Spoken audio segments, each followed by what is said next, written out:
You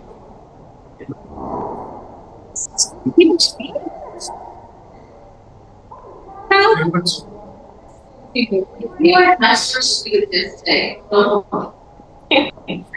You can get some water. Back there, cups, right? Yeah. And the water, where's the coach?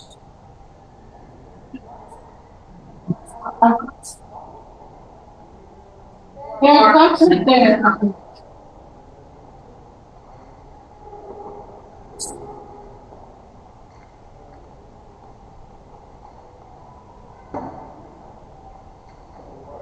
Okay.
Okay, we're gonna get started. Welcome everyone, bienvenidos, buenos días. ¿Cómo nos estamos sintiendo hoy? ¿Bien? ¿Cansaditos? ¿Poquito? ¿Frescos? ¿Nervioso? I'm taking a temperature of the room and see how folks are feeling. Fresh. Let's try and keep the fresh energy going. Okay, today is a very exciting action-packed day where we're going to focus primarily on your narrative, your story, and delivering in a way that's going to convince people to understand your problem, your solution, and whatever it is you want them to walk away with. So we'll get very specific on the nitty. But let's start with the end in mind, right? So we're here at Storytelling.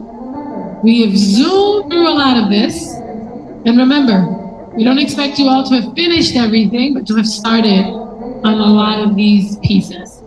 And you're all doing a great job to get there. So starting with one milestone and working backwards from there. Pitch day is August 21st, which you all know. It'll be in the morning, I think at 10 a.m.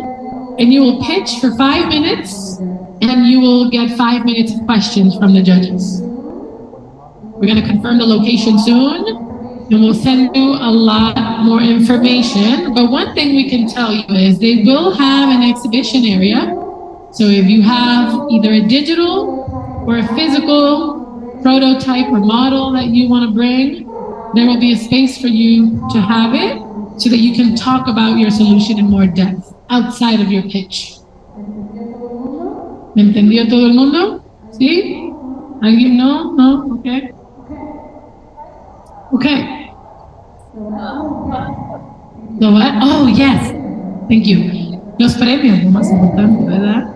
3 premios van a ser de montos iguales, un poquito más de 300,000 pesos divididos iguales. Y ¿qué más? Unos 100,000 y poco cada uno. ¿Sí? Todos van a ganar, pero 3 van a triunfar. No, todos van a triunfar. Okay.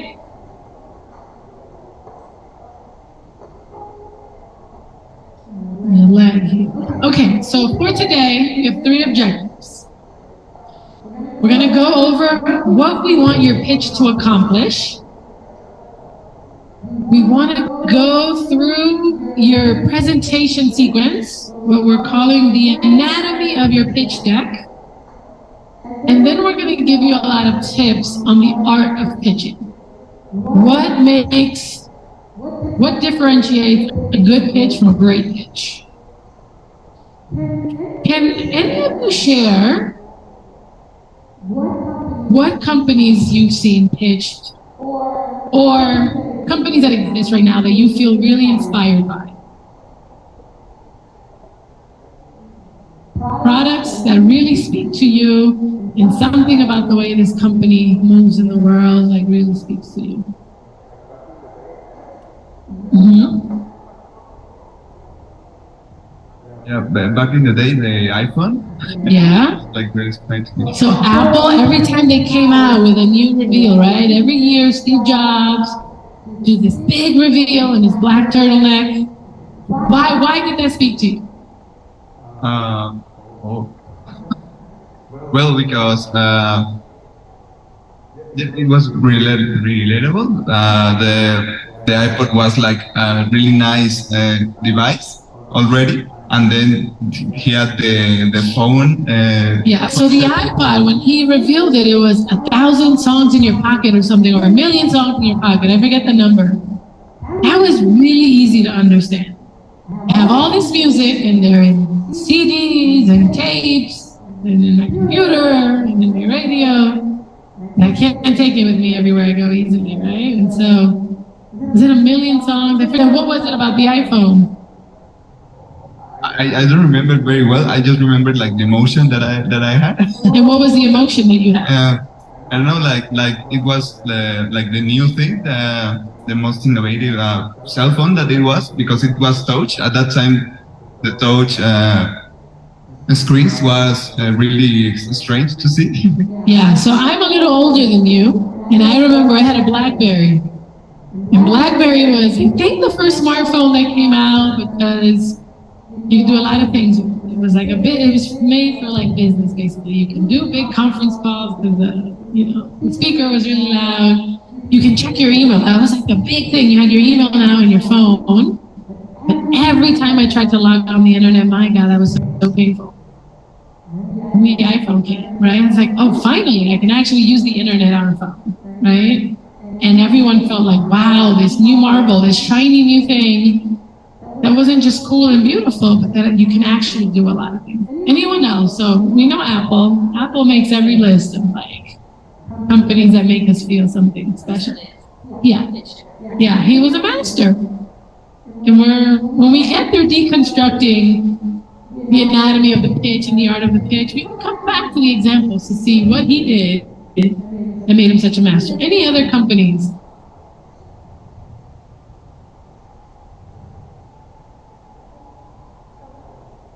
Okay, one more.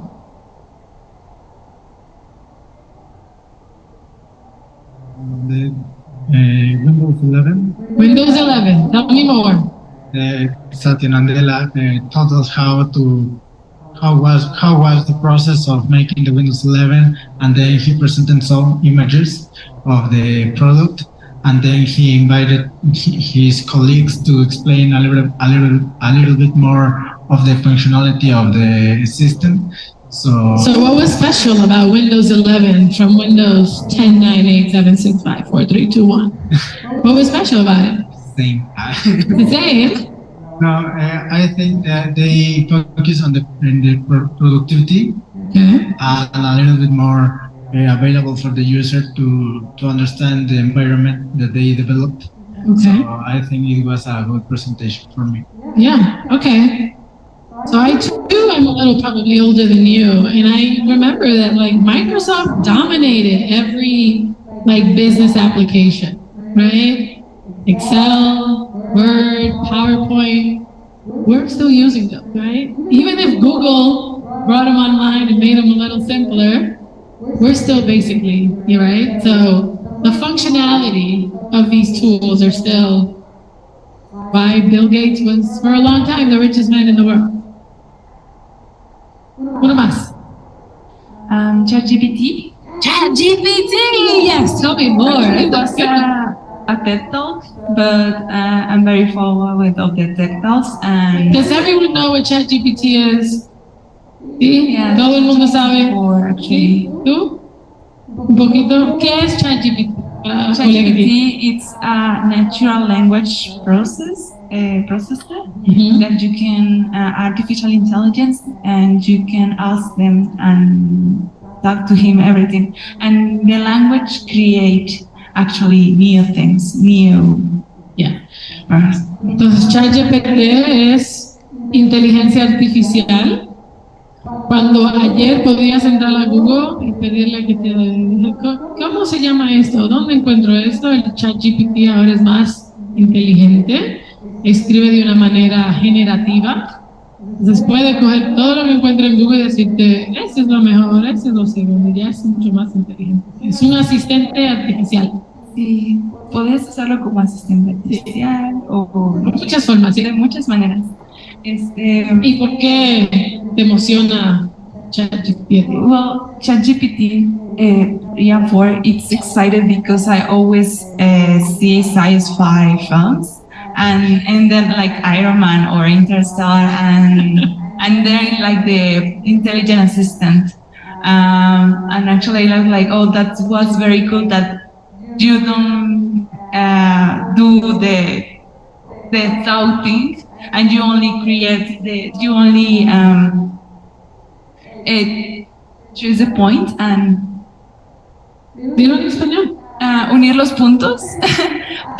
Yeah, connect the dots and the areas that you have and the information that you already have in the artificial intelligence, and it's now here, and for me it's like, wow.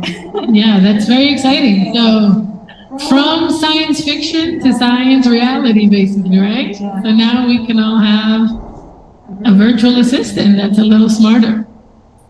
Okay. So things those innovations have in common is that they make us feel something, right? 2 out of the 3 are like super innovative. They are like the frontier or something. Apple's always at the frontier of technology. Both ChatGPT and Apple, I would argue, are very easy to use. And some of the, Microsoft applications, the Windows applications are easy to use too. But they're all very functional. I think is also what they have in common, is they all solve problems for us. And so you want to inspire and you want to solve a problem for folks, right? So those examples have all that in common. Okay, I just wanted to get the juices rolling before we get into the nitty-gritty, right? So we're going to go through your pitch objectives, the storyline. Okay, so it's the pitch objectives, the actual pitch, which we'll see. So we didn't update this slide, but this slide looks a little different. And then the anatomy of the pitch, the headlines of your presentation, your pitch deck. We're going to go in detail through that.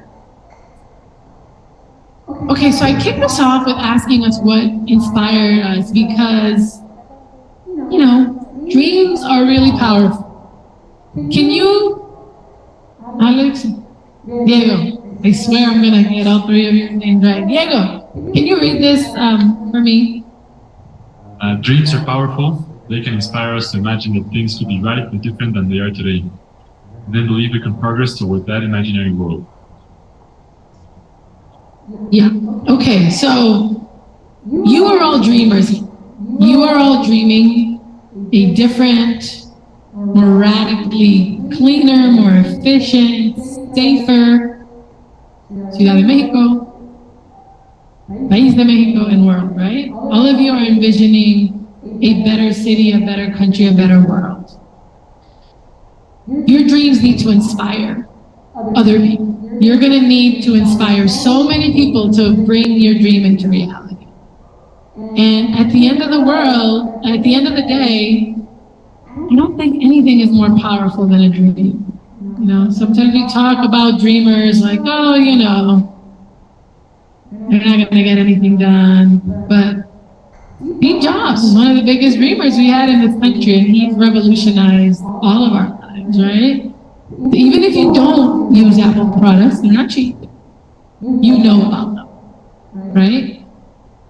And so we want to lead. We want you to lead with your dream. We want you to inspire everyone who you're talking to, but you need to know who you're talking to, and you need to adapt your message for your audience. So you need to become masters at that. Be inspiring, but be very, very specific. And specific here means very clear and very pointed, right? I'm not just going to save the world. That's too generic. I am going to harness the power of the sun by doing X, Y, and Z for business owners in Mexico City or whatever, you know. So very specific for who, what, when, where, how, why. We're going to get into that very, very quick. You want people to start to see and to feel how the world is going to be a better place because of you and your team and your innovation. You need to lead with that. You need to inspire. But you don't want to be inauthentic. You know, you often hear like you want to fake it till you make it, you know, while you're doing a lot of this stuff.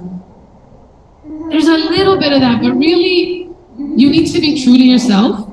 So if you're not someone who, you know, shakes everyone's hand and jumps on the table and does this, you don't need to become that person. You are? Then great. People need to understand you and your vision and what you're doing. People want to believe you and they want to trust, right? So don't feel like you have to wear a black turtleneck. I mean, I am wearing all black, but not because of, you know, Steve Jobs. It's just easier to travel with black clothes. You know, if I drop some guacamole, just wipe it off. For beings, right? I think for other people, they don't want to have to make so many choices. They want to make other choices. How do we help the best version of you communicate the dream that you see in the very believable and specific way to make that dream come true? Any questions so far? This is a lot easier said than done, right? And we're going to get into the specifics.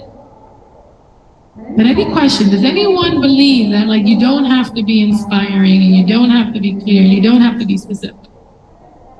No? Okay. Okay. Okay. So now, how do we do this? How do we become inspirational and start this movement and get people to join our movement for a better world, right? You want to really be really clear on the what. So what is it that you need to communicate to the specific audience, right? And we're going to have a short-term view and a long-term view, right? The short-term view is August 21st. Let's talk a little bit about the audience of the people who are going to be there. You're going to have judges.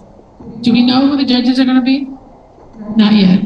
We'll send you more information on who they are. But once we send you that information, you want to study that. You want to know what perspective these judges bring. You're going to have investors in the room, people who are always looking out for innovative ideas and how they might support them, financially or otherwise. You're going to have public officials, funcionarios, who want to potentially figure out how they support you. How do they accelerate your progress?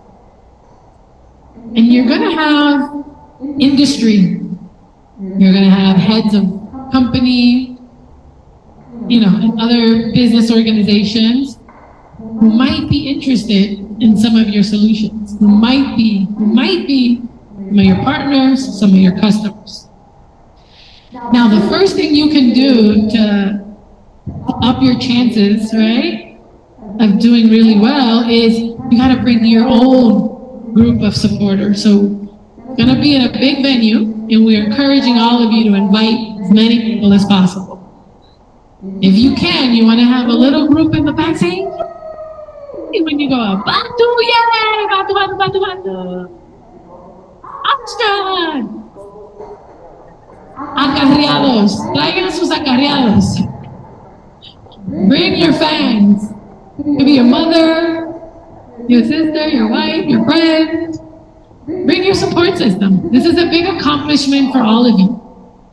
You've all worked so hard. We've only seen you here for a few days, but we know that you've been working so hard at this work. So this is a big shining accomplishment for all of you. So bring the party and have them there to celebrate you and to acarrearte. That's right, si son acarreados. Okay, so, but you're gonna have a target, right? So you're pitching to the audience, to the judges. And the judges are probably going to be a combination of the first three. I don't know if your mom is going to make it to the judging panel, but it's going to be a combination of investors, industry leaders, and/or funcionarios, right? And the perspective that they're going to have is, how does this solve a problem for this city that I care and love so much? How is this going to make me money if I am going to invest in this? And how does it push the progress agenda? How does it make Mexico be a leader in the world around some of these climate solutions? Right, so that's your audience, and you need to build your pitch deck for them. When you're talking to your customer, potentially slightly different messaging, right? Your customer may or may not care about you saving the world, but they do care about you solving their problem. Okay, how? So the first is what, right? We want to define what you need to communicate at any given time, given your audience, right? We need to define how best to communicate the information. And that's what building your pitch is going to be about, right? Like, how do we get this message in the best format? Another thing about your presentations. So we are going to ask you to do your pitch decks in English, even though you're going to be pitching in Spanish. We actually think it's a really good exercise for all of you. And we know that, some teams have a different level of mastery, and we're here to support you. And so we want to do that for a few reasons. I talked about the short-term goal and the long-term goal, right? The short-term goal is to get all of you to wow those judges on August 21st. And so we want you to be the most comfortable. We want you to do that pitch in Spanish. But the long-term goal is you might one day have customers outside of Mexico, have investors outside of Mexico. I know some of you have teammates already in the United States or in other places. There are at least one or two teams here who have teammates that are abroad. And so you broaden your audience and your reach, right? So you're gonna do the pitch deck for the purposes of this exercise in English. Between now and August 21st, you will translate them, right, into Spanish, and you will do your pitch on the 21st in Spanish. So we want you to feel comfortable pitching in both languages, okay? How do people feel about that? That's good, right? The challenge, it's a good challenge. Anyone nervous about that? ¿Alguien está nervioso de tener que hacer esto en inglés y español? A little, fear can be a healthy instinct, and nervousness can be a healthy instinct. And the good thing is that you're not alone. We are going to, Slava, Gilad, and I, and one other colleague potentially, between this workshop and so probably a week before your pitch, we're going to set up some Zoom calls so we can hear your pitch and give you some feedback. So this is not the last we'll see you. Okay? Okay. Who? Understand what your audience is. I've talked a lot about this. But particularly, what do you want from them? So, obviously, we all want to win the top prizes, right? But there is more that audience can give you, not just the judges, right? So now we can look beyond the judges. The judges will decide whether you're going to get one of the 3 prizes, but they can also say, you know what? I want to partner with you. I want to invest in you. I know a customer. I know someone can join your team and help fill one of your talent gaps, right? So you want to make sure your ask needs to be really clear. And not all of you are actually in the fundraising mode. You're pitching your progress, you're competing, but not all of you are necessarily ready or want to take outside money right now. But you can ask for other things, right? So we'll go through what that ask is. But you want to be really clear, like what's the thing that can really help us the most right now, getting from this point to the next point. And you might be surprised that it's not always money. Money can actually like really complicate things for you. If you get money when you're too early, it can really set you up to not succeed. What you might need is a lab to really get this prototype off the ground. Or you might need a pilot customer to really like learn with you and early adopt. Or you might need another team member to really like fill in a talent gap. And then channel. Understand the possibilities and limits of your channel and your communication medium. What do we mean by this? We are pitching on the 21st in person in a big open space, so you need to understand the limitations of that and the amazingness of that. We're not going to spend a lot of time on online pitching or doing it virtually, but when you do, when you're going to be delivering a pitch virtually, you also want to think about the limitations of that medium. Okay? ¿Alguna pregunta? No? Any questions? Okay, so now you need to put yourself in the shoes of the audience. We need you to think like them, right? So know your goals before creating your presentation. Define what you want them to know and walk away with, right? So we did some goal setting yesterday for your org. Now we want to do it for this pitch in your audience. Explore the best way for you to relate to this audience, right? So again, who's going to be in that room and how can I speak their language? If this is a very technical room, then maybe it's okay for me to use a little jargon. But this audience is going to be a lot more mixed, so you probably don't want to do that. Is it going to be heavy investors and I need to talk a lot about the money? Or is this going to be people who really care about the impact that we're making?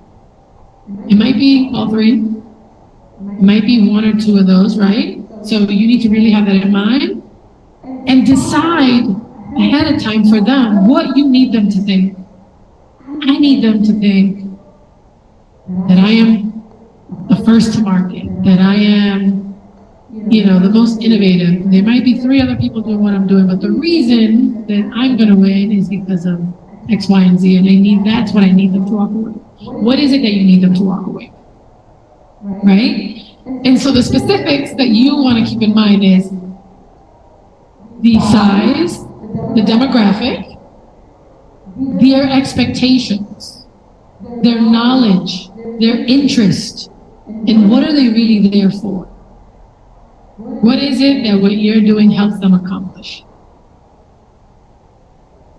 Right? Like, are you stroking anyone's ego? Do you need to shout out some specific people because it's very important to what you need to do? Okay. Who gets nervous when I speak in public? That's it? You guys don't get nervous? ¿No se pone nervioso cuando hablan en frente de otras personas? So how do you get nervous when you?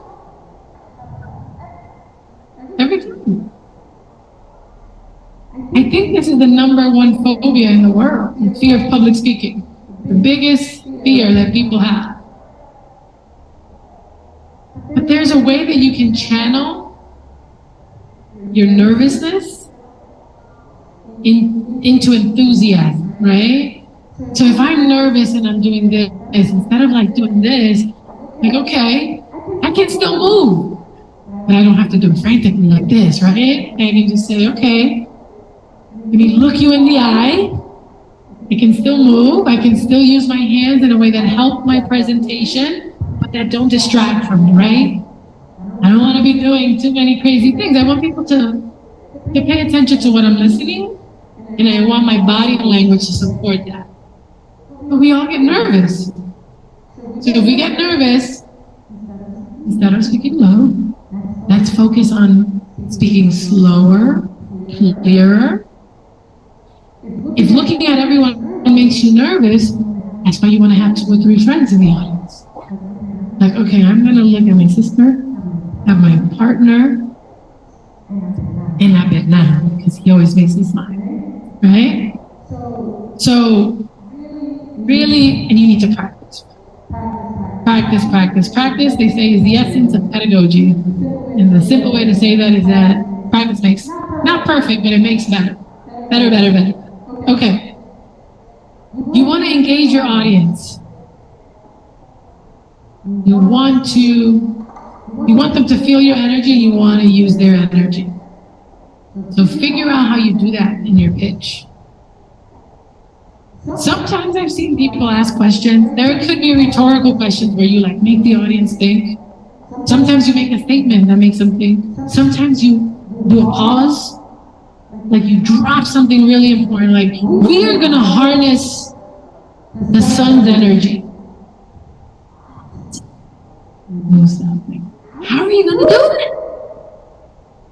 Right? So really think about the way you deliver your pitch. Enjoy it. Lie to yourself. If it makes you really nervous and you hate it, just say, I love public speaking. I love pitching. I love talking to investors and hearing them tell me no. I love talking to government officials and hearing about the visions of the world. I love it all, right? And convince yourself, like have fun with it. I think there's been some research out there that I can't quote right now, but it's like, if you tell yourself this stuff, right? It's not that you're going to change your mind, but you're more likely to feel a little bit more comfortable. It's like, I like celery. I like kale. I love spinach. Oh my God, I love spinach. Broccoli. I love broccoli.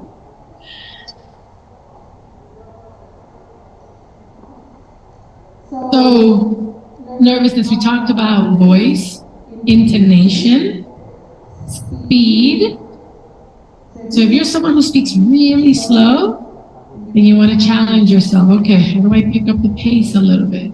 If you speak really fast, and I come from a culture that speaks really fast, los dominicanos hablan bien rápido y no terminan las palabras y nadie me entiende, entonces no sé qué es.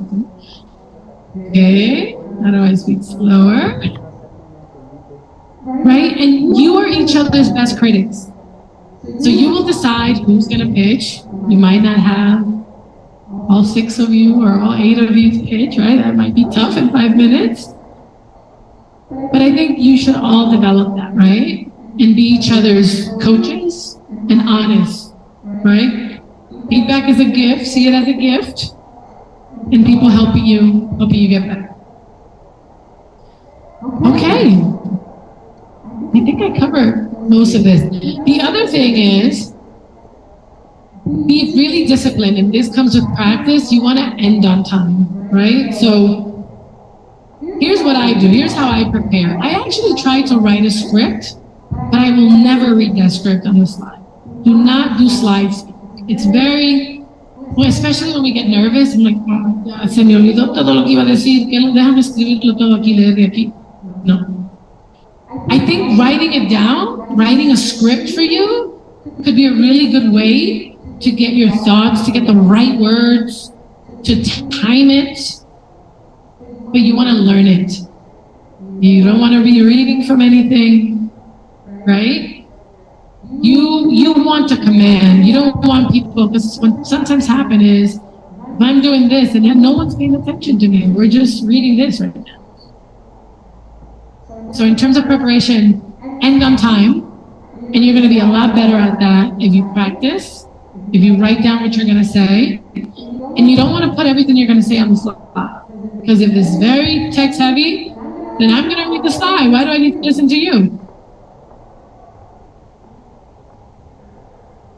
Bienvenidos a los que han llegado. ¿Alguna pregunta? Ya hemos avanzado un poquito. ¿No? Lo primero que dijimos fueron los detalles del pitch, que va a ser el día 21, en la mañana. 5 minutos de pitch, 5 minutos de questions, Q&A from the judges, 3 premios iguales. Creo que hay una bolsa de 380,000 pesos y se van a dividir un poquito más de 100,000 pesos por equipo.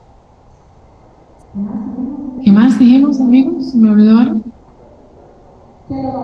Que lo van a tener que hacer, el pitch lo van a hacer el 21 en español, pero que van a preparar el pitch deck en inglés y español. So the pitch practice we're going to do today will be in English. The pitch skeleton, anatomy, framework, it's going to be in English. And so it's your job to go translate that in Spanish and do your pitch in Spanish. Y vamos a tener otro punto más con este equipo para darle un poquito de práctica una semana antes del día grande. Okay, that's the summary. ¿Sí? Microphone somewhere? That's okay, go ahead.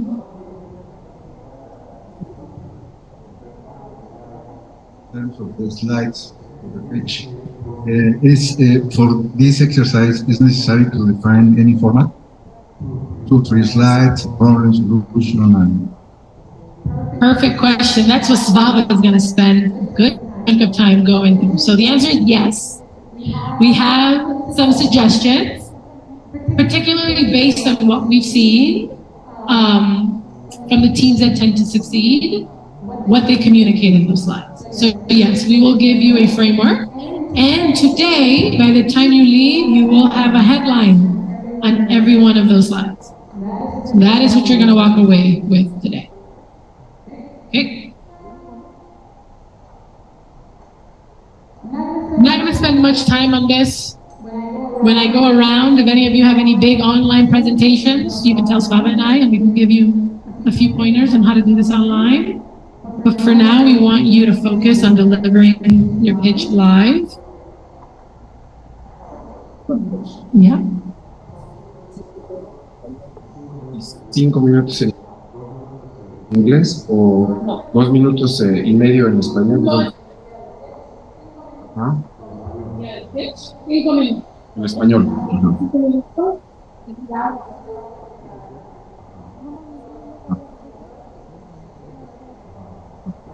¿Y inglés entonces?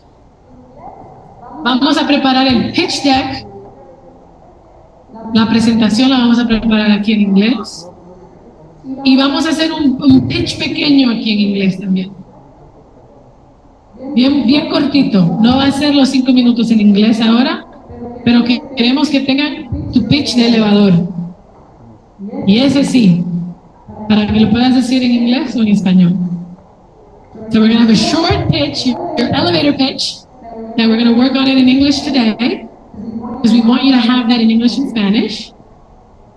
Your pitch presentation will be in English and Spanish. Your pitch will be in Spanish.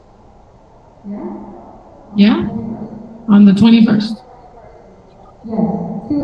Yes, the Q&A. Yes, everything in Spanish. But we want you to walk out of here with these assets also in English. So then let's say there's an investor in the audience who wants to connect you to someone who speaks English. You already have that created. Okay? Okay. So the goals here and how and what we communicate is that it's clear. We need a very clear and urgent problem. Nothing matters. Nothing matters. Not your solution, not the impact, not saving the world.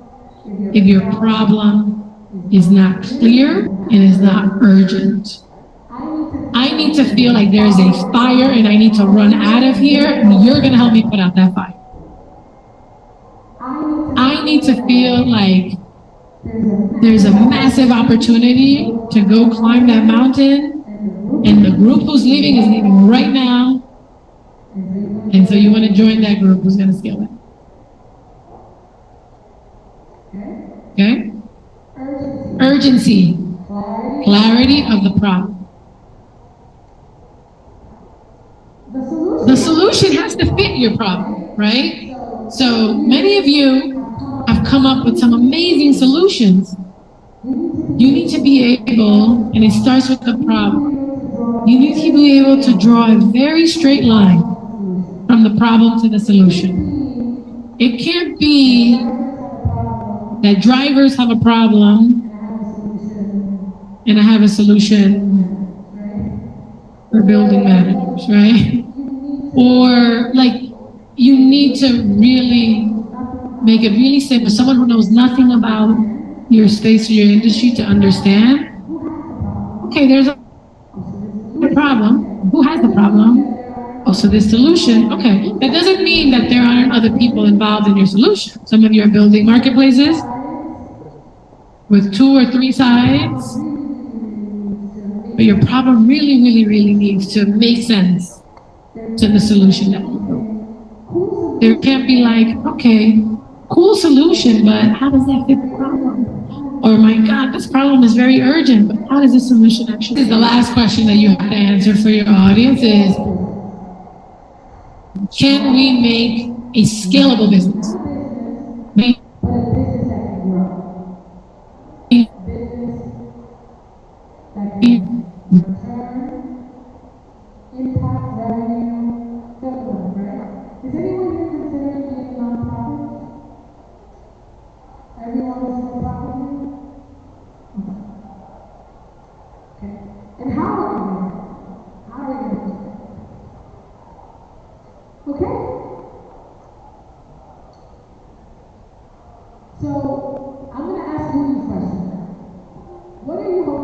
Accomplish with your pitch.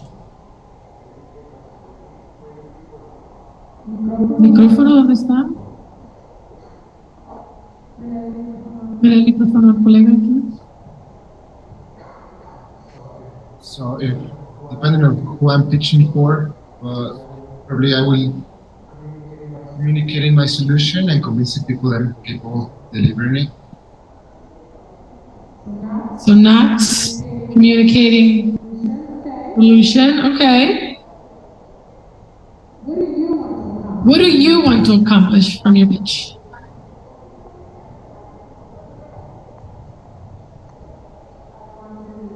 I want to people understand what I'm building and why it's important for it to be able to scale rapidly, how it impacts society and okay. So you want people to understand your solution and how it scales.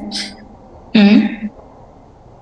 What do you think the audience needs? So now let me put this question back on you. Knowing what you know about who's going to be in the audience, what do you think they need to hear?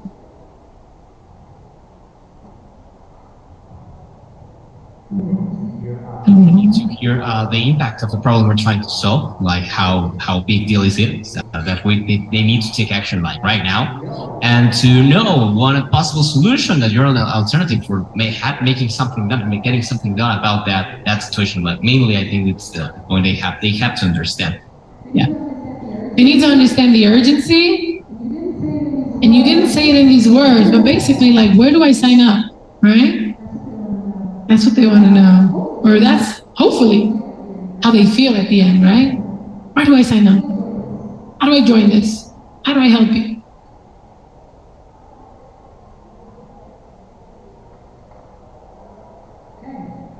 Okay.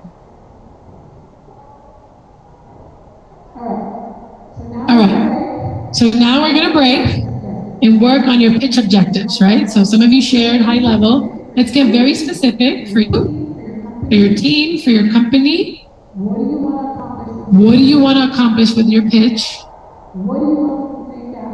What do you want them to think after the presentation? What do you want them to feel? And what do you want them to do? What do you want them to feel? And what do you want them to do? So 3 different things. What do I think? What do I feel? And what do I do? So the do is, where do I sign up? The feel is, oh my God, this impact is so clear. They're gonna clean up the streets of plastic, and I want to be a part of that. How do I do that?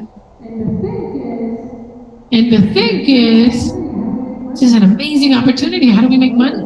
How do we grow this? How do I bring this to my city? Maybe I'm not from this city. How do we bring this abroad? Many things, right? It's gonna be different for all of you.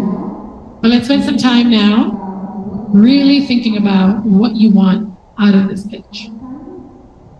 How much time? 20 minutes. Yep, okay. And we'll be back.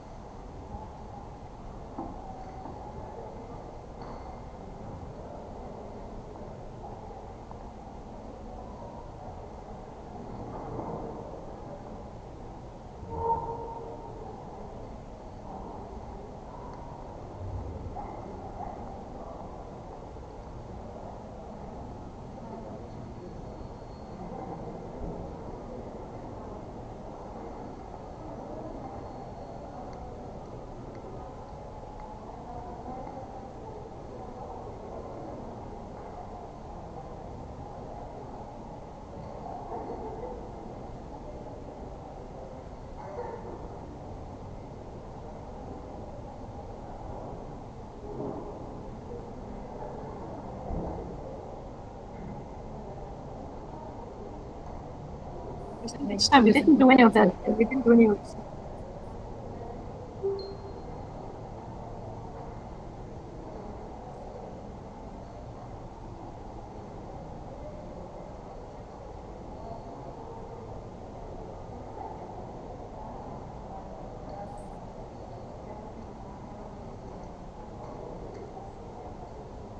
Emotion and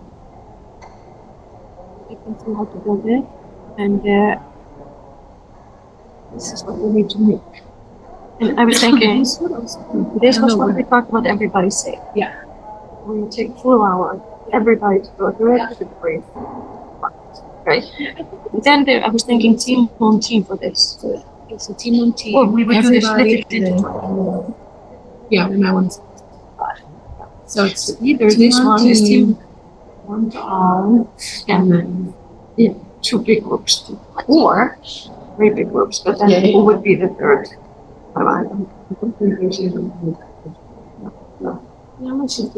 Yeah. Then we have an hour for that. We are staying. Yeah. And it doesn't matter if not for them to go through. Some things would have gone all the way through, right?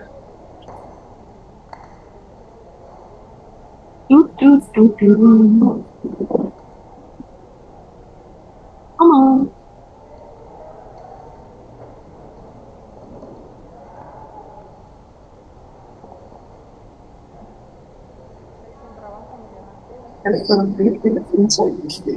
Would that not provision there?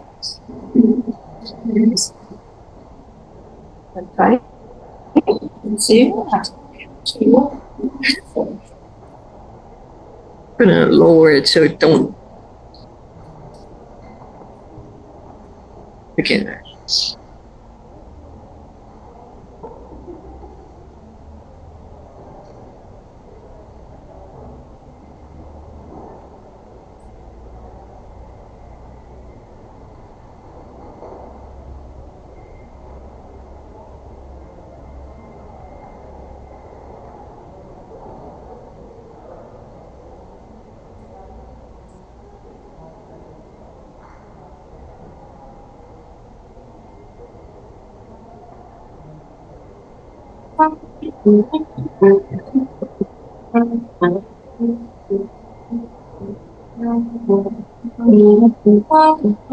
Jumping up and down the floor. My heart is not anymore. I still wasn't not anymore. It had a sun that mowed the lawn. The sun was an okay guy. They had a pet dragonfly. The dragonfly ran away, but it came back with a story to say.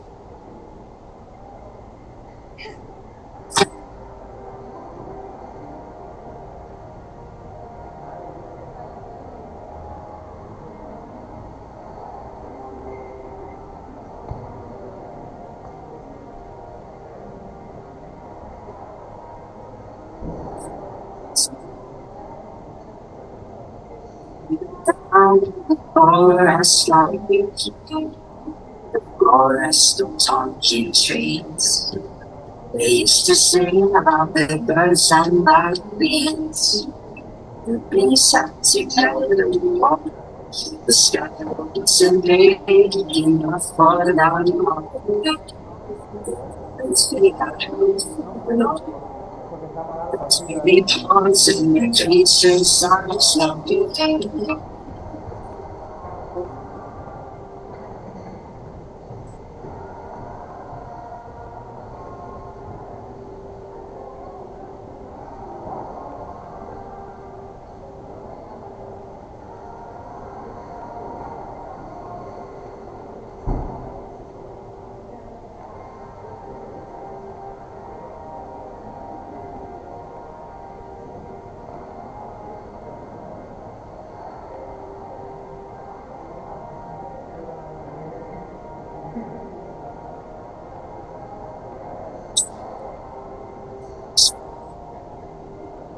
They were scared of in their homes. The village was green. It was colored black, but it was killing machines. Which had to bury friends. Took down the queen, the answer light. And that's how the story goes. The story of the beast when that's what the real hearts.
Building a we never got no fall of the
It waited on one star.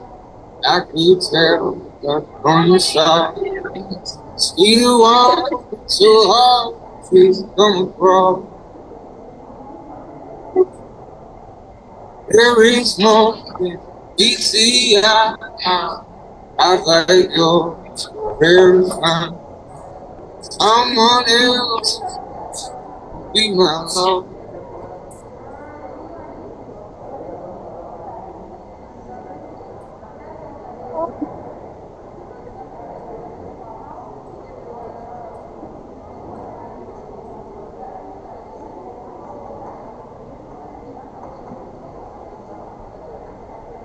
We those things that make you smile, dancing there in the dark, and only I had straight to change your mind.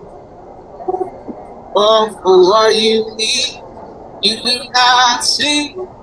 Choose your words.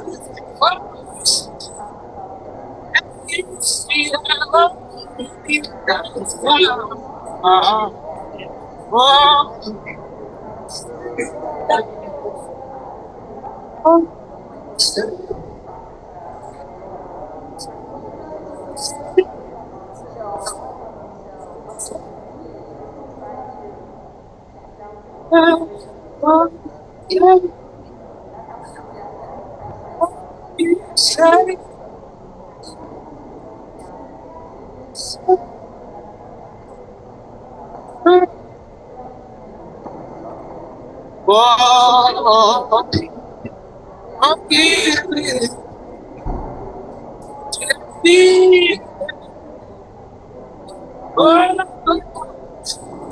I didn't say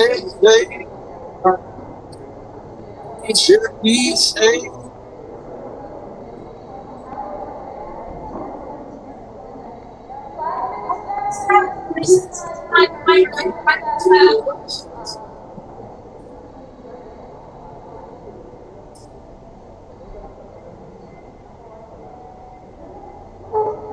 Your secret to my heart.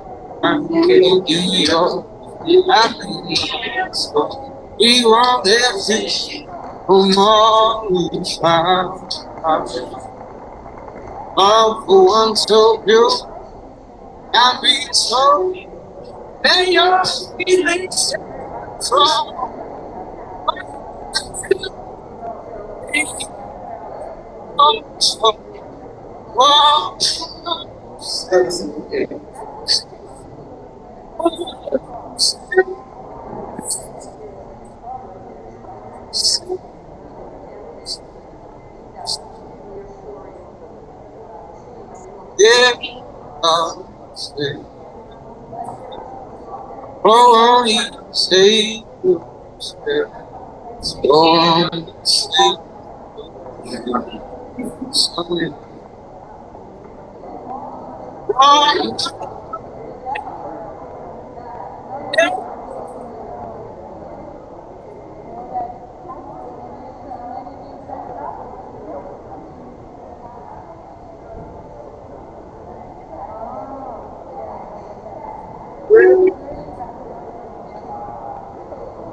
So we're gonna have soon.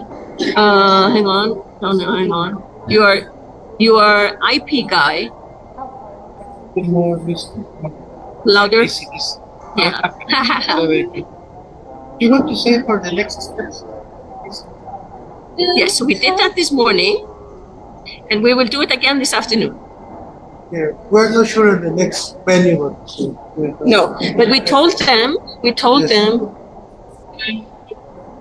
Told them 5 minutes pitch, 5 minutes Q&A, 3 prices.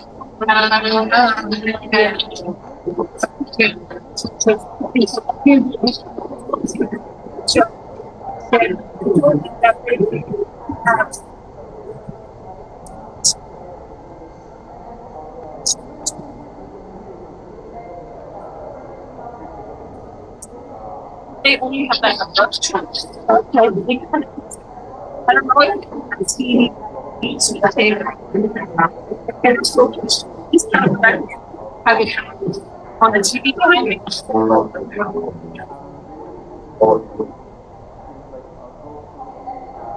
And you don't.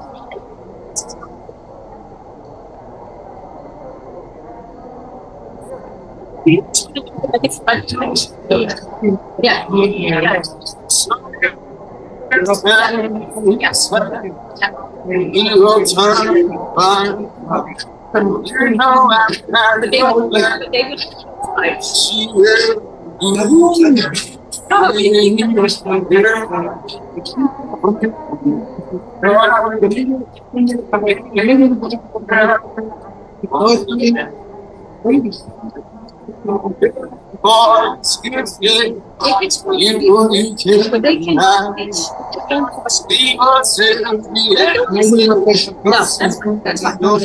Then we don't. Then they participate in the before. So this is.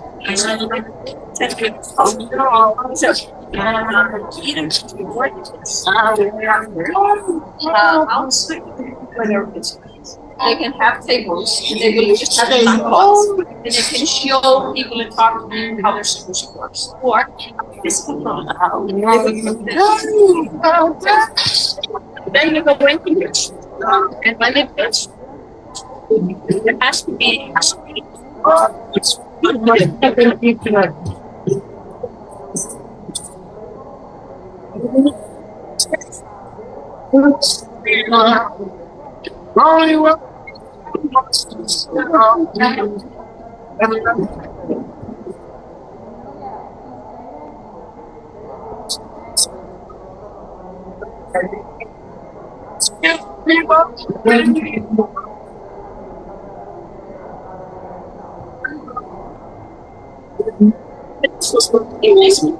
it.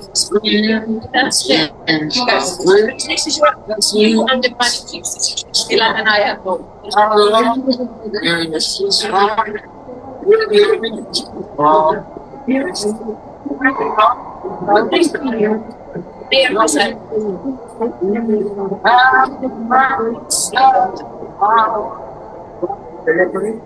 Okay, so if that's imagine the world. So this could be sorry first, but anyway, so this could be like a auditorium. People are standing here teaching. And then outside.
You guys have to decide this.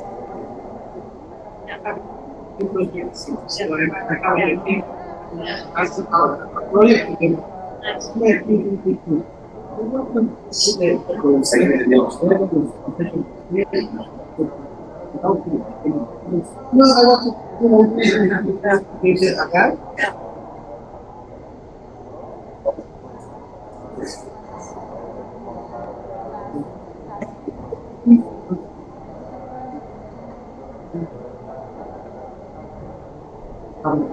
We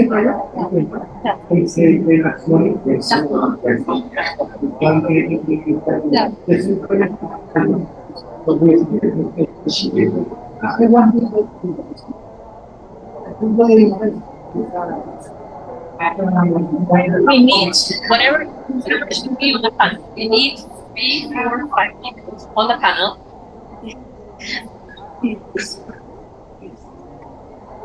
Yeah, I'll talk to Anisma. I actually will take care of this with Anisma. I'm off to do another project, but he will need these teams onshore before, help them prep again. Okay, so I'm going to do today, I'm going to teach them to sequence image and then we need to swim in between. With all this stuff about where it's going to be, who's going to be the judge, that's a decision you guys have to take. Yeah. Yeah.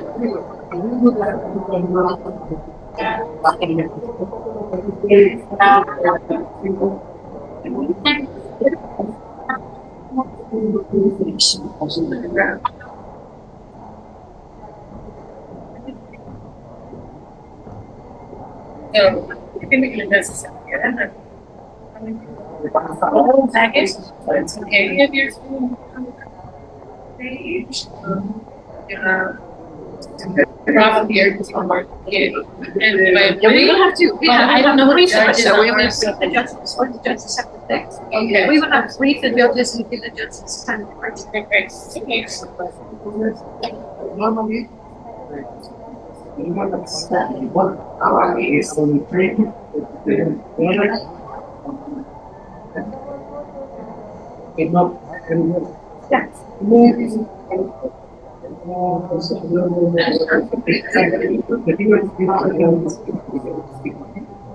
were supposed to use the 50,000. They were supposed to use the 50,000 they get, plus they can get prize money.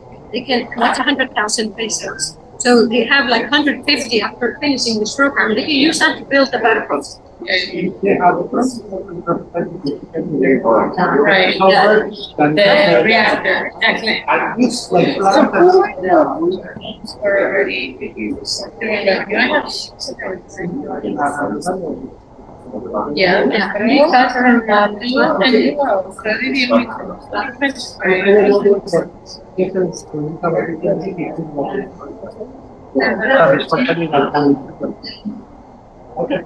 We can maybe take this later. All right.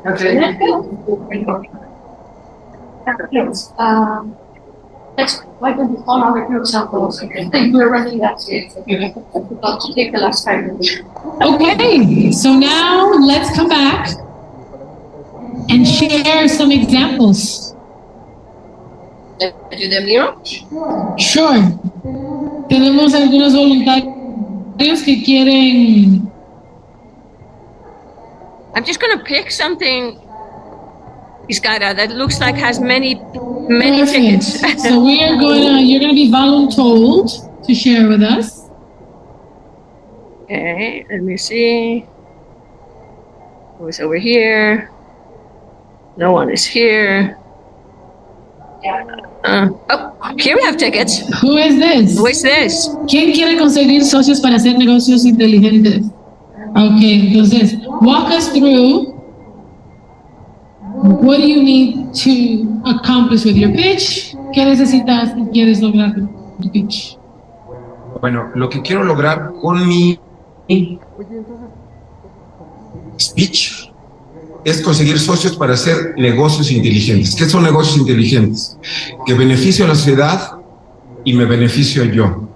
Es decir, un ejemplo de un tipo de, no es cliente que busca, es un socio. Socio. Entonces, un ejemplo, un nombre de una compañía o qué tipo de empresa sería un buen socio.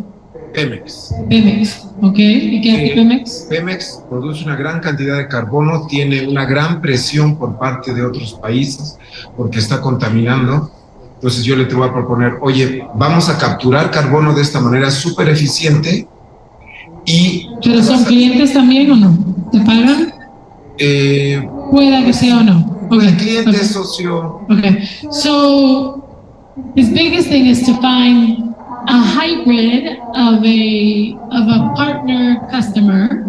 So Pemex es la compañía petrolera de México. Sí. So Mexican Petroleum Company, Pemex, would be a good example because they have a lot of gas emissions, and so it's a high impact partner customer. So we're trying to figure that out. Okay. ¿Y qué más? Y bueno, vamos a generar una solución que capture ese carbono y se generen ganancias en ese proceso. So I think what they're looking for is a high impact early first adopter where we can show impact both by capturing carbon and hopefully generating some revenue, right? So that's what you want out of this pitch. Okay, so let's go here. ¿Quiénes forman el público que necesitan saber o entender después de la presentación? Las personas que nos interesan Sí. que Que capten estén nuestra ahí, idea, sí. serían empresas productoras de carbono ambiental, empresas preocupadas por el medio ambiente que no necesariamente quizás produzcan gran cantidad de carbono, y autoridades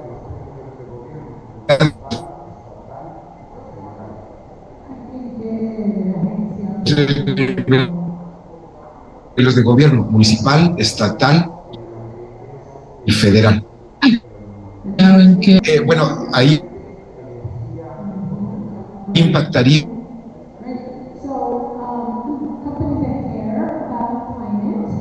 en lo que el Ambiente, medio ambiente. economía. Whether they're producing a lot of gas emissions or not. People at all three levels of government, municipal, state, and federal, and from the Departments of Energy, the environment, and economy. Okay. That's right. Okay, and then what do you want them to think after your pitch? ¿Cómo no se me ocurrió a mí? Quiero que piensen ellos. Why don't you think about that? Why didn't I think about that? Oh my God. Okay, great. And what do you want them to feel? Quiero que sientan que tienen una buena oportunidad delante de ellos. I have a good opportunity here for make money. I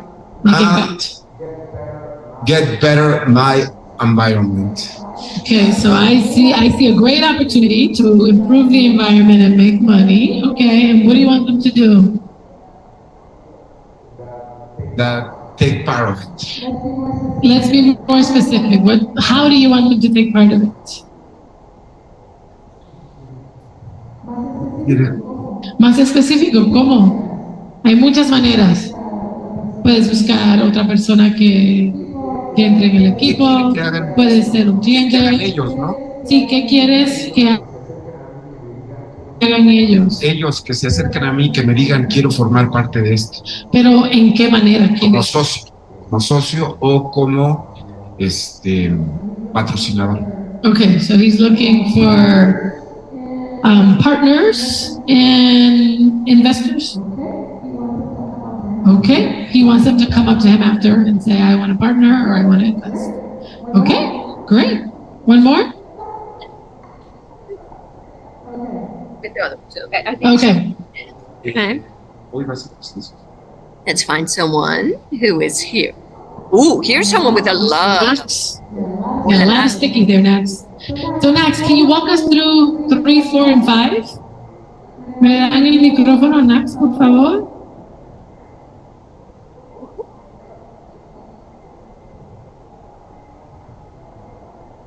So what do we want them to think, feel, and do? Let's start with think. Yeah, so I want my audience to think that different energy options are accessible for everyone today. So because a lot of people think there's only monopolies, they want to show that it's not. That there are options out there. That there are alternatives to the monopoly already accessible, and that an economic bright future is possible. Okay. Utilizing and ensuring. So, they're optimistic. Yeah, I want people to be optimistic. How I want them to feel first. I want them to feel concerned because there is a big problem here. Then I want them to feel amazed about technology, the new possibilities. I want to feel clarity. For them to feel clarity, like saying, "Oh yeah, that's." I get it. Yeah, and finally, I want them to feel hope. So that's what I want to show. Okay. And in that order? Yeah, I think that's correct. I think that's a really great roadmap as we think about how you do your pitch. So you want them to be concerned, amazed, so concerned about the problem, amazed about the solution. What was before hope? Clarity, understanding how this all works, and then hope that we can actually accomplish this. Okay, that's brilliant. I think you did a really good job of defining particularly the emotional journey for your audience. So now let's talk about what you want them to do.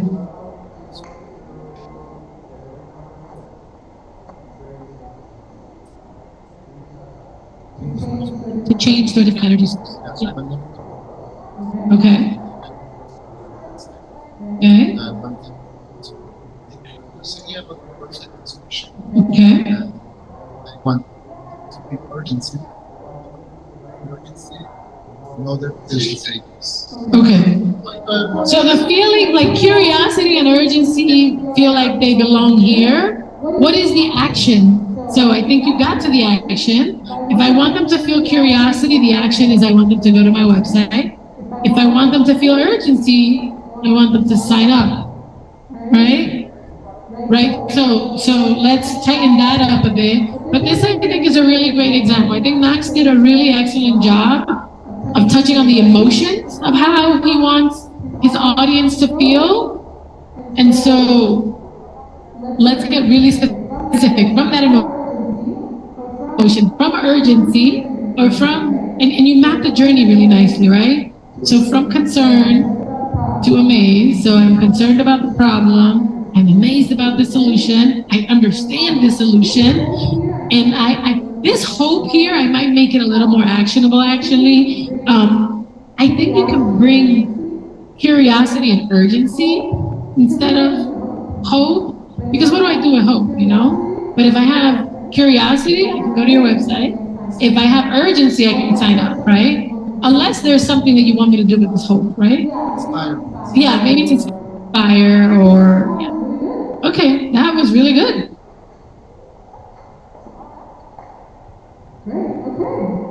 Great, okay. We're great on time. Perfect timing.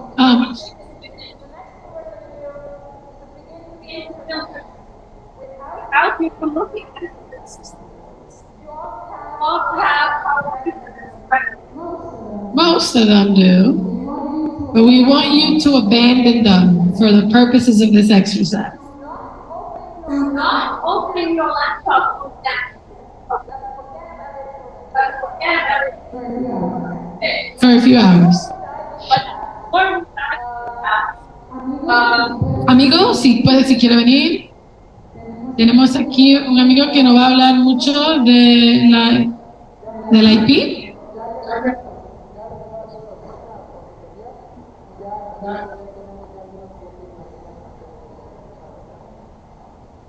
Yes, it's very important to include the intellectual property rights in this conversation. Regularmente nosotros, para incentivarlos a que se acerquen a la propiedad intelectual, comenzamos a mostrarles cuáles son los beneficios de que su proyecto incluya la protección tanto de la parte técnica como de incluso la parte comercial, como el tema de la marca. Pero creo que es momento también de hablar de qué significa si no hago mis registros. ¿De acuerdo? Me parece que ya todos estamos familiarizados con la idea de que la...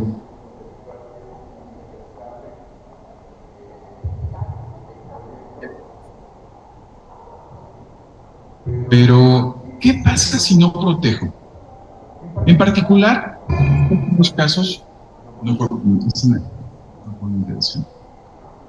En particular hay algunos casos de compañeros nuestros que nos comentan que por el momento lo que más les interesa es el core de su proyecto, desarrollar aún más su proyecto y no interesarse tanto en el tema de la marca, por ejemplo. Sin embargo, si ustedes ahorita tienen un buen momento, se encuentran con algún agente gubernamental y comparten su proyecto, pueden compartirlo con la marca que ustedes seleccionan, pueden usar la marca que ustedes ya pensaron. En algún momento de los ideas pensaron, les pareció una bonita marca, ¿pueden utilizarla? Para esto es importante que nosotros consideremos realizar una búsqueda previa. Ayer, por ejemplo, con algunos de los equipos realizamos una búsqueda para ver si la marca que habían identificado y que les gustaría utilizar para su proyecto estaba disponible. Si de alguna manera esa marca no estuviera disponible, no podrían utilizarla ni siquiera para estos fines, ¿ok? Ni siquiera para promocionar una actividad que esperamos que pronto sea una actividad comercial, ¿de acuerdo?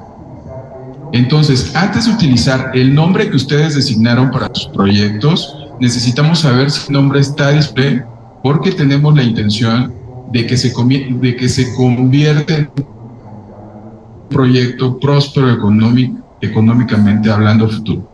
¿De acuerdo? ¿Qué pasa si utilizo una marca que no está disponible? En el peor de los casos podría serme acreedora a una multa económica, y también ahora esta invasión a la propiedad intelectual ya se castiga penalmente. ¿De acuerdo?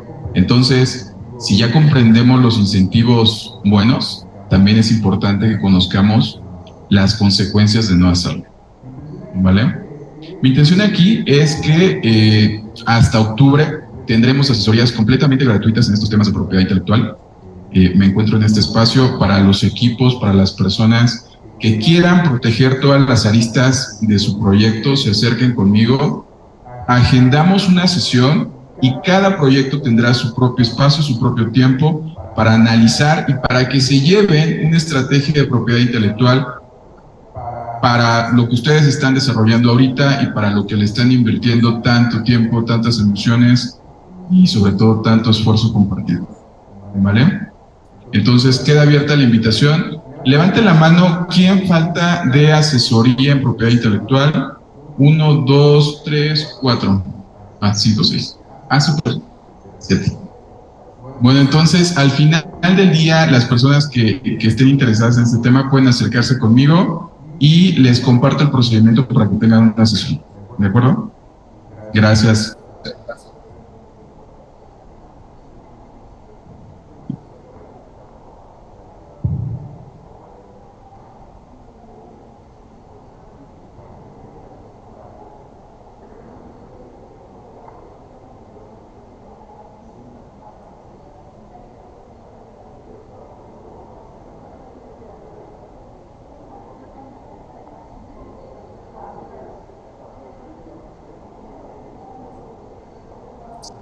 Very quick.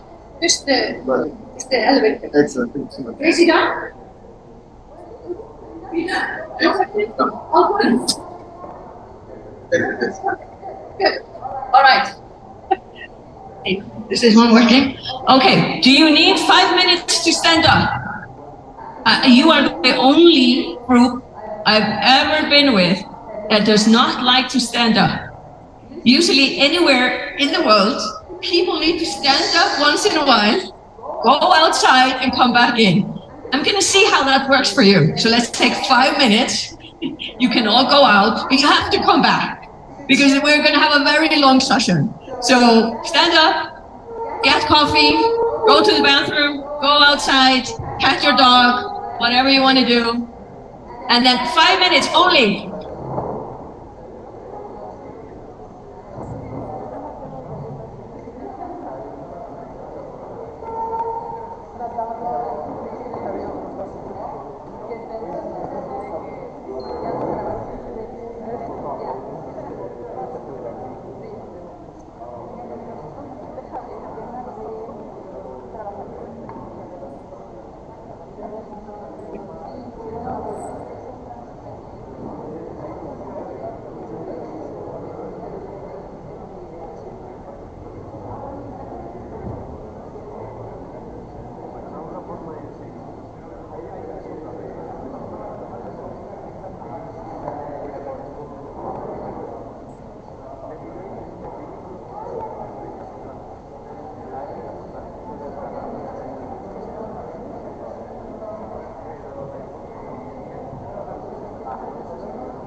Gracias.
Hello, hello.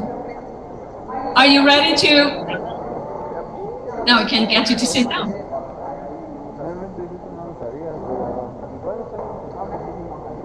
Okay, who here has pitched recently? You have pitched recently? Okay, so let me ask you. How did it go? It went well. Say how it went. Yeah.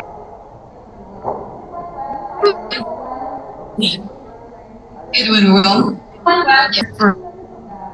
For the person that wanted to hear more about the solution and how they can implement it in their business. They had a few days to speak it internally. They asked me for a follow-up, and they asked me for a demo at the follow-up, and now they want a free trial. Yeah. Yeah. Obviously, it went well because something happened now it's fixed.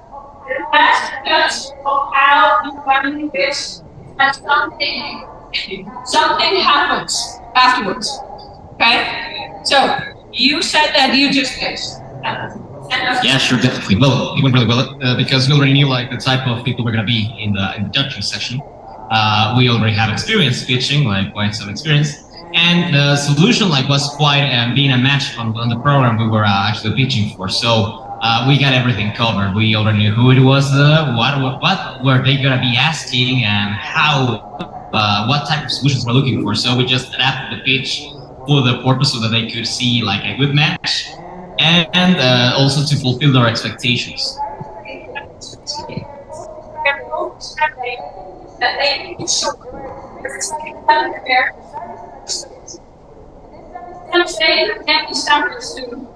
They have one gap, and that one gap is you use over and over and over again. What we're going to do today,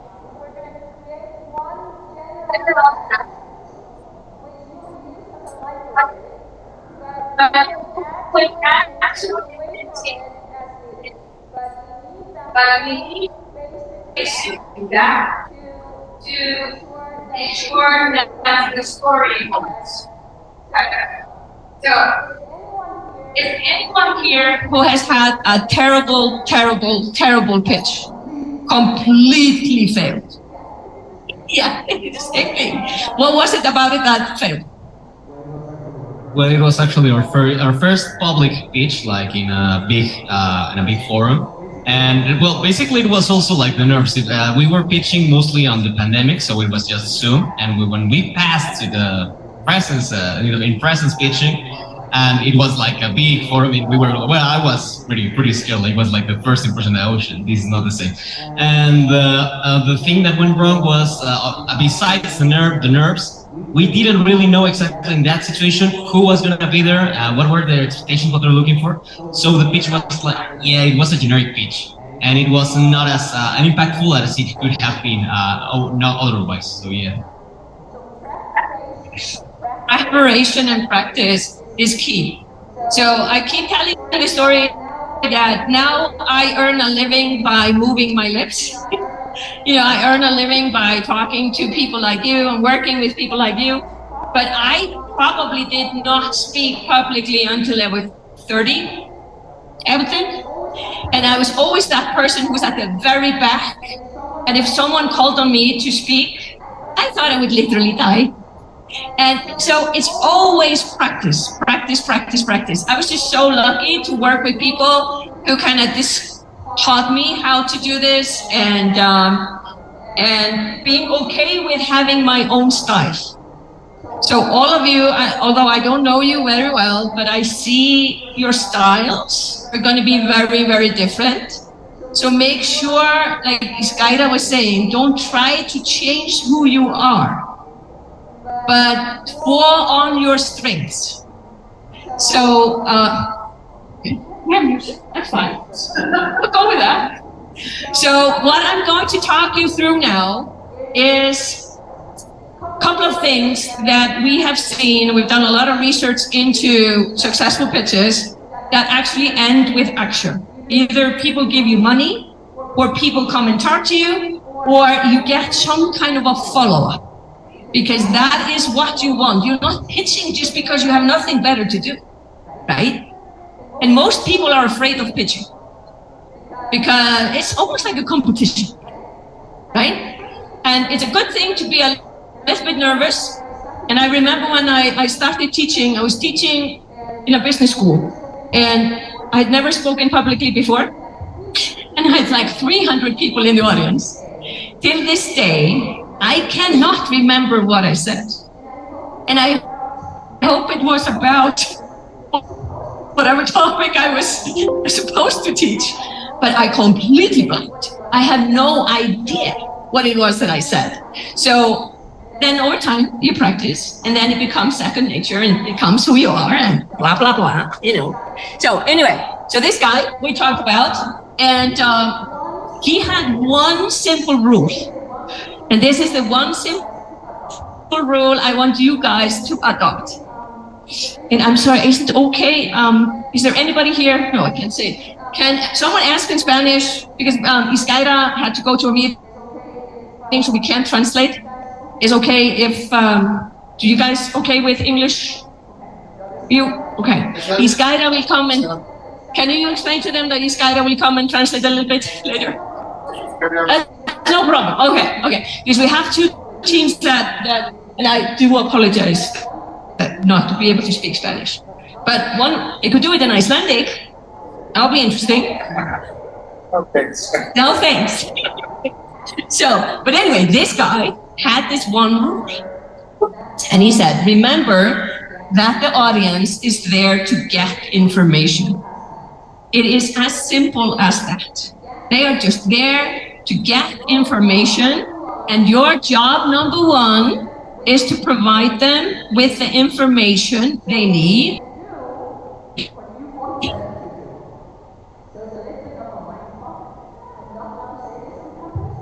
so they can do what you want them to do. So it's going to control what they think, what they feel, and ultimately what they do. They give you that follow-up, right? So he was the master of this, as we talked about. And he basically said, you have to give information, and you give the right information so the audience will react the way you want them to react. Okay? So, I'm going to show you one little example of this. And I'm going to ask you what you think about this. We're making the world a better place through Paxos algorithm for consensus protocol. A better place through canonical data models to communicate between entities. A better place through scalable, fault-tolerant, distributed databases with ACID transaction. And we are truly local, mobile, social, and we're completely low. And we're Molo-So. We're Mo-So, bro. We were Solo-Mo, but now we're Molo-So. No, Mo-So-Lo. No. Next up, Executive Chairman and Chief Visionary Erlich Bachman, presenting Pied Piper.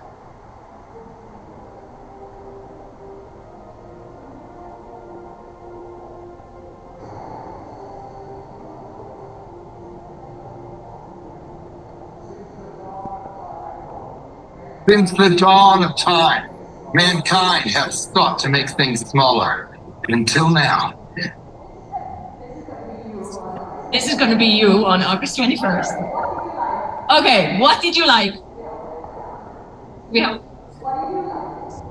What did you like? Were you raising your hand? They are mocking what we are all using. The what? The buzzword. Yes, yes. Did you like it or did you hate it? A little bit. Both. This was actually not meant to be a joke. I'm mocking it. They were actually doing it. So you say they use a lot of like Molo-So. No Mo-So. Nobody knows what that means, right? No idea. And they even got caught up in, they couldn't remember themselves, right? So anything you liked.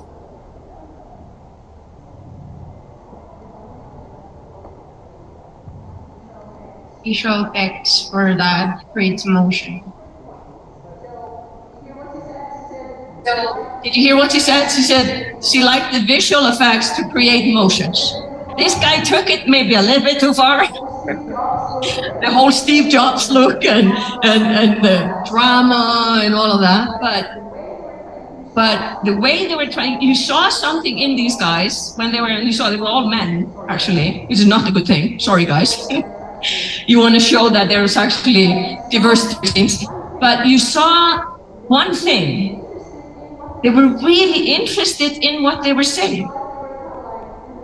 You saw it, they were kind of like, they really wanted you to believe. Why is that important? Because it's contagious. It is contagious. So if you can't believe it, how can you expect the audience to believe it? Okay? So how would it have been if me and Aizara would have been here for 3 whole days and we had been like this? I'm so jet-lagged. It's so boring to be here. And you have to learn this new curriculum. You all have had really bad teachers in the past, right? Or are all teachers in Mexico City fantastic? They are, all of them fantastic. And what makes them fantastic? Are they contagious? They're always in a great mood and it's inspiring to hear them.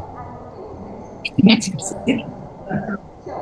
So, but it goes without saying, and I know it's basic, but I have to say it because we see it all the time, that because we are afraid of pitching, we begin to kind of close and we rely on the script and we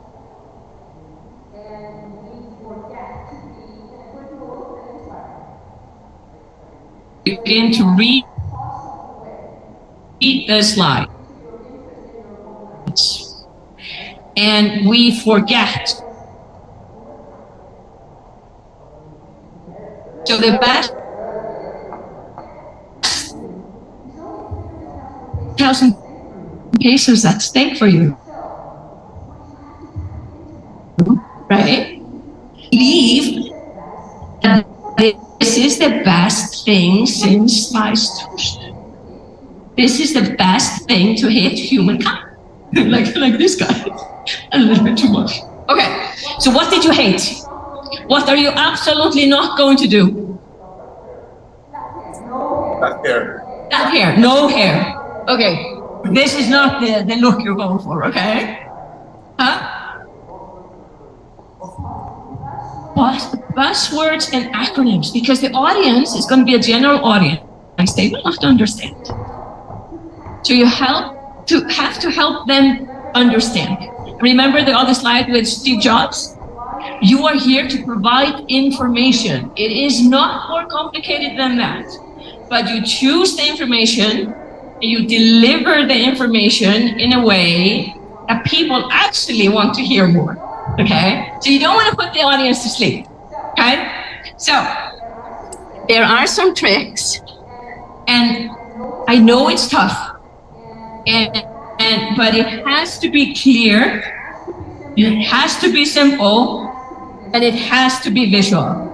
So many of you have slide decks, and I'm sure they're wonderful, and you will be able to use a lot of that. But you're not allowed to take a look at them today. Just like, no way. Because once we've created that first few decks, we get stuck in it. And we get stuck in our own head, and we don't hear it from the perspective of the audience. We hear it only from our own perspective. And even listening to you yesterday, your narrative had changed so much since Monday. It's getting much more clear. So the slides need to reflect that. And you see the DesignX slides, really the only thing you are expected to read is the headlines. Because that's how you control what sticks with people. So, a little bit of brainwashing never killed anybody. Not when it comes to pitching. I'm not talking about politics. So, this is kind of a checklist, if you will. And this is something you're gonna start working on in a few minutes. So, what is an interesting story you can bring to the table? What are interesting data points, shocking data points that you can bring to grab people's attention? There are going to be 12 pitches. Can you imagine the audience and the panel on pitch number 12? So what can pitch number 12 do to wake up the audience? What would you do? Here we go. What is the trick you would use? Visuals? Start with a joke. Start with a question. Make them move. You mean like physically move, stand up? Yeah, like I just send them out and come back? Yeah. Yeah, maybe not make them leave the room because they might not come back. But yes, you're right. You somehow engage with them, either by shocking them with a data point. Like I learned that from this team over here that 5 female drivers have been killed within a very short period of time. You're not going to lead with that, I know that, but there are like shocking facts that make people actually sit up in their seat and say, I didn't know that. So find data points or create a story. This is very commonly done in the US. Those of us from Europe are not as good at it. I, for one, have a very tough time telling a story to lead the pitch. I think I'm just too practical. But when it's done right, it is absolutely fantastic. So it basically where you show, and to pick on you guys again, because they are thinking about how can they make working conditions better for drivers. So instead of just saying that, they would tell a story and show a story story of that person. Can you think of an example that is a good example of that? Have you ever seen that done? Even presentation of Steve Jobs. Yeah. The first part was so well done that it created a deep emotion in the audience. Yeah. That they became engaged in it. Yeah. But he did it actually without showing the people using the thing, right? But in his first pitch, I don't know if you've ever seen the first iPhone pitch. Yeah. And then he also shows 3 devices. So he shows a phone, he shows an email, and he shows something else. The music thingy. Yeah. So he says, so he kind of brings these 3 characters together into one thing, which was the iPhone. So he told the story. So instead of him just standing here and telling the story, he showed it, but he made a story around it. So many of you are working on projects that can actually show the stakeholder you want to help. You can open with that. For instance, I remember a couple of years ago in DesignX, there was this guy who and his team, they had a near-death experience in Hurricane Katrina in the South, in the US, a few years earlier. They had lost a lot of relatives, lost everything they owned. And he led with that personal story. And you could hear a pin drop in the audience. And he was kind of pitch number 12 or something, and everyone was getting pretty tired. And then this guy comes and he talks about his near-death experience in the hurricane. And not all people can pull this off. It has to be true. Can't make it up. But he could easily have told a story about someone else, like his aunt or his friends or something. But he chose to do it from his own personal perspective. So anyway, make sure that you open very, very strong. And we're going to talk about that in a minute, how you do that. And then I will take you through this later in terms of how you build a theme and how you build headlines. And the best slide decks that have raised the highest amount of money, if you use that as a criteria, they are the ones you can actually read the entire story just by reading the headlines of the slides. You don't have to listen, you don't have to read anything else on the slide, you just read the headlines, and the person reading the headlines or listening to the headlines gets it. And that's why for the last 3 days, and the 3 days before that with Gilad and Skyra, we kept saying, keep it simple, go, strip it of all the noise. Because if you can't communicate it, there's no action afterwards. People are like, what are they doing? You know, so simplicity is not just a Scandinavian design fetish. It is actually very, very, very important for pitching. Okay, so I'll take you through this in a minute, but just by doing it, actually. So I brought you a few examples, and there is a VC fund that some of you might actually want to contact when you are further along. It's called Y Combinator. Y meaning the letter Y. And they're in Silicon Valley. They are the largest VC accelerator, whatever you want to call it, in the world. And yeah. And then you go again. And then you go again. You just have to understand why they rejected you. You might have been too early, because we have a few DesignX teams that have successfully gone through, but we also have a lot of teams that did not. And in all of those cases, they were not ready to go to market. You asked people earlier if anyone had a bad pitching. Yes. I was once laughed at. They were laughing. It makes all the sense. They asked, so you're going to compete against Uber? And then they laughed. And I just realized that the key was to work with Uber, not against them. Not against them. This is a fantastic example, because what happens when people begin to laugh at, not laugh with you, because you want, you can be funny, and you can have them laugh, because then they are not sleeping. But this was not a good laugh. This is like a bad laugh. So what happens when people actually laugh at you?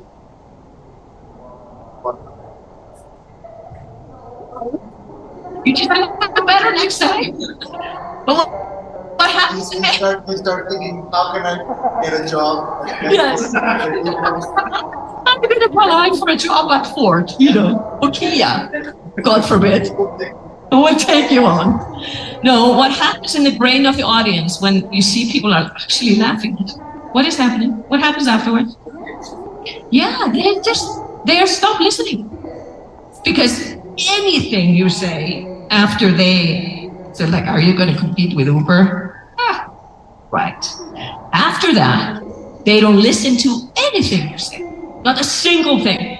Their body is there, but the brain and the ears are shut off. Okay? You don't want that to happen. Maybe some of them come and offer you a job. Who knows? But anyway, so my point with this one is this. Y Combinator, the most, some say, sophisticated financial vehicle around in Silicon Valley for sure. This is how they recommend that their teams create their slides. So, what do you see? Very simple, very few words, a lot of colors. Yeah. Very simple, very few words, colors, which is kind of like personality. You see in DesignX, lack of color, which is our personality. You were saying? There was a comment over there.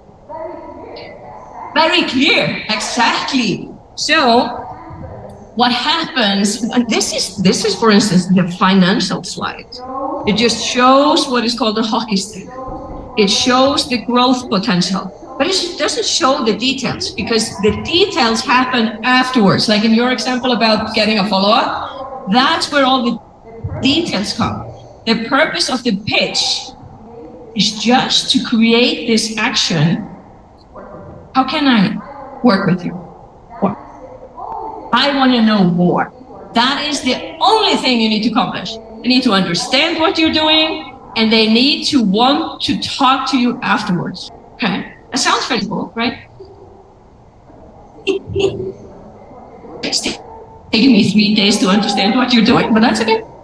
So, but that's the case. So you see the use of icons.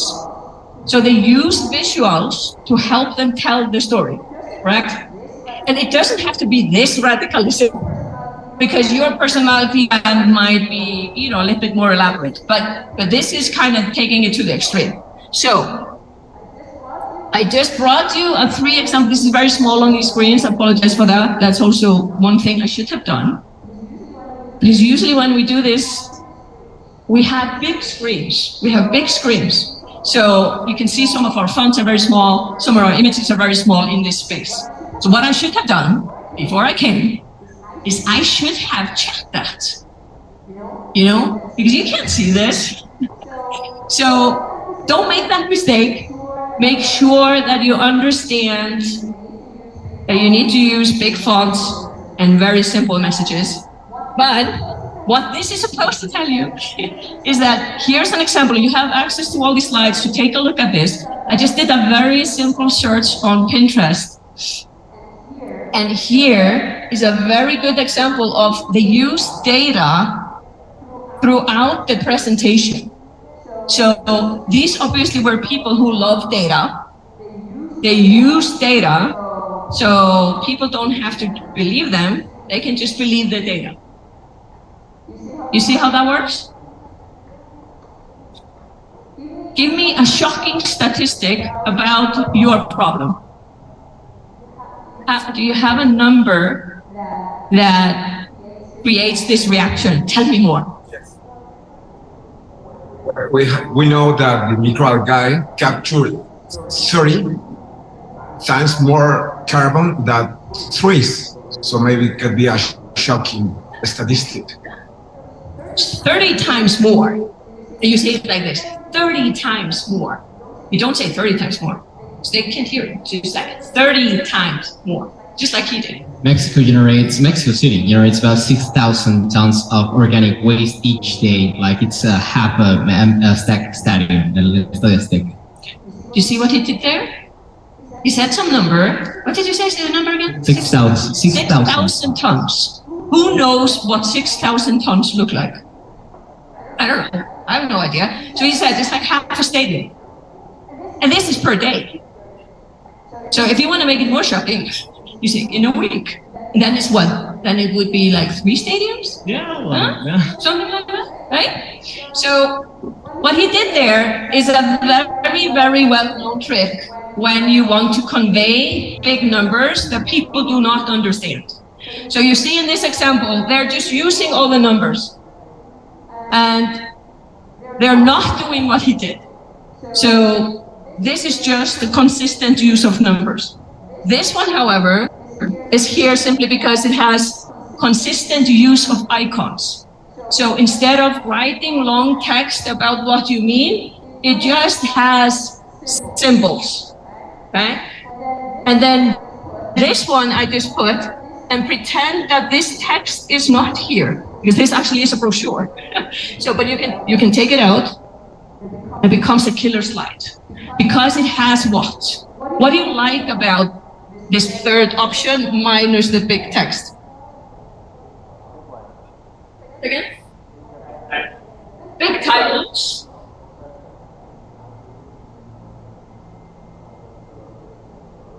Say again? Images.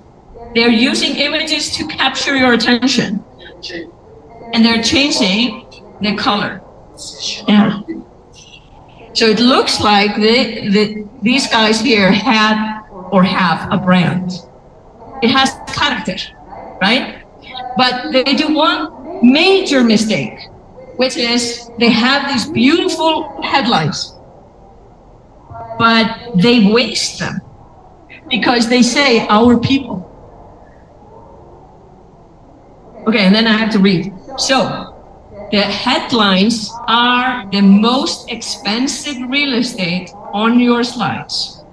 The headline should never say problem, solution, business model.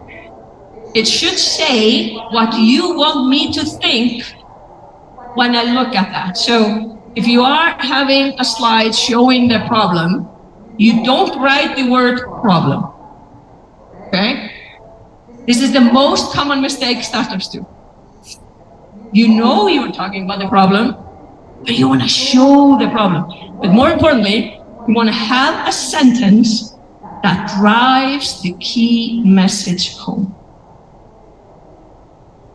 So so it would be like, did you know that algae is 30 times more powerful or something? So give me something like that. What would be a powerful headline? I was going to ask, do you have a good example? Do you have a good example? I don't. Do you guys have a good example from your visit? What would you lead with? You're seeing me for the first time. What is the key thing that comes from the first slide?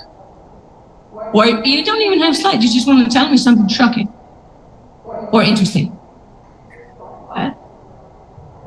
Probably instead of just saying the problem headline there's, maybe you can add a bit of your value proposition. Yeah. Let's say like stop missing out on what the sun can bring you. Ooh. So that is a place for that, but this would not come on the problem. This would actually come in your value proposition, would be perfect. But on the problem slide, it would be something like, did you know 5 women were killed last week driving an Uber? Exactly. And this example of the football stadiums, like, did you know in any week Mexico City is throwing away waste? If you say that better, do like half a stadium or 3 football stadiums of waste. Mexico City throws away 3 football stadiums full of waste every single week. Every single week. You know? That would be a great example to get attention. Just like this guy I told you about that came on stage and said, I had a near-death experience. There was not a single person in the room that wasn't waiting to hear more about that. So the grave mistake these otherwise very beautiful slide makers did is they completely wasted this opportunity. Anyway, so I brought you a few examples from MIT. Some teams that have been winning competitions from designers. So these guys, these are 3 architects that live in Paris. And as you know, Paris is cooking. The temperatures are rising. And they wanted to tackle what is called the heat island effect. It's a very technical term, very difficult to explain. And these guys created a slide deck that managed to explain that really, really well. But the reason it went so well for them was this. And this is something I really encourage you to do if you have the PowerPoint capabilities. So they began to tell a story about it, but they also showed us, this is their vision, then of course they talked over it with their beautiful French accent. So everybody was like, whoa, whoa, whoa, whoa. So they began to kind of paint a picture of the future. So they began by showing red everywhere and people cooking, and they were just like dying of heat. And this is in the middle of COVID, when people were locked in their apartments and were craving the opportunity to go outside. And then what they did is that they showed what it looks like, very basic prototype. So they didn't have to explain it, they just showed it. And they showed how it happens. And they showed how it's made. I don't know if you guys have these type of capabilities, and you see this very simply done, very naive drawings, even like a cartoon almost. But the reason they won this competition was because of how they used visuals to tell their story, and they had very few words, basically. Then this one, super interesting. The young woman from Egypt, finished her PhD at MIT, and she came up with, as part of her PhD, a really, really interesting technology to scan buildings. This is the one that I told you guys about. So she took something that usually takes weeks and is very dangerous for a human to do. She can do it in 2 hours. No risk to humans or animals or anybody else. So she won the competition, both because it was the most innovative, of course, but then because it's so complicated to explain how this thing works. So she baked into it all these little demos. And she put her value proposition as a part of it, and then she talked over this, of course. And then she just showed how this works. It shows where all the energy is leaking out of the building. And this is the deliverable to the client. They get a picture. This is the dormitory at MIT. So when you guys come and visit us at MIT, you will see this building. And it shows where the big leaks are from that building. So she's now working for Microsoft, she's working for MIT and many other big companies doing exactly this. And now it doesn't even need a drone anymore. You just do it with your phone. So, yes, it's called Lamar. That startup didn't work, or their startup is working with Microsoft? Yeah, the startup is working with the Microsoft. So they're just starting the startup, basically. And the work for Microsoft was their pilot. So if you guys can land a pilot project that will help you perfect your solution, that is ideal.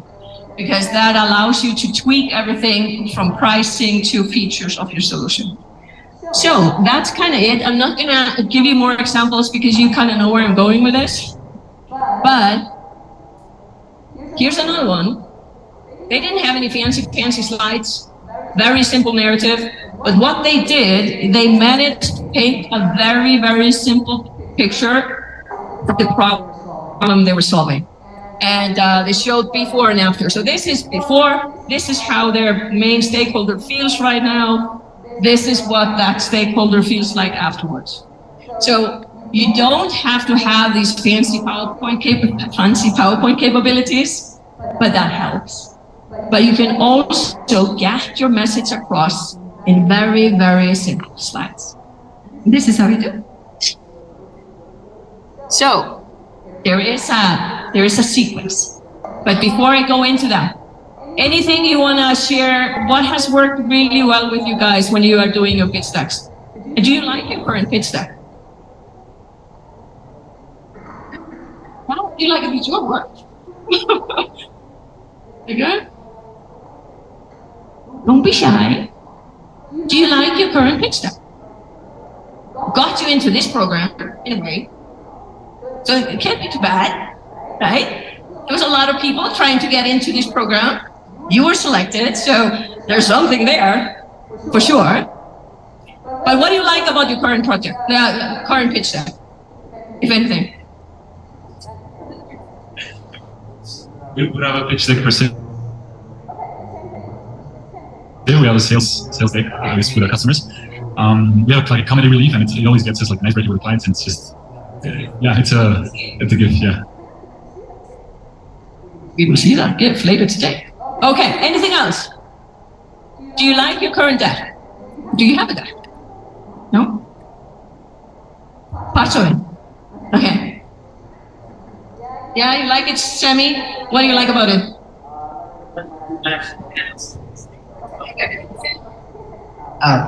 We managed to handle the simplicity of the idea and the team, so I think that we need to make it more impactful, so it has to transmit like some data of impact.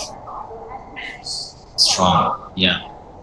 So what we mean by making it stronger, it means that it provokes action. And how do we provoke action? How do you get anybody to do anything? Emotions, because they get motivated or demotivated to do something. Huh? Call to action. So you end with that, like, are you going to help me with this? You said something?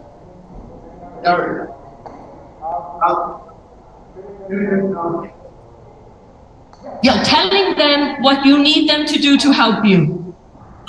Good point. We'll talk about that in a minute. Okay?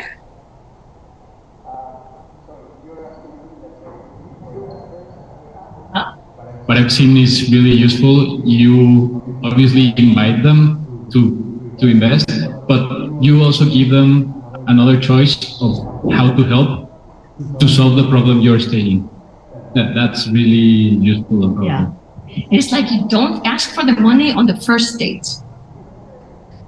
Maybe you do. I don't know what you guys do in Mexico. Anyway, so there is a sequence to everything. And pitching, I know we often think pitching is only for investors, correct?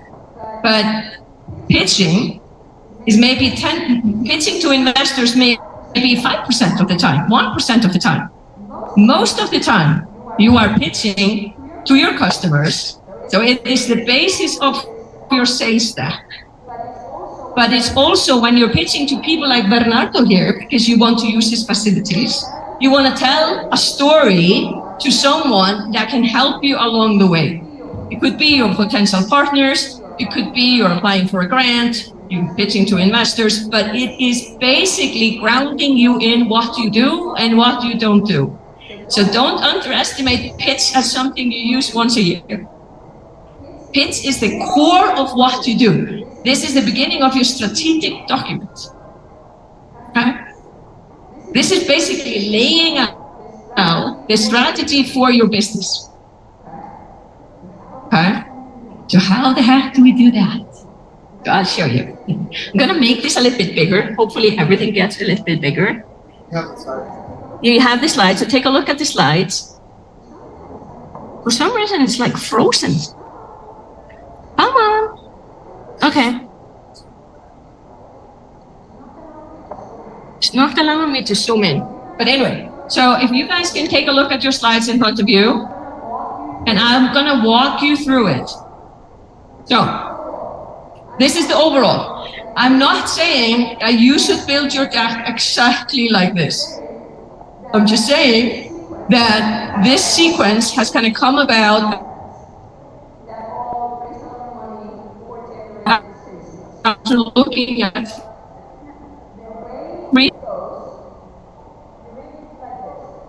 300 slide decks that all raised a lot of money. Why? They are chapters, okay? So you open, according to this, you open your pitch with a problem. Why is that important? Why do you want to start with the problem? Why not just talk about the solution? Because we love the solution. At least I hope you do. Get interest. You get the context around it, the people in context. You begin to feel the emotion, right? The problem is important, but you get interest immediately.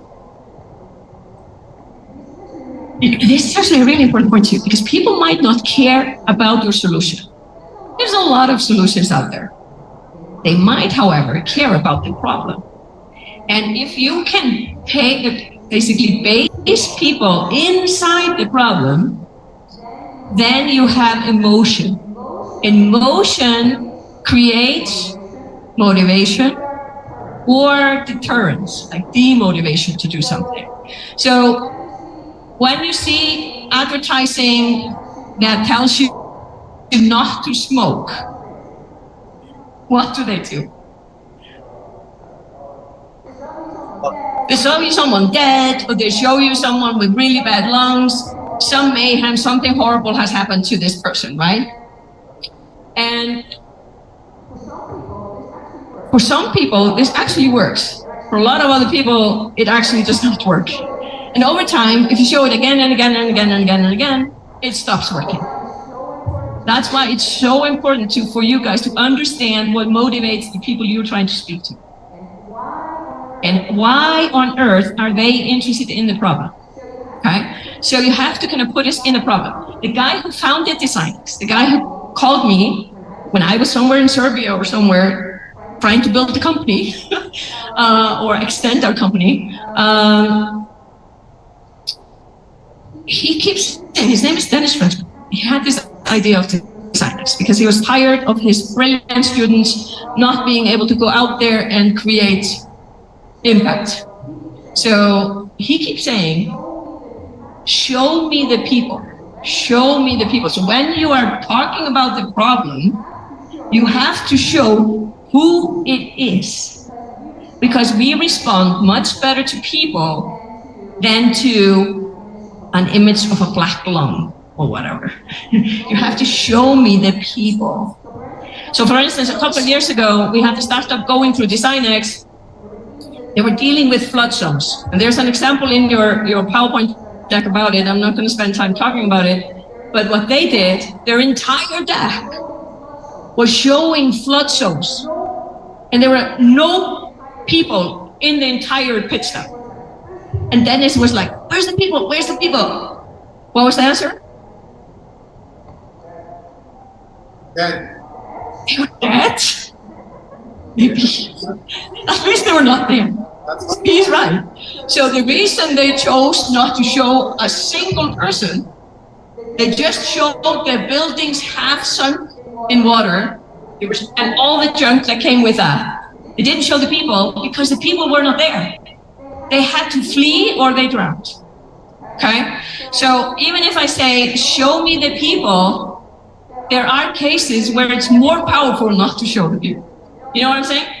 So every single case is unique to you. Okay? So the first section of your slide deck, talk about the problem. And in that section, you show us the problem, you show us who has the problem, and you have to paint a picture of urgency. This is the most difficult thing to do. How do you make it urgent? Let's say, so I pick on you guys because you have, on one hand, you have a solution that is like similar to the one I showed, detecting, managing energy in buildings. How would you make that urgent? Why is that not just nice to have? No, it's actually a great question and something that we keep asking ourselves because it seems not to be urgent. Like, people can save money, but they're not really that interested. So the way that we've tried to make it urgent is by approaching the companies that are already transitioning to net zero and already investing a fair amount of money and letting go grants or low interest rates on their loans because they're green bonds and so, and telling them like, instead of only talking about the money that they're wasting on energy, it's like you're letting go this opportunity. Follow what you say. So basically what you did is they went inside to figure out what are the biggest pain points. So the savings might, yeah, it's nice to have, right? Saving the environment, nice to have. But these are stakeholders who actually are on a journey to net zero. You're solving that for them. So you cannot know this without speaking to them. So between now and August 21st, you have to do more interviews with the people you are aim to serve. You have to be able to understand where is that pain point. And it cannot be too general. So anyway, so this is something we will talk more about. But anyway, so the first step, paint a very compelling picture of the problem. Then, and only then, can you talk about your solution. So here's the solution. So, in the solution, and this is what is called hierarchy of information. We all know that it needs a little bit of foreplay, in a way. You need to warm up the audience. The audience is not ready for all your details and all your brilliance unless they understand the problem you're solving and what your solution is in general. Okay? So the first slide about your solution kind of has to say what it is you're doing. And I don't know how many slide decks I've seen that do not have that. Because we assume, because we are thinking about the solution so many times, we forget to mention it. And we go straight into the features. Like, oh, I'm doing this. And people are like, what are you doing again? Why are you having all these things? You know? So make sure you do not forget to tell people what you're doing. If you're doing a platform, if you're doing a robot, if you're making a car, whatever you do, you have to say that. And more importantly, you have to show it. Then the features, and you saw the examples I showed you from the DesignX teams, the GIFs that they created. That was basically all around showing the problem and showing the features of the solution. So if you do have screens, and you had some of that actually, because when you were pitching, I think on Monday, remember her presentation, she had like screenshot of mock-ups of her platform. This was not the actual, or was actual. They're actual. Okay, so she has an actual platform and she shows the images. And the reason that is so powerful is that we begin to believe, okay, she's not just full of talk, she's actually built something. And the way the startup teams at MIT do this is because they haven't actually built it. They are like you, many of you, very early stage. They just create a mock-up. A mock-up means that it looks like the real thing, and it even moves like the real thing. So if you, for instance, creating a platform like the two of you guys are doing, you would simulate it. You would show what happens. Let's say, if you want to tell a story, what happens when I come into the Volta platform? Come in, and I do this, and I do that, and I do that, and then I'm very happy at the end, you know? So this is how you walk us through the solution, rather than giving a 15-minute pitch spiel about all the clever things you can do. Try to show it. And then the last one is your value proposition. It's basically, yes, there's a problem. Yes, you happen to have the solution. And this is how it creates value. It saves money, it saves lives, whatever you came up with in your value proposition. This is where you plug your value proposition. So the audience can never ever understand the second half of this if they haven't full clarity of the top two. So in reality, if you have 20 slides, you have most of them about your solution, but you have quite a few about the problem. But don't spend too much time on the problem, because people are like, okay, how are you solving it? So paint a clear picture about the problem, spend most of the time showing them your solution, and you don't move on to the business side of things until you are sure that they understand what the solution is about. Because for a general audience, like the one you were about to pitch to, they are mostly interested in these two things. But they also might be interested in, okay, yeah, there's a problem that I'm very interested in solving. Yes, you guys have the solution, but is this really a viable business? So remember when I talked about Steve Jobs? You are just conveying information. And this is the core of the information. Number one, you have identified an urgent problem. Number two, you have the solution, and this is how it works. Number three, you're in the process of, or you have identified a way to make this a sustainable business. Okay? That's the only thing you need to communicate. So, and everything you've done, last time with Gilad, and now with me and Niscaira, you have everything you need to build this type of deck. You might tweak it, you might use it in creative ways, but you have done all the thinking, okay? And the beauty of having to be forced to make a slide deck that is this simple helps you make the decisions you need to make now, because we might have managed to confuse you. Many of you are pivoting. We have ruined your day, I don't know how many times. And then now you're gonna have to bring it together. Go ahead. How can I make sure that the solution was understood after saying? Good question. So he's asking, did you hear his question? He said, how do I know that people understood my solution? How would you tell? You can see the faces. You can see the faces?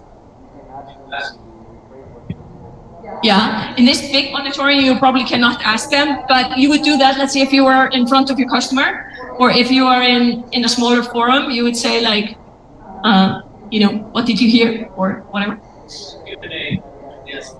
Yes, the Q&A is the biggest tell. Unfortunately, that is too late for you to recover from the pitch. However, and this comes from practice. So if in the Q&A, you're only getting questions like, tell me again, can you go back to your solution? How does this actually work? Like, who is your client again? Who's paying for it? And how does it actually work? I don't get it. What do you get if you come into your platform? Like, what happens when I'm your client? If you are getting these type of questions, then you are in trouble. Because that means they did not get it. So the best way to do it is that you practice.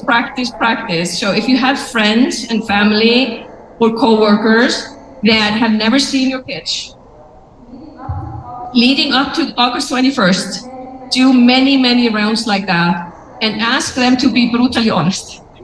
Because if they don't tell you the truth, you're going to come with the wrong pitch. But to your earlier point, is the best tell while you are pitching, you can see the faces of people. If they're like, what? And they're kind of going to the next person. Body language is very powerful. But don't let it throw you off, because people are sometimes on their phone or they have bad eye contact. What I love about this group here, you guys have good eye contact. Because in many cultures, it's not the case. And not that I'm staring you in the eye all the time, but a big part of being a powerful presenter is having eye contact with as many people in the room as you can. Scale, without making them feel like super uncomfortable. So if I would kind of be like always here, there people have personal space, right? So in some countries, there's like no personal space. But in other countries, you kind of have to be here. So you have to be also cognizant about that. So I had to learn it the hard way, because we had companies in 40 countries, 40. And in some countries, people were like, in my face. And I come from Scandinavia and I don't like to be touched. Like, no. So I kept backing up and they kept following me. So, yeah. So it's just, let's leave that. So just make sure that you are aware of body language. You use eye contact. That's the most powerful thing. And in America, they can teach charisma. What is charisma to you? Because charisma is one of the biggest things you have going for you when you pitch. What is charisma? Yeah, the capacity to get the people to empathize with you. Yeah. What else? Capacity to be yourself. Capacity to be yourself. So people are actually really interesting to hear what you have to say. Attractability is kind of like, I want to listen to you. Yeah. Not be yourself. Yeah. You cannot fake it. There's one over there.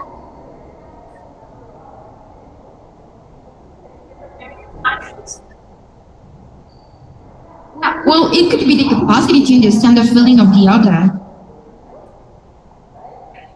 So my question to you guys, can we train charisma? Yeah. How do we do that?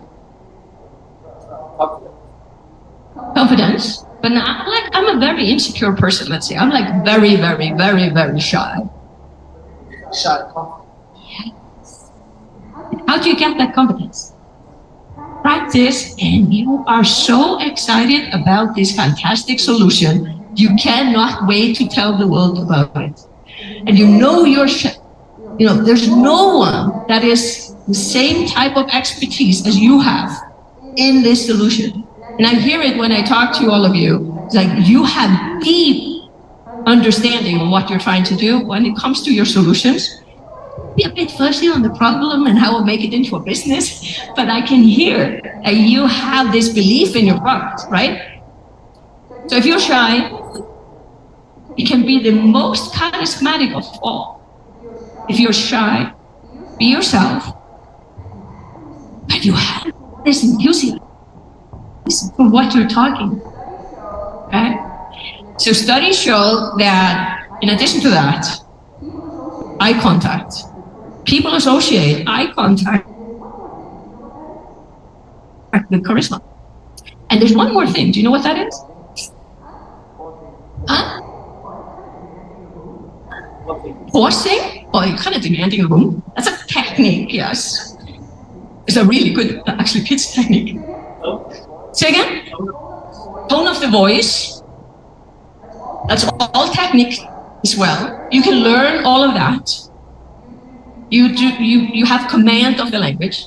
English is not my first language. English is not your first language, but still you have command of the language in a way that I know when to slow down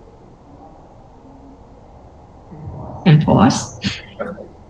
And I know when to speed up and say, okay, let's go. So that is what I mean by you have command of your language. So now you're going to pitch in Spanish. So maybe it's all going to sound like machine fire, like, I don't know. But just remind yourself, you are not in a hurry. 5 minutes is a long time. And on Monday, we began with 3 minutes, remember? Remember the amount of information you could give in 3 minutes?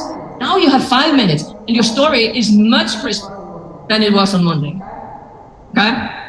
But it got sidetracked. But the one that I wanted to call out was, studies are showing that we think people are charismatic if they show genuine interest in people.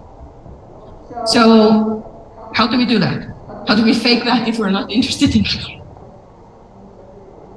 Give honest compliments or recognize something that you really believe is true. Did you hear what she said? Like give honest feedback, call something out that you find interesting about the person. Yeah? When you want to show genuine interest in people, what do you do? Ask them questions. You take the time to ask questions. Where are you from? Can I ask you, where are you from? Yeah. I'm from Ukraine. So, she's from Ukraine. Okay. So, what happens? I see her in 6 months. And I don't remember she's from Ukraine. That is a no-no. So if you do ask a question about the person, then we kind of have to remember the answer. And I was giving a big speech for a large Scandinavian tech company, and the CEO had a dog. And I was using this as an example. And I was going to try to remember the name of the fucking dog. And then when I'm on stage and I'm telling like, I can't remember the name of the dog. It was just like, I just draw a blank. So that didn't go well. But anyway, so if you want people to follow you on your journey, you have to be yourself. May you be shy or not shy. But you tap into this belief you have. If you don't believe in yourself, you believe in your project. And you have good eye contact, and you ask questions. So if you're coming to meet people who could be potential partners with you or give you money, don't just talk at them, ask them questions, okay? So that's charisma. Now you all can be like super charismatic. Not that you're not today, you are all very charismatic, but that is something to work on. But anyway, so problem and solution will take the biggest part of your pitch. Then the third one is you begin to convince people that this is actually makes good business sense. So the problem is big enough and urgent enough. Your solution is really clever. And then you come to here, you have 3 buckets. One called competition. Competition is basically who else is solving it. And it could be indirect or direct. Most of you don't have direct competition because no one is doing exactly what you're doing, right? But you have indirect competition. People are solving this problem in different ways. So, because if you are in the audience, someone tells you about an urgent problem, tells them about the solution, and the reaction you want is, why didn't I think of that? Like you said, like, why didn't I think of that? So they will have that question, is someone else doing this? Makes sense, right? You would ask the same question. If the problem is so urgent and this solution is so clever, is someone else actually working on this? So figure out a way to make a slide that shows limited competition. You don't want to show like a crowded field, but you want maybe to call out what is wrong with existing solutions. So you can say, yeah, people are trying to solve this problem, but the way it's currently done, it takes a long time, it's very expensive, and it's very inefficient, or it's very dangerous, whatever it may be, okay? So then you take care of that. And this is usually just one slide. Then, if you have come this far, you add 1 or 2 slides that show where you are going to begin.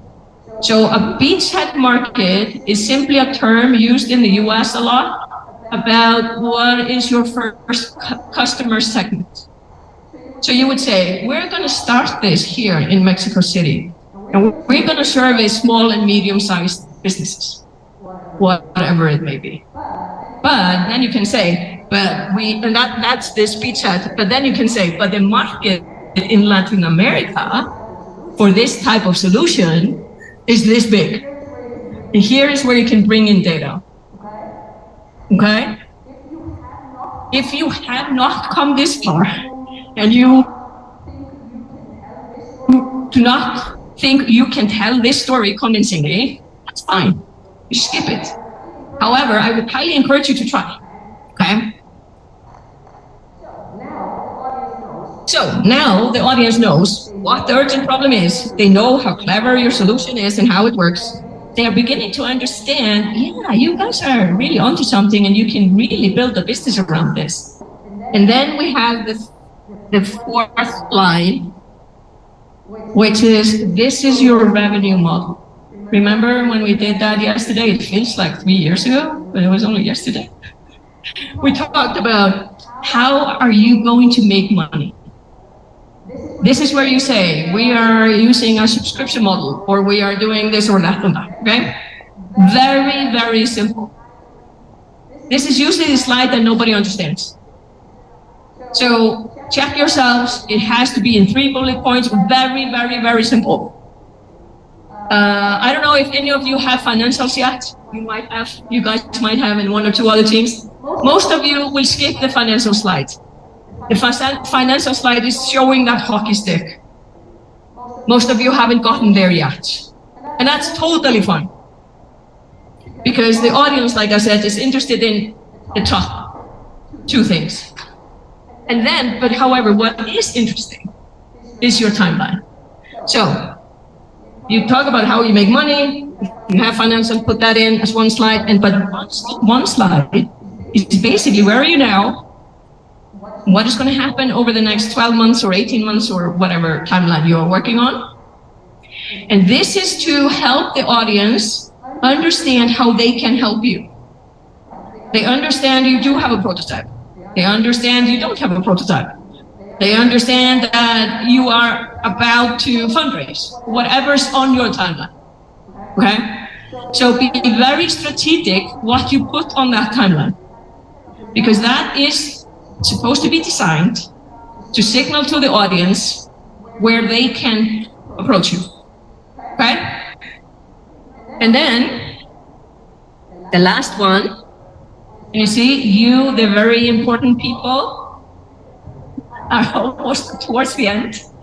You're not up front, you're up.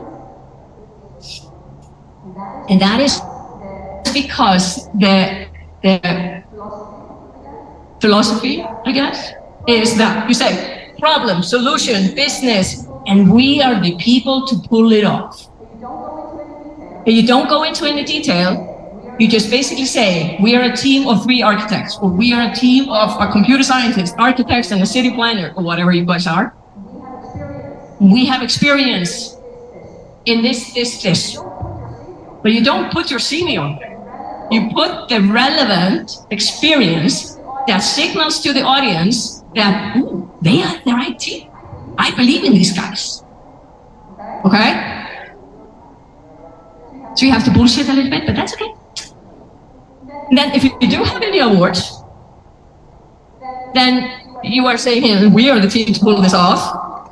And we have done 10 projects for Microsoft. Or we just won the most innovative award in Latin America, or whatever. If you do have any of those type of things, you put it in. Why is that important? Why do you get to brag? Why would you want to put your awards or recognitions in there? Trust. Yes, fear of missing out because you are now trusted by other people. Social proof. I can trust them because someone else trusted them. You went through MIT related accelerator. Right? That's a good thing, I hope. Woo. But so the guys at MIT, they use it all the time. They use their MIT email addresses to approach people even long after they are out of MIT.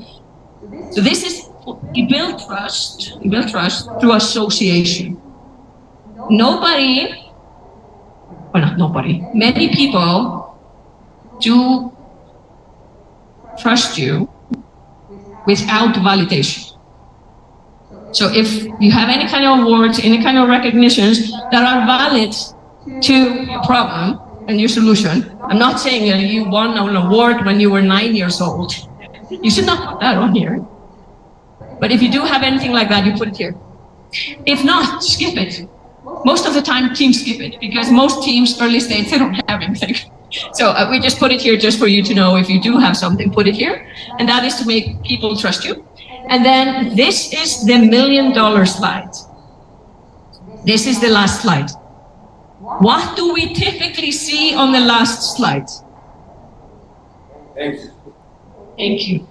Yeah, it's not the catchphrase, actually. Your pitch seems to be pretty good because you would use your catchphrase. But what people typically do, they put the word thank you. And this thank you, is going to be behind you for 5 minutes. because you're doing Q&A. Okay?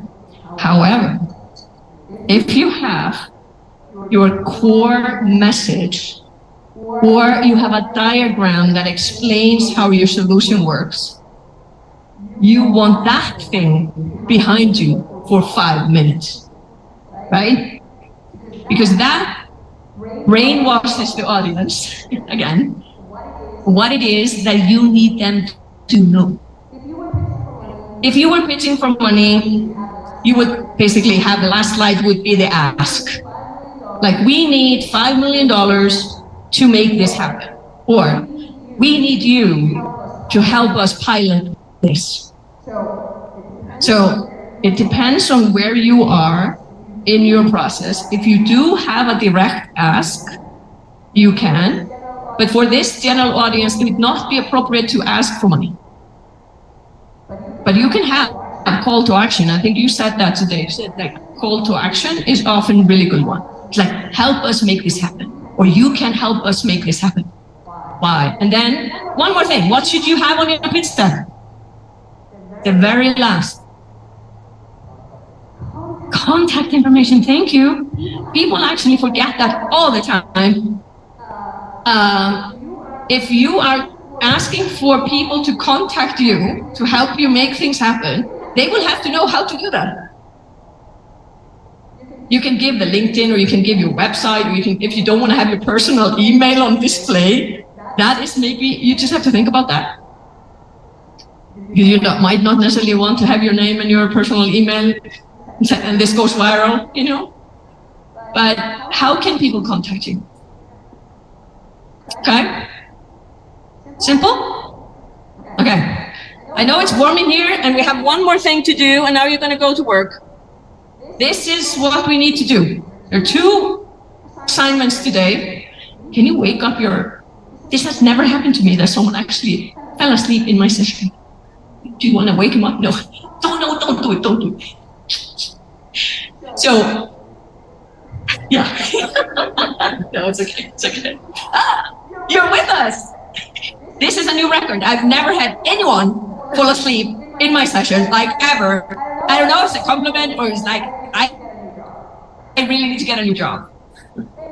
Anyway, so this is your assignment. We're going to do 2 things. Number 1, you are going to create a sentence that you can say in 11 seconds or less. That is your elevator pitch. This is, if you meet someone in an elevator, you have to explain what you do, and they actually have to get it in 11 seconds. Because it only takes you 11 seconds to go to the floor you're going to. And the best way to do that is basically say, we help X to do Y by doing Z. What that means is this. We help, and you put your stakeholder, your core group, your medium to small size business owners, or whatever is your core group. 2, and then you put the problem in, or the opportunity. If you rather phrase it in a positive term, like your value proposition, you put that in. Doesn't always have to be the problem. It can be how, but then this is why, and this is describing your solution. So we help medium to small size businesses go green by helping them harness the power of the sun through our magnificent platform, without using all these words. So this is something you have to do. Yeah. Always in the way, okay. So any questions on this? We're gonna spend, you need a few minutes on this one, and then every single team is going to pitch it. And I'm not going to give you a lot of time for this, because you should know this by now. We've done this in 10 different ways throughout the last few days. So this is the first assignment, and then what we're going to do is we're going to go and create the headlines for your pitch deck. So we're going to spend most of today on that, but let's see what you do in 15 minutes. If you can come up with this sentence in 15 minutes, okay? 15, 1-5. There you are.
Guys.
Okay.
Okay. We ready? Okay. So the way we're gonna do this, because this could easily take all day. And we're not going to take all day for this. So we're going to go starting in the back, because they have a really good Sunday. We're going to start in the back, and we're going to go, and you're just going to go one after another. We can allow one comment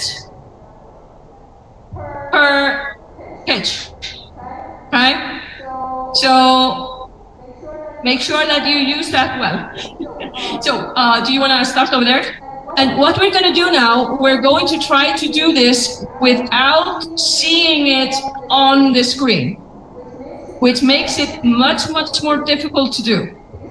Because when we can read it, we can better understand it, right? So when you pitch, make sure that you use your voice and you don't speak too fast, but fast enough, okay? Because we need to understand it. So can you stand up and say it and face the audience as you do it? Are we timing, Slava? Should I time? No. Okay. Yeah, just give me just one sentence. Okay. Okay, let's go.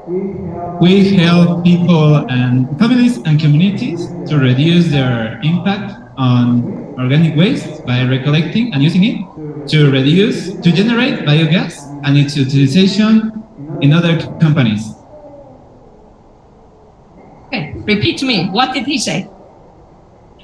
There's a face. There's like, whoa. Okay. Yeah, see how difficult it is to understand it? I just read it. It was actually really good. But when you say it, so many words, right? So, any comments for them? Huh? It's too long. And you can say the same thing by deleting a few words. I'll comment, we'll talk about it. Yes. And I'm sure it sounds beautiful in Spanish, because there might be some English, tweaks there. But you got it. You got the main thing. He said, who is the customer? He said, what is the problem they're solving and how they're solving it. It was only in the how you're solving it where it became a little bit fuzzy. But good. Give him a hand. Woohoo! Compared to Monday, he did something in 11 seconds that took 15 minutes on Monday. So you guys, and you can stand up, and it's easier to hear when we stand up, the lung actually fill.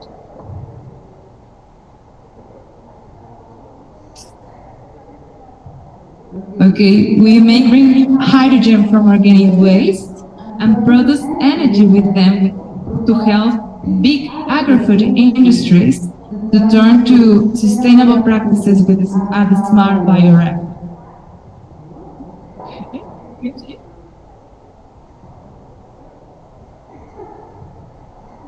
Imagine she had practiced this like 200 times and she would have said it like boom, boom, boom, boom, boom, boom, boom. So she had the right ingredients? Did you get it? Or are you thinking about your own sentence? That's usually what happens. You're thinking about your own sentence, so you don't listen to what she was saying. One comment. Was it clear? The first part of it was clear. So they create hydrogen, green energy. So I remember that. And then how and for who, then the bioreactor, it's similar. Like at the end, it got a little more confusing. And for who, I think you said agro something, so the stakeholder thing needs to be really clear who you're doing it for. But the what you did, at the beginning was very clear. Okay. So similarly, really good. You have everything in it. You just need to be shorter. Because can you imagine you're in an elevator, you don't have your computer, you cannot read this. So it has to be in words that you remember, and you can say like, blue. You don't have to do anything with it. Okay? But really good job. So,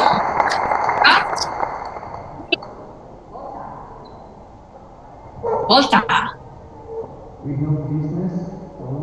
We help business owners generate more money, reduce costs while going green by using our solar energy trading platform. Goodness. Yes. Today, It was not bad. You come a long way in just a few hours. Did you get it? Was it easy to understand?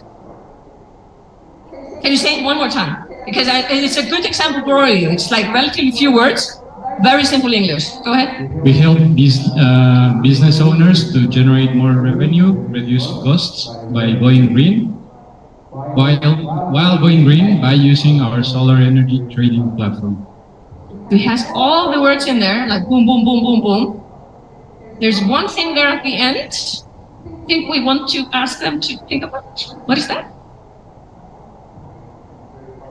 Yes, the trade platform, because that kind of, yes, there are more questions about it than it answers. So if you can tweak that little thing, you're a businessman.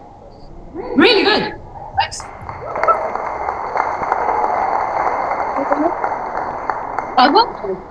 Alba, you want to go next?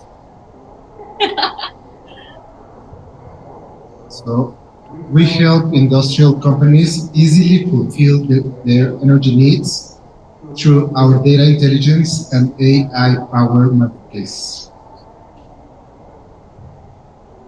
This took 15 minutes from Monday. Short, sweet. Time? Be a little bit more clear. Needs. Yeah.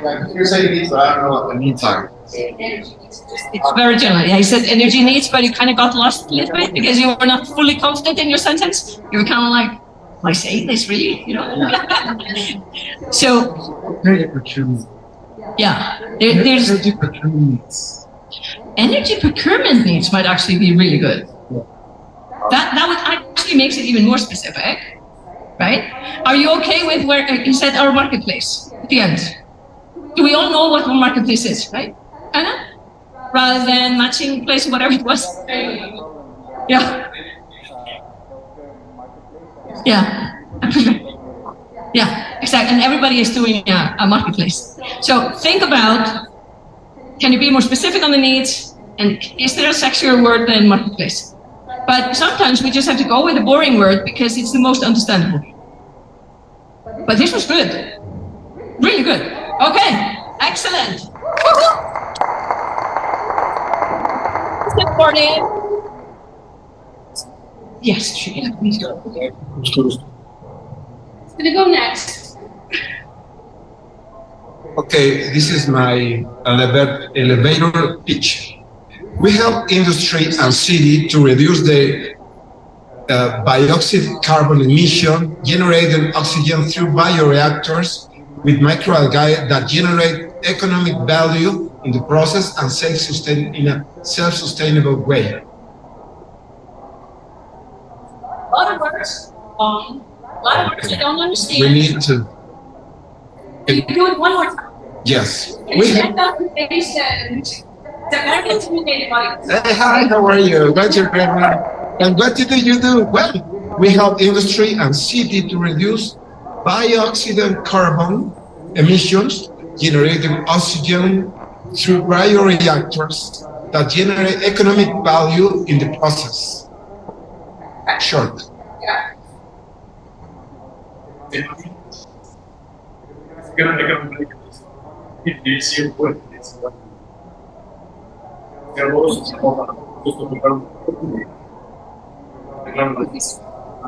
More simple? Yeah, basically, money instead of value and CO2. Okay. CO2 instead of the CO2. All right. CO2. That's. Thank you. It's very good application. Right. So, in Spanish, you guys do that. All right. El pitch sería algo así. Si hacemos nuestros viajes cotidianos limpios, fáciles y seguros mediante un sistema amplio de movilidad, de micromovilidad sustentable, entonces lograremos más salud, bienestar y mejorar el ambiente.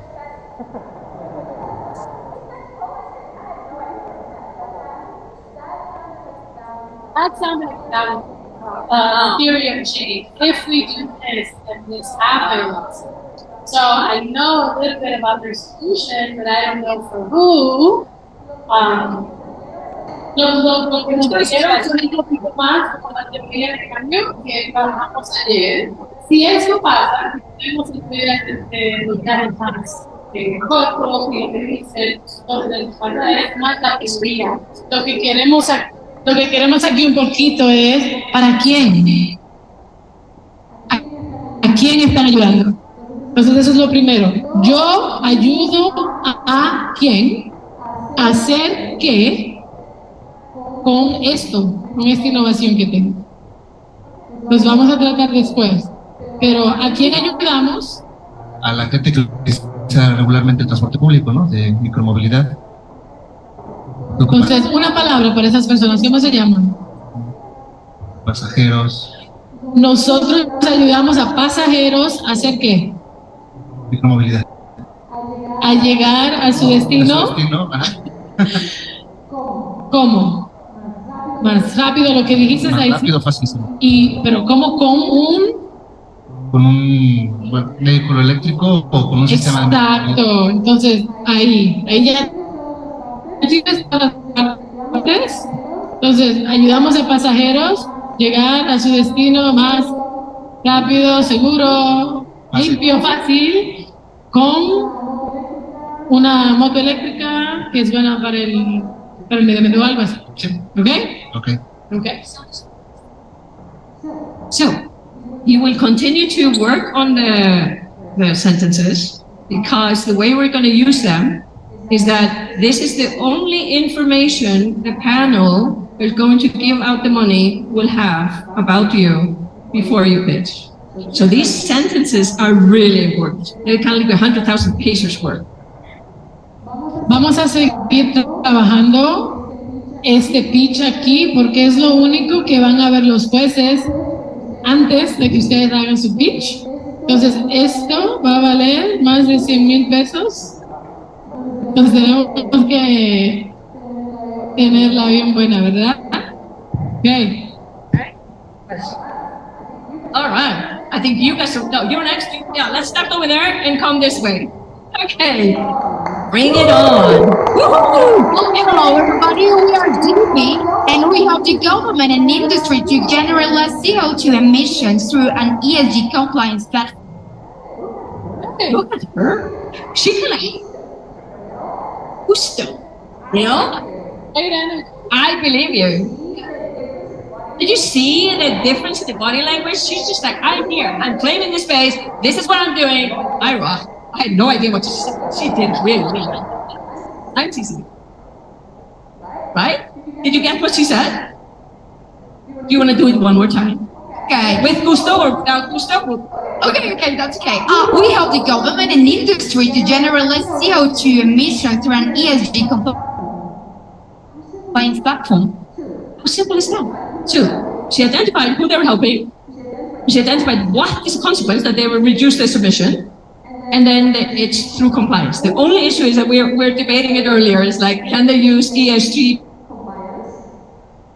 Anybody who needs to know that will know that, I guess. But that's just something for you to think about.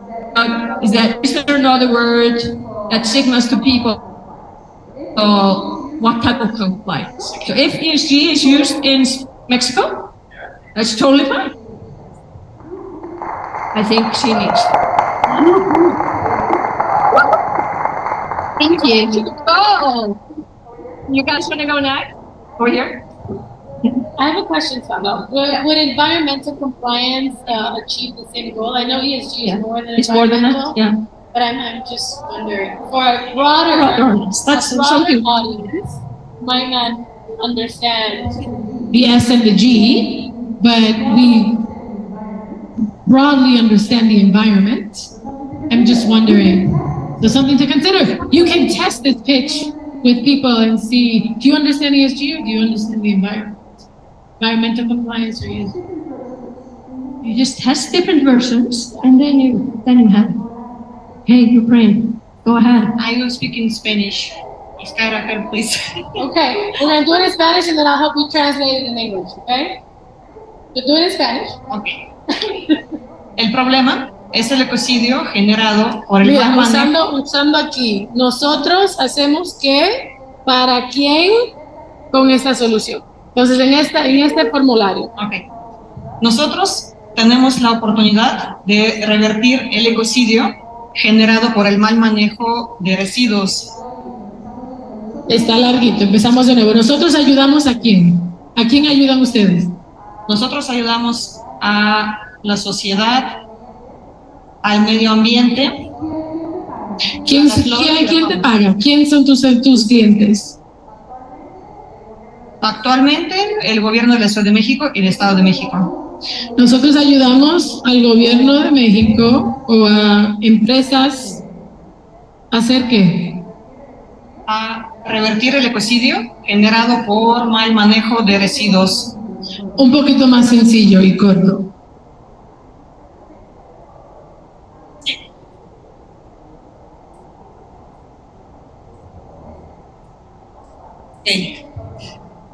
¿Quién tiene el problema? Nosotros ayudamos. ¿Me lo puedes decir de esta manera? We help. Nosotros ayudamos al gobierno de la Ciudad de México y del Estado de México a combatir un problema ecológico.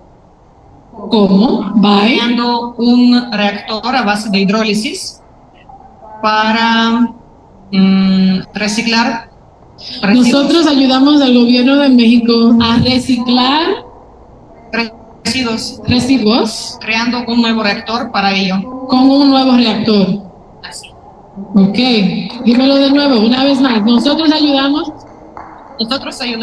a la Ciudad de México y al gobierno mexicano. Al gobierno mexicano a combatir, a reciclar residuos, creando un nuevo reactor. Ok. Más sencillo, más corto, un poquito más amplio para que más personas te entiendan. Muy bien trabajo. So we workshopped it in real time, but in English, we help the Mexican government recycle waste through this reactor. We're going to get a little more specific on the reactor. Yeah. Okay.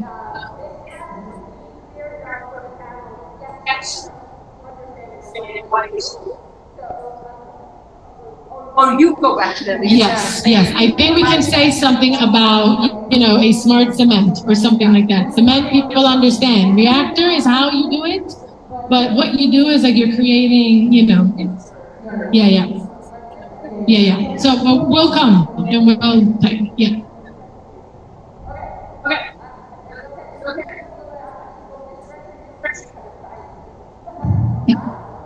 Okay. ¿Quieres esperar o quiere? Ella está haciendo ahí por línea. Okay. I think we're going with Batu. Batu next.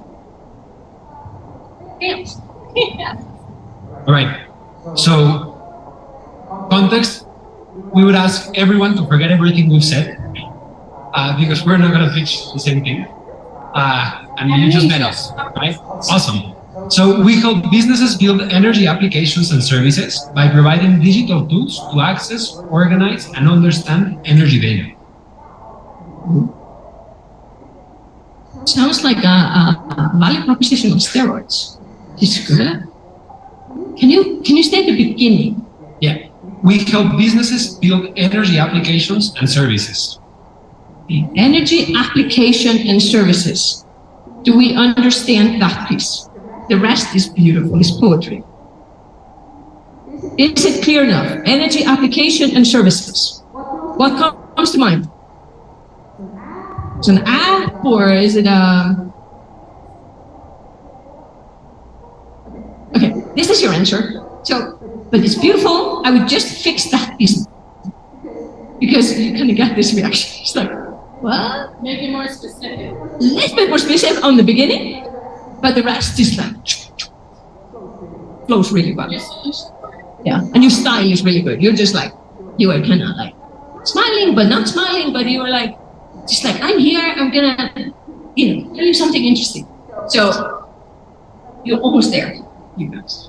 You did. So, this one. This one? Do you wanna go? Fine, this is cool. Or? Yeah?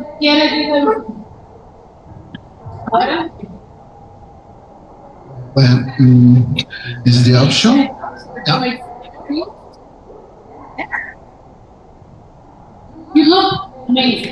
Yes. Yeah, this is them.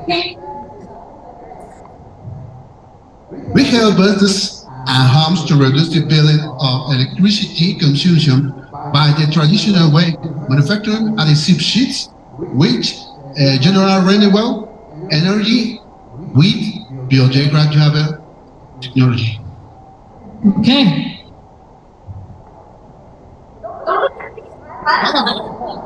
No. La primera parte del pitch. We help business. We help businesses homes and homes to reduce your billing.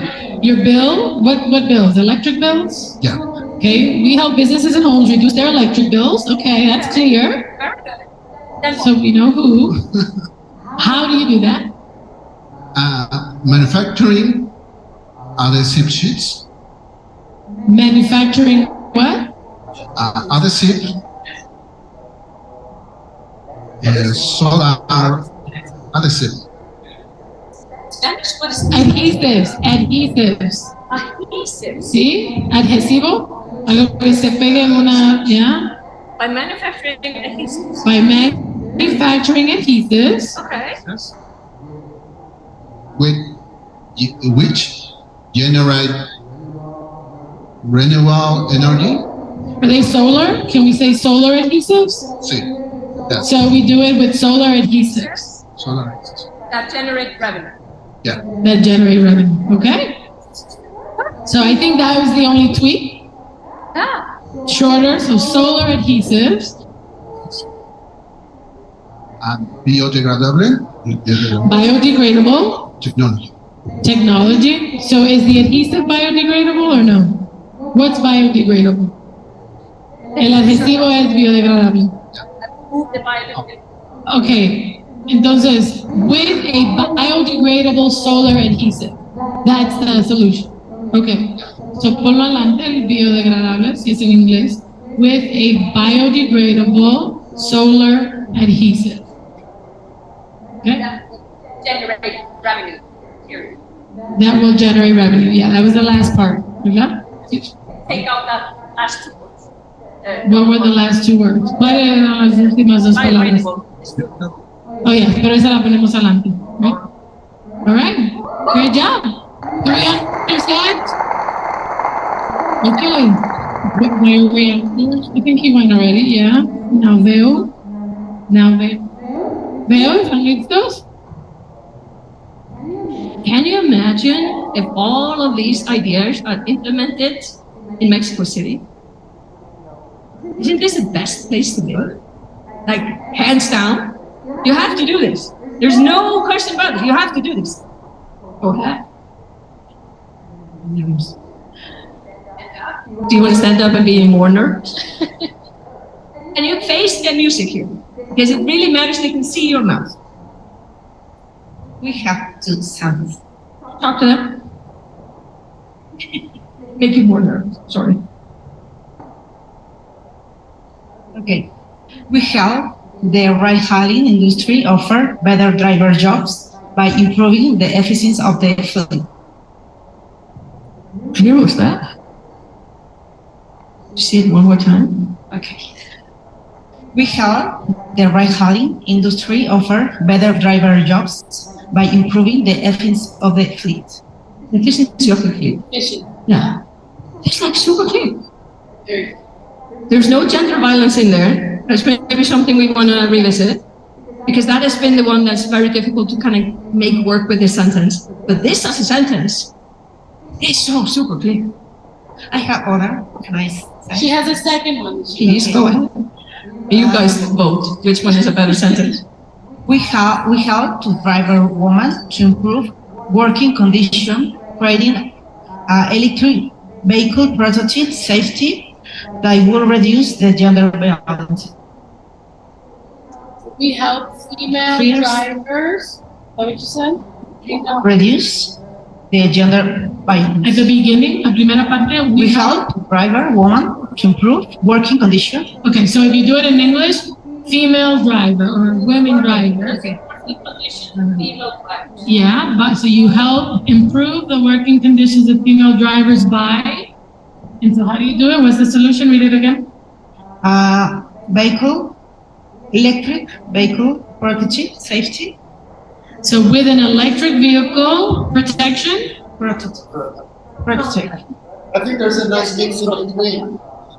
I think we help female drivers. We help improve the safety of female drivers by aiding for more efficient teams. Yeah, that could also work. More safe and efficient. Yeah. That's safety and efficient. Right, safety does. The I think a combination of it. What do people think? Which one did you like more? ¿Cuál fue más claro? ¿Cuál entendieron mejor? ¿Cuál los inspiró más? La mezcla. So maybe you make the first one about women drivers, and then match the fleet, like make sure the fleet is safe as well as efficient. Yeah, okay, thank you. So the first part was really clear, really short, really simple. The second part makes us care a little more because it's about a very specific user and it has a hook, so it's a combination of the two.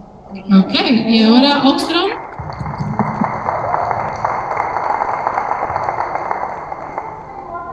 Most people come to our class because they're using electric cars to solve gender bias. When you look at these two words together, it's very difficult to imagine how that works. So these guys have to come along with it.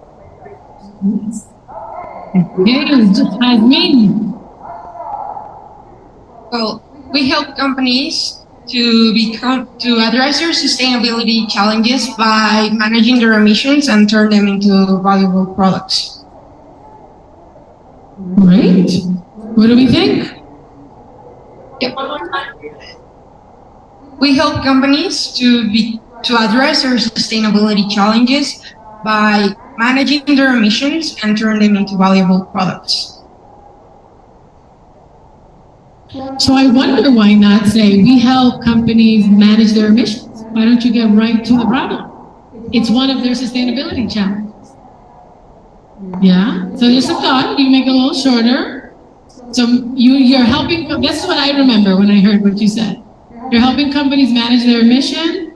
Say the last part again. And turn them into valuable products. And turn them into valuable products. That I might want to make a little more specific. Are they making money? Are they, so that the end I think could be a little stronger, but it's very clear, particularly if you're helping, that specific example. What do you think?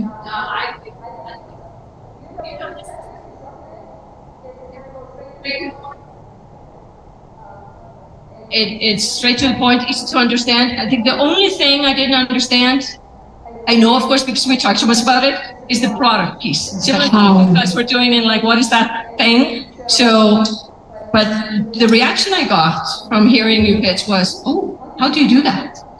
That is the reaction you want. Ooh, how do you do that? Okay, that is what you want. And then, but you might make it clearer by what's that product? It doesn't mean I'm going to make a new shampoo bottle out of my. So you need to clarify what product means here. Here's that.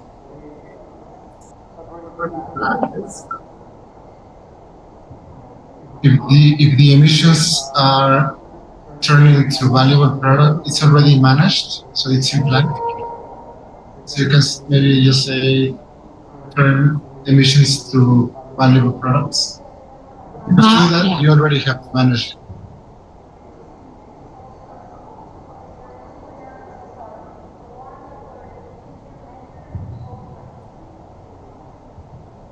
Thanks.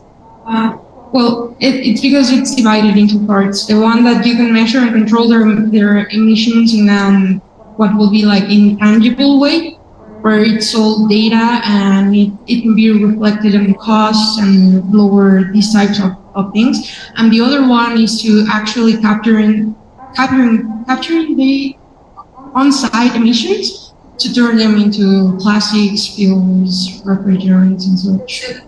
Companies themselves, they turn this into plastics, or they just sell their carbon. Both, depending on what do they want, and how can they use it in their own value chain on other people's. Yeah. So you help companies control their emission and turn them into valuable products? Yes. Okay. Okay. The beauty of the sentence, the way it is now, it's so simple. The only thing is that this ending with products, if I'm not making products, I don't really, you're not for me, right? So we'll talk about it a little bit more. I think there's something there. But how did you do? Oh, you have a question?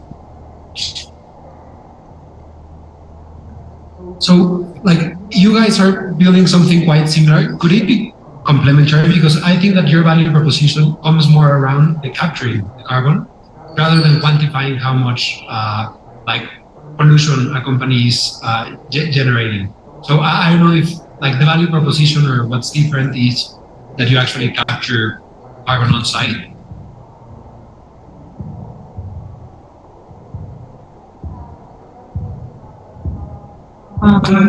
Complement.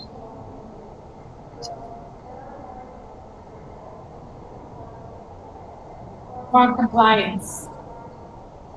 Things I am more in the part of quantify all the impact on site or by using platforms and such to one, for you to know your environmental emissions, and then later if you want to certify, that's your own kind of problem. But now you have all the data that you need to make that really easy and avoid fines, avoid certain costs because you're not on regla of all of these permits, and also the physical part of that is actually lower your emissions on your business, on your restaurant, whatever you have. So yes, it say this in 3 words. Right? So all of this explanation has to be boiled down to what is. Yeah, no worries. So she just has to take all of this stuff and we talked about and think about how can she turn that into just a few words at the end, because you have a beautiful sentence. If after doing that your sentence becomes completely rubbish, then you stick with the one you have. Okay? Are you tired? Are you happy? Did you do well? They might be hungry. It's 1 o'clock. Yeah, so, but one question before you go and eat. Was this better than Monday? Yes. Okay, this is not really enthusiasm. Was this better than Monday? Yes. Good, now you get to eat. So, we are gonna call this a working lunch because we have 2 hours left of today. Then at 3 o'clock we begin to kids out and kind of wrap things up. So we have 2 more hours to, no, what is it now? 1 o'clock? Yeah, two more hours to do the last thing. So feel free to go out, grab lunch or order in because the last thing we want you to begin doing, and we'll spend 1 hour helping each other out. We're going to split you up in groups and work together. But you begin for 2 hours to write a headline for every single one of these slides.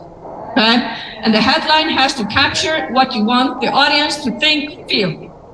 Okay? But you need to eat. And then come back and we get cracking. Can I translate very quickly? Las próximas 2 horas van a almorzar ahora, pero va a ser un almuerzo donde vamos a trabajar también, así que o vayan rapidito o ordenen, pero tienen 2 horas, de la 1 a las 3, para empezar, para hacer el deck con la primera línea de cada slide. Entonces tenemos 5 por 3, 15. Entonces en las próximas 2 horas 15 slides con una línea arriba cada uno y después de las 3 vamos a entrar a practicar. ¿Ok? Bernardo wants to say a few words. Y Bernardo quiere decir un par de palabritas.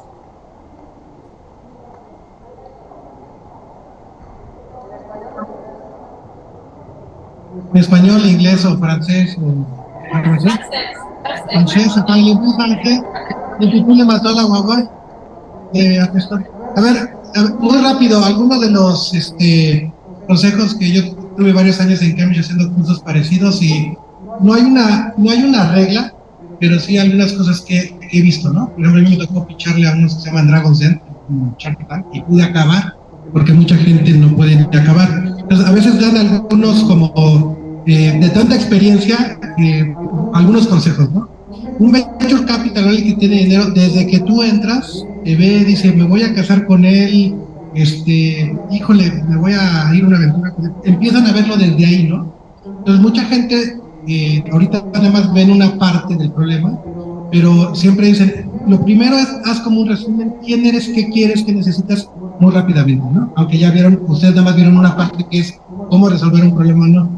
Evitar, uno de los consejos es, traten de decir la importancia que tienen, cómo lo van a solucionar, pero no exagerar, ¿no? Hay gente que dice, no, yo con que tenga el 1% del mercado del petróleo, ya la hago, ¿no? La primera cosa que dicen los inversionistas, bueno, ¿cómo vas a tomar el 1% del mercado? Pero también no minimizar tu problema. Por ejemplo, le puedes decir, yo voy a hacer vehículos eléctricos, que es un gran problema en Tláhuac, porque hay 10,000 usuarios, y yo voy a resolver con unos 500, ¿no? Entonces, ni te vas muy arriba, ni te vas muy abajo, es algo muy real, ¿no? Porque dicen, no, yo voy a resolver las 10,000 personas en Tláhuac con problemas, yo los voy a resolver, ya pierdes un tiempo, ¿no? Otra cosa es que la tecnología para los tecnólogos es muy importante. Decimos, yo soy el mejor tecnólogo, pero muchos de los inversionistas les importa también otras cosas. Luego dicen, una lámina, por ejemplo, de tecnología, ¿cómo lo vas a resolver? Pero hay otras cosas importantes, el ver si es el equipo, ¿no? Si no todos son ingenieros, si el equipo hay un administrador, si conoces bien del mercado, que no digas estas mentiras del mercado. Entonces, la tecnología es muy importante, pero no es simplemente lo más importante, ¿no? Y al final, uno tiene que también ver que para ellos es importante, al final ustedes van a decir algo así como, yo necesito de inversión X, y los dos parámetros importantes, el retorno de la inversión va a ser en 4 años tanto más, ¿no? Obviamente, no menos. Entonces, todos estos como consejos de prácticas, acuérdense que a mí me toca que me pichen, digamos, porque soy como un capital semilla, ¿no? Yo en mi área he dado casi 400 millones de pesos en apoyos, muchos universidades, muchos por convocatorias, pero generalmente, como dice el Baba, Iscaera, muchas veces tenemos que pichar lo del elevator pitch. Es cierto, a mí me pasó en un evento de Fórmula 1 que conocía Carlos Elvin Jr. y pues así, oye, pues que vamos a un data center, y dice, no, cómprame, no, pero podemos colaborar, ¿cómo lo platicamos? No, pues ahí está mi celular, ¿no? Pero sí, muchas veces pasa, el elevator pitch es lo que dicen, que encuentras a Carlos Slim, alguien millonario en el piso 0, y tienes hasta el 21 donde es su oficina, y el 21 lo tienes, y generalmente la gente practica. Pero un inversionista, como ¿cuánto necesitas para resolverlo? ¿Cuánto tiempo? Y si puedes hacerlo. Y a veces no es que te den el dinero ahí mismo, sino que sigas al siguiente paso, porque a veces cuando te dan inversión es como una serie de pasos, ¿no? O sea, primero te conocen y ese es el corto, y después van ampliando la información. Y si les interesa, entonces ya te empiezan a pedir más información, ¿no? Pero si es como el tenis, si ya te eliminan en la primera ronda, segunda ronda, pues ya no, pero bueno, esas eran algunas cosas que yo quería comentar, experiencias. Yo digo, no hay una regla fija, pero sí se puede practicar mucho. Y ya llega el momento en que ya encuentras al jefe de gobierno, a Martín Batres, y en 30 segundos le dice, oye, estuve en lo del MIT, fíjate que vamos a hacer esta planta, dame bien y mucha felicidad. Gracias.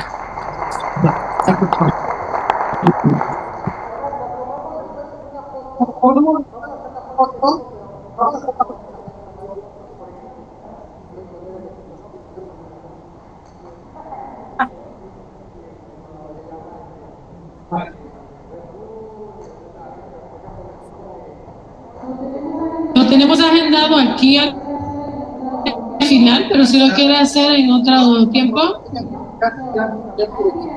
So, at the end, we're going to take team pictures and then a big group picture. So, sí, ya lo tenemos agendado aquí.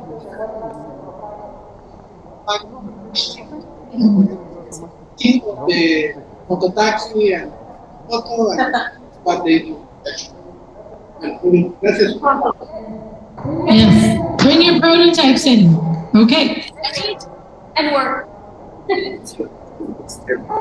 Can I pick your brain 1 second? Or are you saying? Yeah, go and show us. You want to go?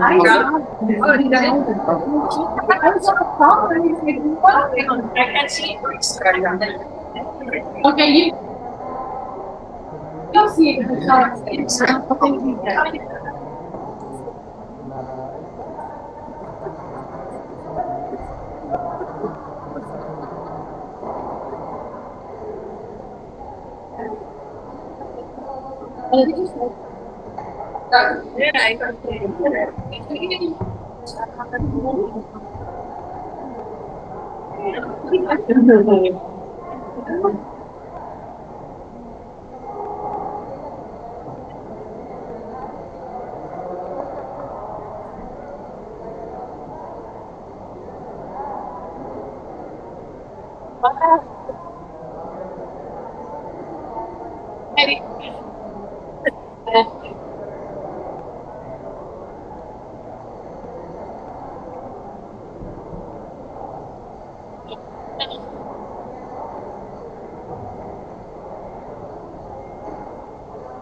por esa parte de la que no estamos jugando, cada uno con una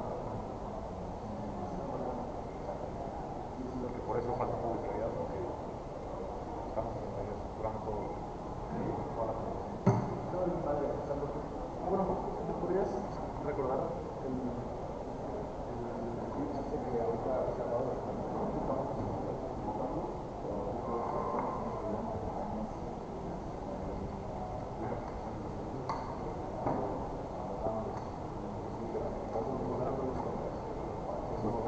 Sí, que pusiste pastillas, ¿no? Sí. Sí, porque hasta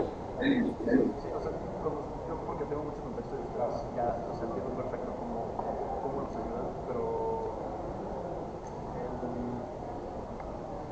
no sé si está tan claro lo primerito de desarrollo de aplicaciones y servicios, porque no es exclusivamente para eso.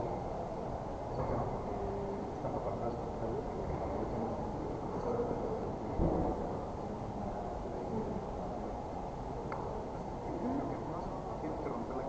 puedes hacer algo bien como elegante, simple, pero o sea, esto sí podría ser algo muy general, o sea, de ahí lo que cuál es el beneficio que aporta, ya desplazamos a los empresas, ustedes como empresas, etcétera, puedan hacer más beneficio con relación con la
months.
sé que es muy amplio. O sea, no sé si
está abierto.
It's the outcome of the dynamic conjugate, right? Yeah.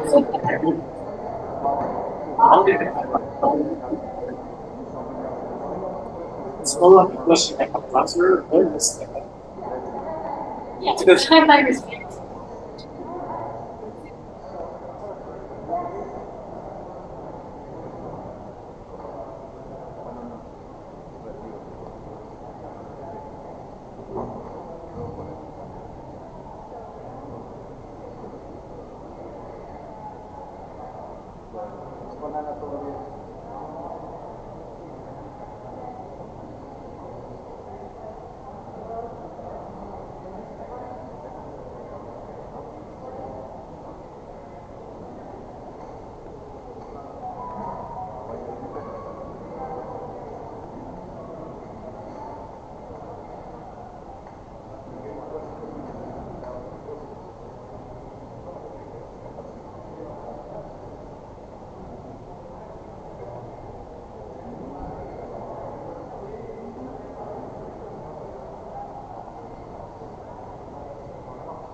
Sorry.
nos mandaron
Yes.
Or yes.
First one, where gets especially the personal those actually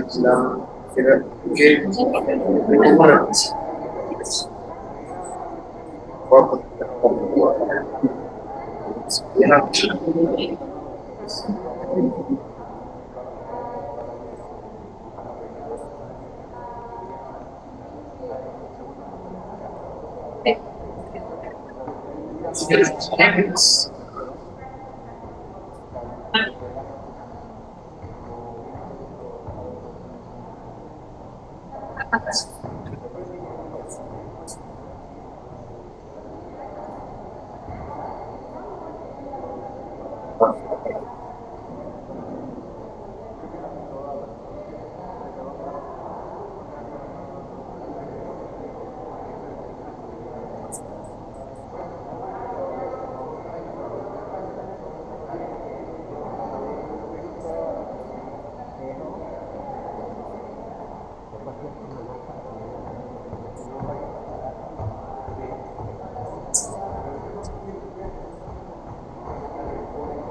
Mayor cantidad tiene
Yes.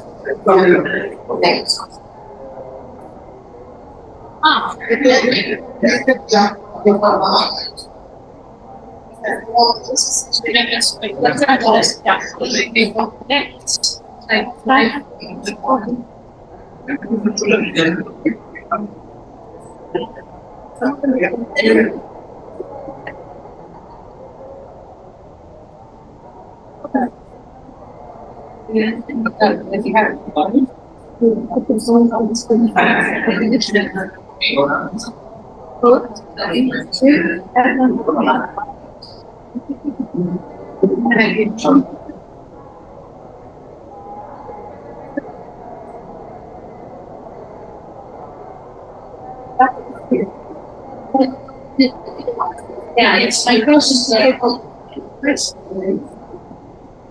production side, you have the Phoenix, like you can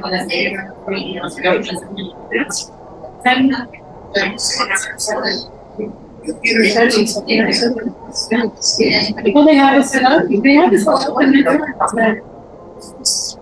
So stop sharing. And if you could do it, yeah. Let's yeah.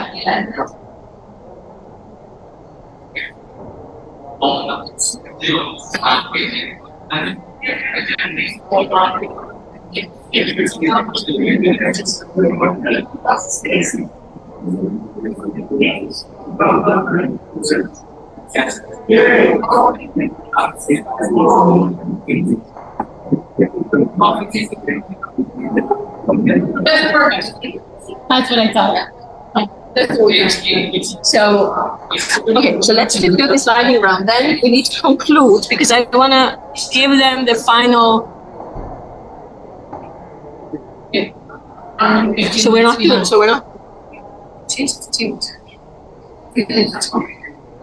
I think just do 2 and 2. We'll give each other 5 minutes. Try to keep up. Because we sit down and then we have 2 or 3 examples. Yeah. But well, here I spent so much time. So, how about this? There's still too much to go around. You do still the same things. I just say something you see who might be good examples, and then we might call 1 or 2 of you. Yes. Makes perfect sense. Over to you.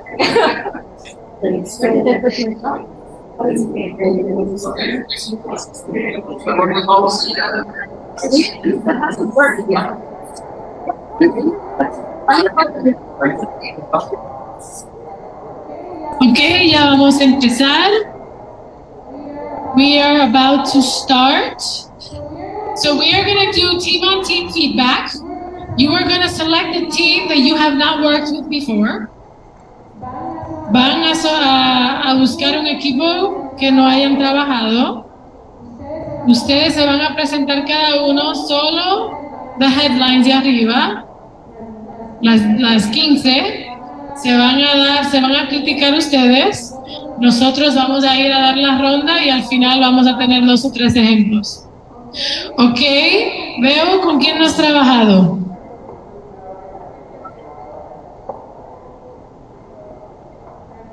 Aquí atrás, ¿con quiénes han trabajado?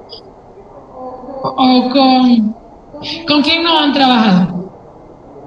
Ok, entonces aquí. ¿Y con quién no, perdón? Ah, pues entonces ustedes 2 aquí, perfecto. ¿Tú con quién no has trabajado? Elige uno. Ya ellos están aquí. ¿Te quieres ir allá atrás? Y aquí con los BioDark. ¿Quieres trabajar con ellos? Ok, sí, entonces Oxstrom y ustedes atrás, ok, entonces ya tenemos esos 2 aquí. ¿Ustedes con quién no han trabajado todavía? Entonces, ¿cuáles? ¿Los 3? ¿Con ninguno de los 3 allá atrás? Entonces, ¿con Bulbo? Ok, entonces, ustedes que son menos, vengan acá. Somos muchos. Sí.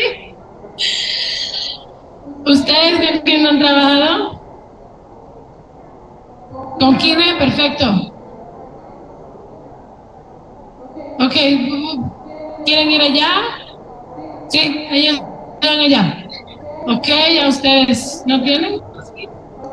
Ok, ¿con quién han trabajado? ¿Han trabajado aquí con los amigos? Sí. Bueno, solo queda un equipo, creo, aquí, o sea, esa esquina, with Smile. No, ellos vienen, estos dos vienen ahorita, o después. Ustedes dicen ahorita para ahora, y nosotros ahorita para después. Más tarde, sí, con ese de la esquina ahí, ellos están aquí, ¿verdad? Con ellos pueden trabajar, perfecto. Entonces, como son dos, ellos pueden venir aquí. Ok, ya tenemos. So 30 minutes, 30 minutos, 5 presentando y 10 de crítica. Entonces, en los 15 slides presentas en 5 minutos, el otro equipo te hace preguntas o te da sugerencias por 10 minutos y después cambiamos, ¿sí? Okay, in English, so every team is going to have 15 minutes. We're going to do this for 30 minutes. You're going to pitch for 5, your 15 headlines in 5 minutes. The other team will give you feedback for those 10 minutes, ask you questions, and then we're going to flip. So I'm going to let you know when to flip, and then we're going to have a few examples at the end. Yeah. So let's do 15.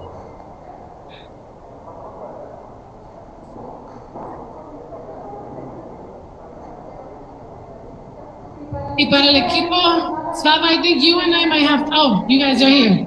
No, ¿ustedes van ahí con ese equipo? So,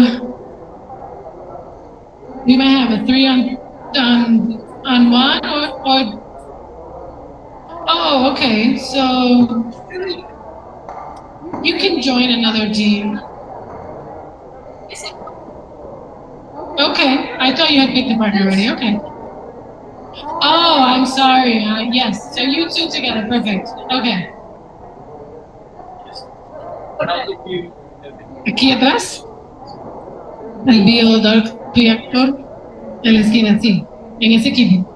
¿Tu compañera está aquí todavía? No importa. Entonces ustedes vayan. Ellos van a hacer sus 15. Llévate tu deck.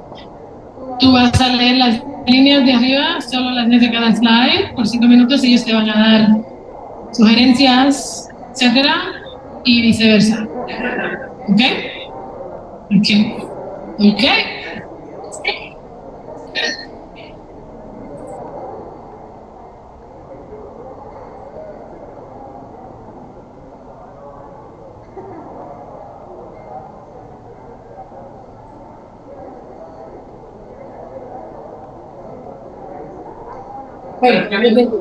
Coge tu computador.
Sorry, I was back.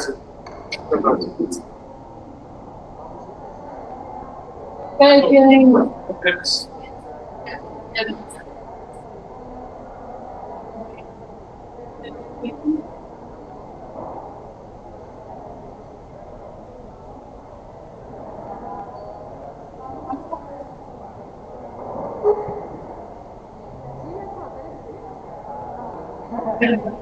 ¿Le importa si hacemos un equipo de 3 con ustedes? Es que faltan los colegas aquí, ¿sí? Entonces váyanse aquí o ustedes dos vayan allá y les damos un poquito más de tiempo a ustedes dos, ¿ok?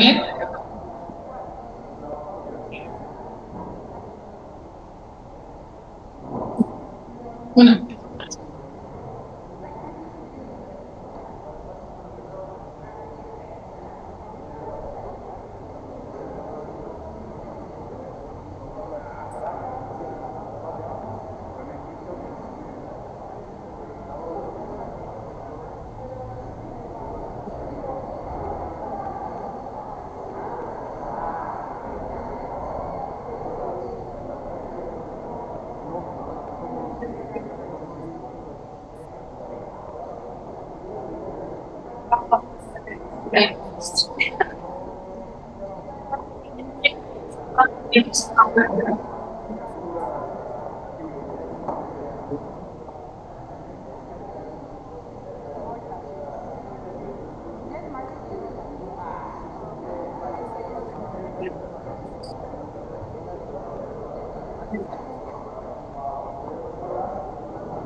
So you go to Miro. Oops. There are all the teams, no? Yeah, They all the have- teams, all their work. You see this here? Here by clicking.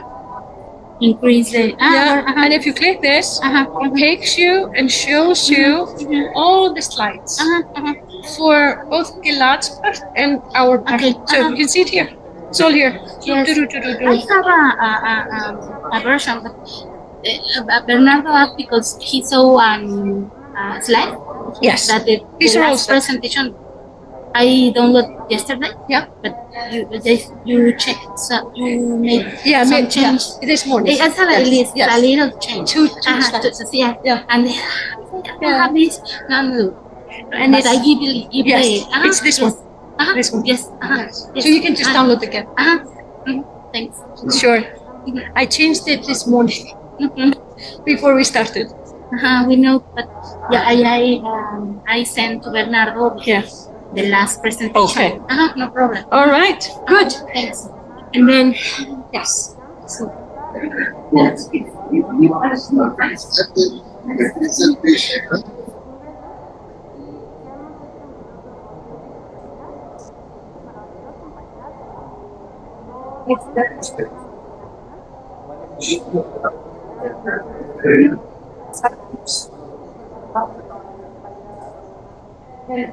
or usually We cannot say that the customers we can say this material from the shops. So with the absolutely straight when it comes to people. So we can make sure it says. I'd like it. Yes,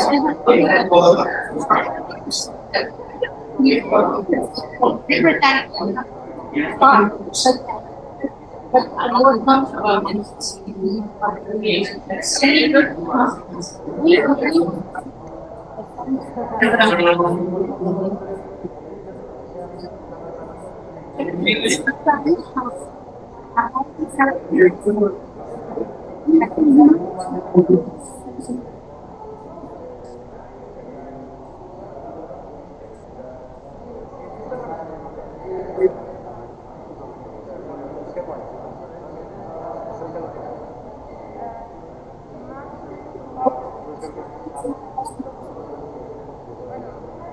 Hey.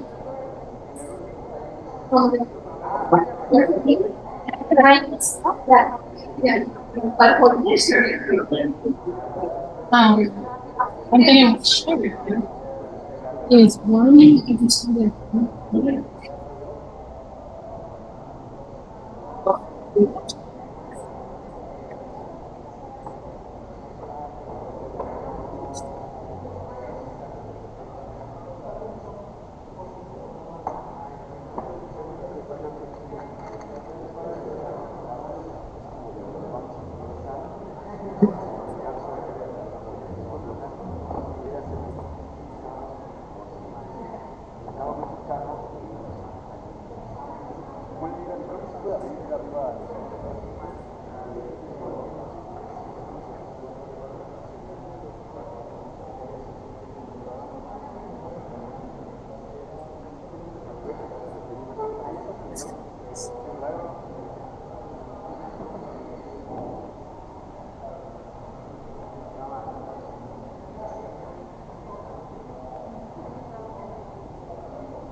Right.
Y si no han cambiado de equipo, por favor cambien, llama a los 15 minutos. Ustedes van a tener más tiempo, ¿no?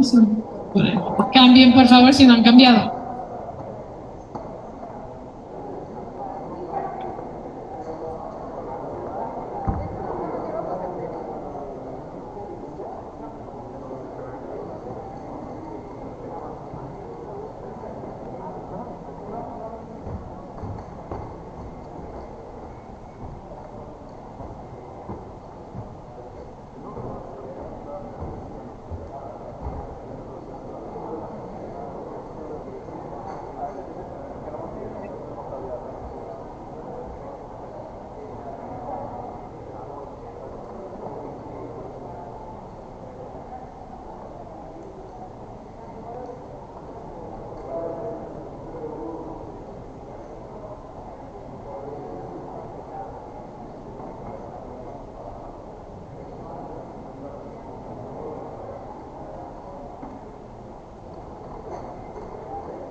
Ya.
Ok, vamos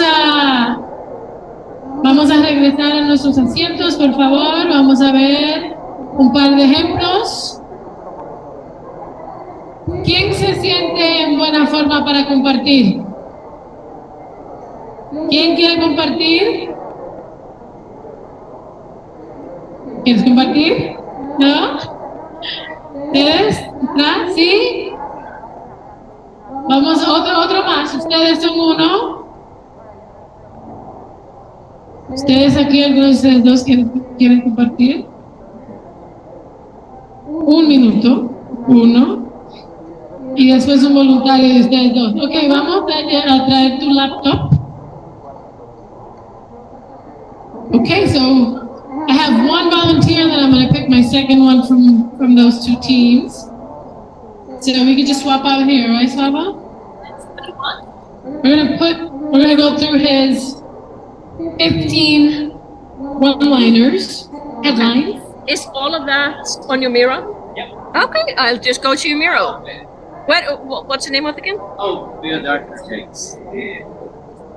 It's in the beginning. There we go. It should build this one, I believe. It's a little bit sensitive today. Oh, it's that one. Biodark. Biodark. Of course you are Biodark. Of course you are. Oh, that one is touch. Yes.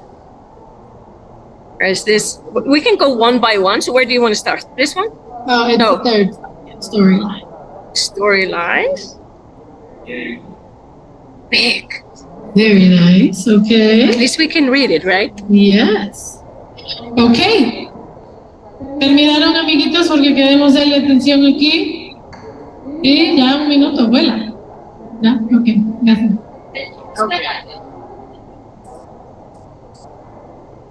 Inglés, español, como quiera. Okay, so los residuos de la Ciudad de México podrían llenar 200 estadios Azteca al año, esa es la parte problemática. Una solución para nuestras ciudades e industria agroalimentaria es urgente. El metano contribuye 25 veces más al calentamiento global que el CO2.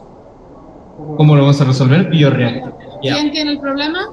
Una solución para nuestras ciudades e industria agroalimentaria. Luego, ¿cómo resolver el problema? Bioreactores inteligentes. ¿Cuáles son los procesos o características? Fermentación oscura. ¿Cómo crea valor? Deja de desperdiciar tu basura, úsala para producir energía verde. Alex, ¿le podrías mover tu cursor, por favor? Alex. Ya, sí. Gracias. ¿Cuál es tu posición? Posición competitiva. Un mercado naciente con potencial global. Nicho de mercado de uva a hidrógeno. Mercado objetivo, producción y sostenibilidad de las ciudades y los alimentos. ¿De dónde proceden los ingresos? Arrendamiento de bioreactor, transformando residuos orgánicos en tesoros sostenibles. ¿Qué datos clave? Bueno, eso lo tenemos pendiente. Amanda, ¿puedes mover? Por favor. ¿Cómo representó el progreso hasta la fecha? Prototipo y preparación para el capital. ¿Para qué? ¿Por qué su equipo? ¿Cómo lo va a conseguir? Multidisciplinaridad y pasión por al servicio del planeta. Recibe algún premio, todavía pendiente. Y principales conclusiones: hidrógeno verde, el futuro de la basura orgánica. ¿No puedes decir en inglés o no? Okay, you want to do very quickly in English? Yeah, sure. So, the problem, Mexico City produces about 200 Aztec stadiums, a big stadium each year. 200 soccer stadiums a year in organic waste. The problem, a solution for our cities and our agroalimentary food industry. The food industry. Why is it urgent? Methane contributes 25 times more to global warming than CO2. How do we solve it? In smart bioreactors. The processes is dark fermentation. How do we create value? Well, stop wasting your waste, use it to produce green power. Your competitive position, growing market with a global potential. The niche market from grape to hydrogen. The target market, production and sustainability of cities and food. Where do our incomes come from? Leasing, bioreactor leasing, transforming organic residuals into sustainable treasures. What the information it's pending, what represents the progress so far and the next steps, prototype and preparation towards capital. Why the team, multidisciplinarity and passion to the service of the planet. And finally, the main conclusion of the presentation, green hydrogen, the future of organic waste. Very, very, very good. All right, any feedback here? Now, just for all of you, the way you use this is that you now begin to build out, for instance, you had this value proposition, it's just one line, but when you make the slides, you make sure you put all the other stuff that we talked about for value proposition. This is just to make sure you know what you need to communicate, right? So when you guys begin to build your slide decks, for instance, in the solution, some of you might have 10 slides in the solution because you need to show how it works. You need to use graphics or diagrams to show how it works, okay? But these slides are probably just one slide each, you know? So the primary goal, understand the problem. And it's shocking. Number two, what is the solution? How does it work? And then the rest is more convincing the audience you can build a business. Okay? Yeah. So for where you talk about market, you want to try and quantify, right? So how big is your market? It's one of the most important things your judges are going to look for. Is there a big business here? I want an answer to that question. So either in your objective market, right? And then a little more clarity on your competitive advantage. What makes you special? So if other people are doing this around the world, but not here, you can say, you know, something around, there are no solutions here, even though we are number 3 in gas emissions or something like that, right? Or it's maybe your technology, or it's some patent that you have. So those two, I think, could be a little more specific. But overall, I really like the clarity. I like the brevity. And I like how you're making me dream, too. From grape to hydrogen. That one I really, really like. Right? And so you're inspiring me here, right? Like a green revolution. And, you know, I picture a better planet because of it. Very specific. Dark fermentation. That's very specific. Even if I don't know, I'm going to say, ooh, can you tell me more about that? I know it's dark and I know fermentation. I'm not going to ask you, I'm going to ask you, how does that work? And that's the question that you want, as opposed to, what does that even mean, you know? That's probably an extra slide for you. If Right. you have a diagram, explain it. That will help us, even if I know nothing about that fermentation, you're helping me get it. Right. Pretend I'm 5 years old. You put something in the dark. This happens to it, and this is what comes out, and this is what we can do with it. A few of you have processes like that, and so visualize it, or put a diagram or something like that. Okay, this is an excellent example. Thank you, friend. Yeah. Okay, one more. Which of you two? One of you two wants to go? Are you ready? No? English, Spanish? Going once?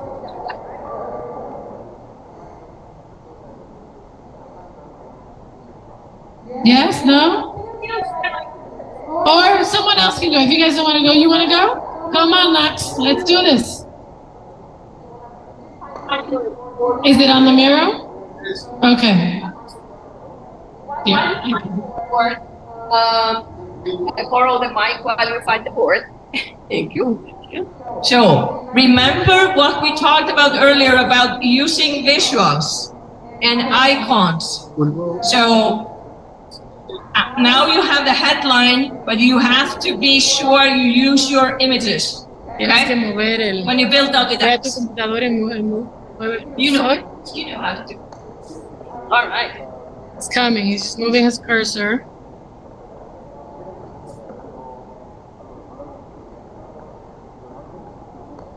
Perfecto.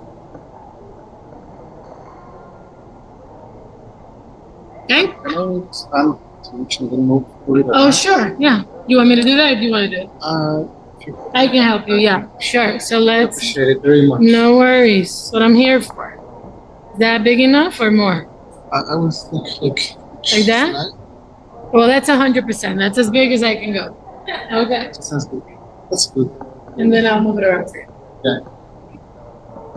Oh, yeah, look crazy. Good. Well, that was quickly. Okay, next sample. Okay. Yes. Let's do it. Yeah, so we are Google Technologies, and this is the problem we're trying to solve. Right now, for industrial companies in Mexico, energy procurement is very complex, slow, risky, and very data intensive, which means it's really hard and costly to increase productions for companies, to achieve sustainability goals, and also to capitalize on world trends like nearshoring. So who's having this problem? Industrial companies that need to increase, control, or find providers of clean and affordable energy, which means pretty much everyone. Why is this urgent? Companies looking for energy options today spend more than 8 months to get to the point where they can just decide, which means a lot of resources spent on consultancy services and a lot of other things. So what's our proposal? So we are developing an AI-powered energy procurement marketplace. So what are the processes that we are implementing? We have all the energy market data in just one place, ready to consult, access easily, and a powerful AI analytical journey, so you don't need to hire many more people, and all our processes are standard, which means you don't need to face randomness. How do we create value? We reduce processes that take weeks or months to minutes or seconds. So, for example, a quotation can take you up to three weeks to get. That can be reduced to just 2 minutes. Can you put it a little closer, the microphone to your mouth? Yeah. Okay. What is our competitive position? So current energy procurement companies are very archaic and tedious processes. We face thousands of slides in decks and Excels. Spreadsheets are dead slow, so it comes back and forth like 10 times for each proposal, and the process is very random. We want to take that to analytical journey of minutes, tailor communications to sell inside and outside, and also streamline processes. Who is our beachhead market? Industrial companies in the Vallejo complex in Mexico City. In the future, energy-intensive companies in Mexico in industrial zones, especially capitalizing on $35.5 billion annual opportunity of nearshoring, where our business model is basically a monthly subscription platform paid by the providers of energy, and also a transaction and contract return fee. I don't have many projections. Okay. So our process, our progress up to now is that we have a demo, some potential contracts with suppliers, and also a very strong action plan. So why is our team interesting or adequate for this job? Because we are industry insiders. We've been in the energy sector for over 10 years, and we come from I was a COO of a supplier, so I know the business very well. So we have achieved today is the MIT Design X.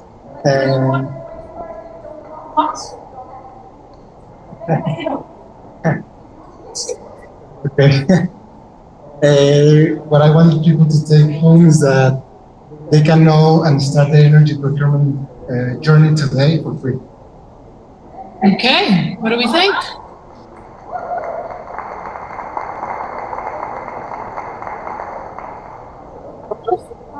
Sure. So this is very thoughtful.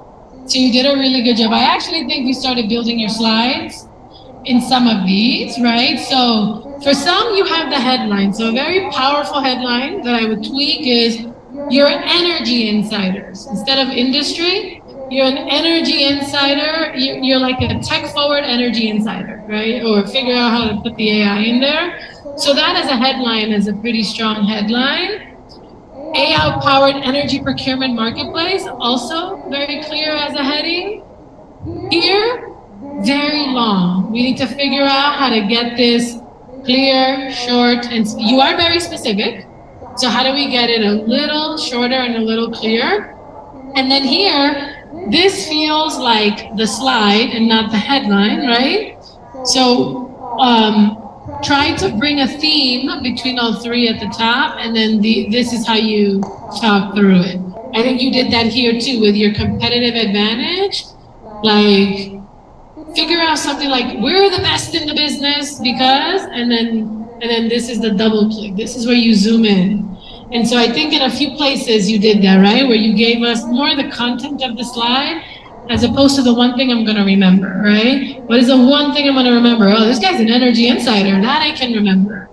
Oh, AI-powered energy procurement marketplace. Energy power, I don't know, yeah. So here I think you can probably drop a word or two, but it's like, this is an AI-powered energy marketplace. Right? It's energy, it's a marketplace, and it's AI-powered. And then in some of these, you know, sometimes it's easier though to do this and then do a little more work to be like, what is my theme here?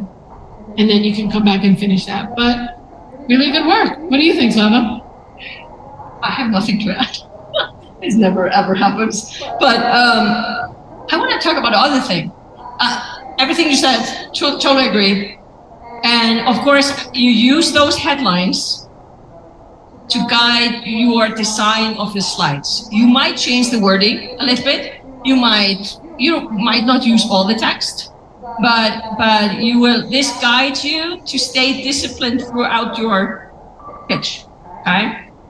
Some of you might want to write a script. I'm so dyslexic, I can't write a script. So I just look at my slides, just like you did now, and you talk. What is the benefit of not having to read your pitch?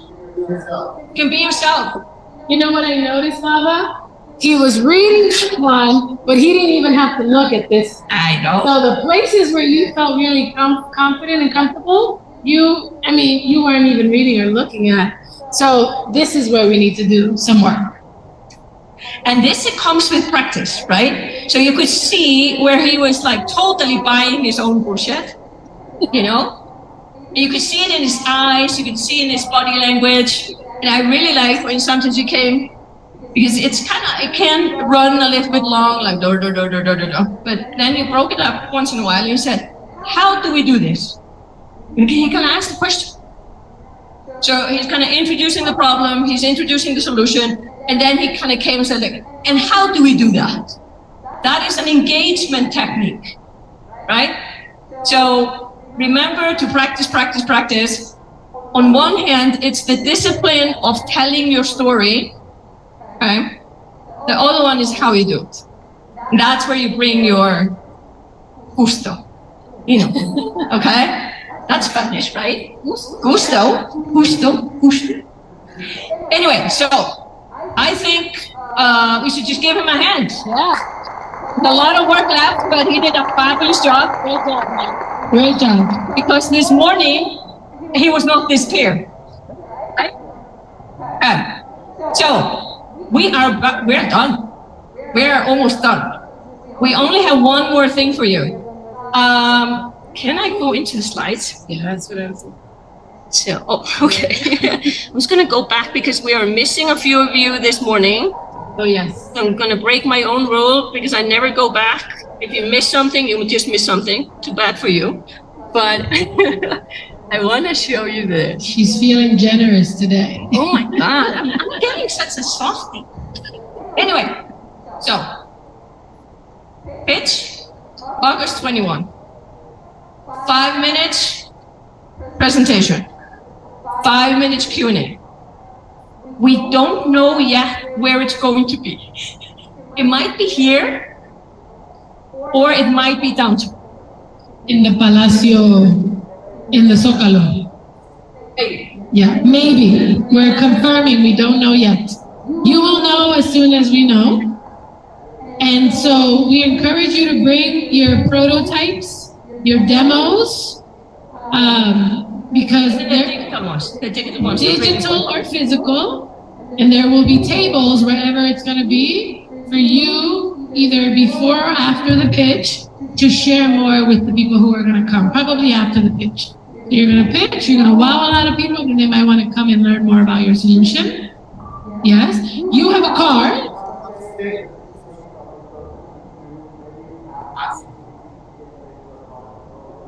We will definitely make the apps. Yes, we will make the apps. You can get it in here, right? If it's here, you can get it in, right?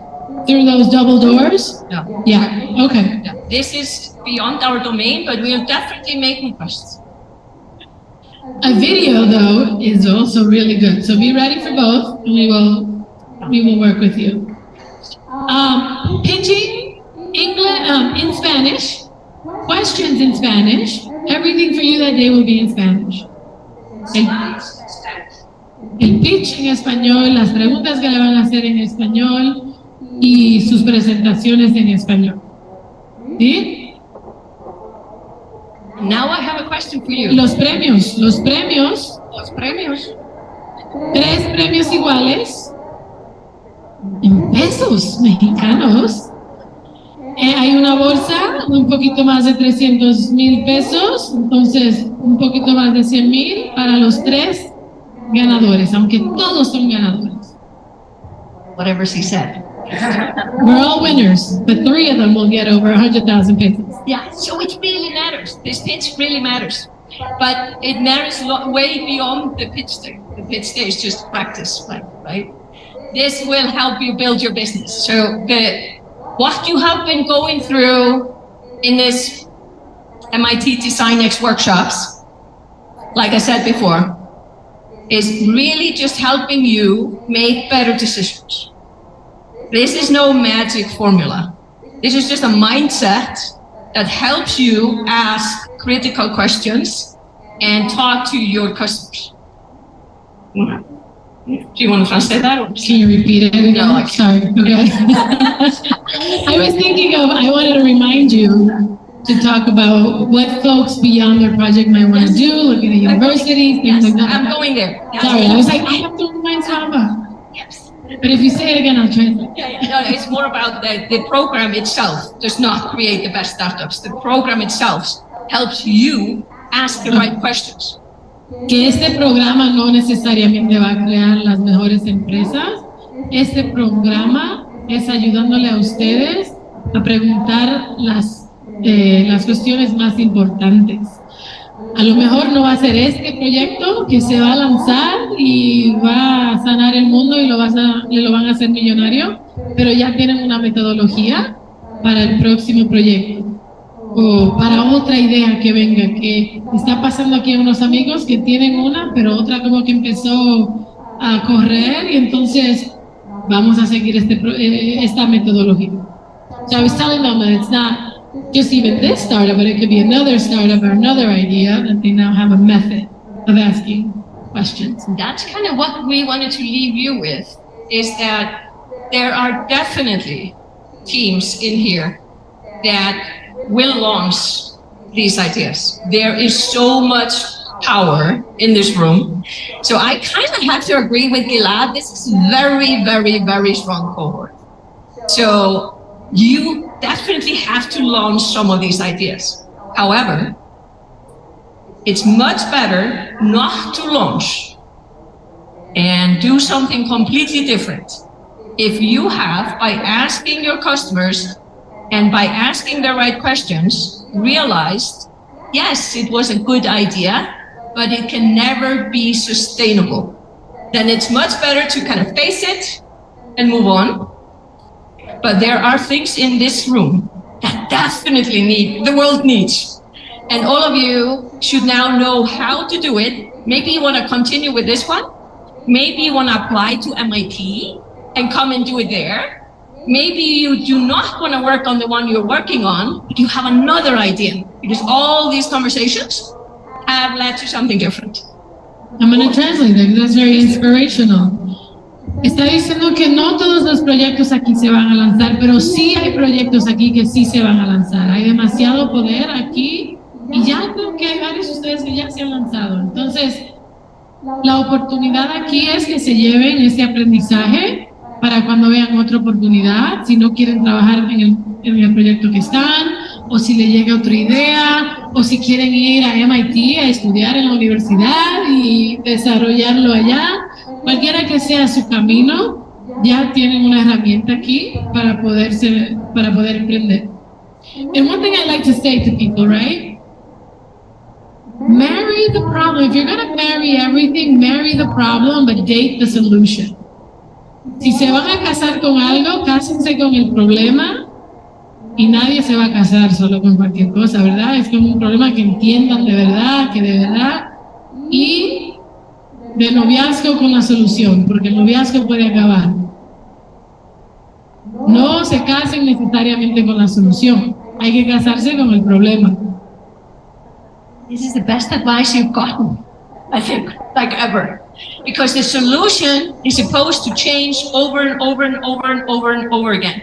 And it's a sign that you have the courage to actually make sure it works. Okay?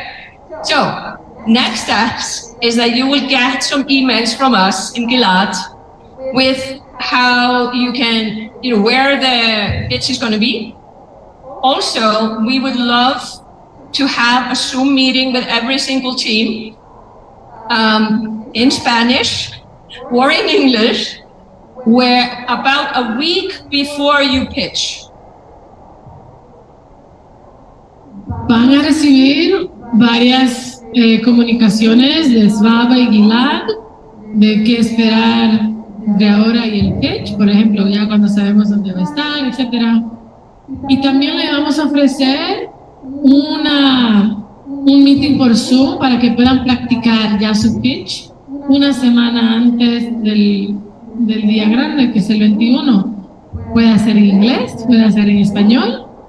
Estamos organizándonos, los que necesiten en español los van a recibir en español, pero les vamos a ofrecer una práctica una semana antes.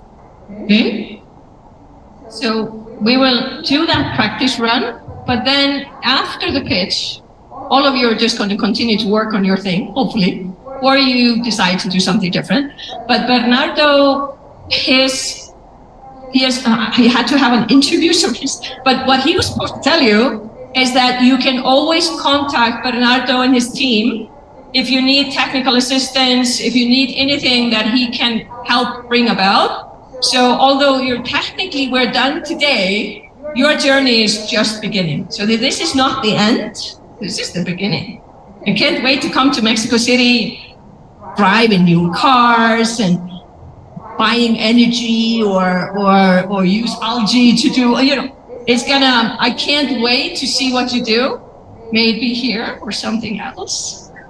So I think you need to give yourselves a hand. You have been absolutely fantastic. This is why I do this. And I travel halfway around the world to see you guys. Y le dice que hoy es el último día de este programa, pero es el comienzo de un proceso bien mágico para ustedes y que ella no puede esperar volver a México y montarte en el carro tuyo o en la moto de ustedes o comprar energía o ver cómo se están vendiendo y gastando energía y ver sus proyectos realizados y que ustedes han hecho mucho aquí, mucho progreso en este programa y que deberían estar orgullosos de todo lo que han hecho. Now, one more thing. ¿Cómo? Yes, thanks to us. Thank you. Because now we need your help. Because we always end by every single person writing down on actual Post-it, like a physical Post-it.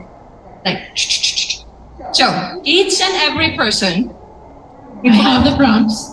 Yes. We forgot, so I can yeah, so read it out loud. Oh, there you are. Yeah. Every single person. What inspired you going through this, if anything? Maybe you're totally bored. Hopefully not. What inspired you? What will you do with it?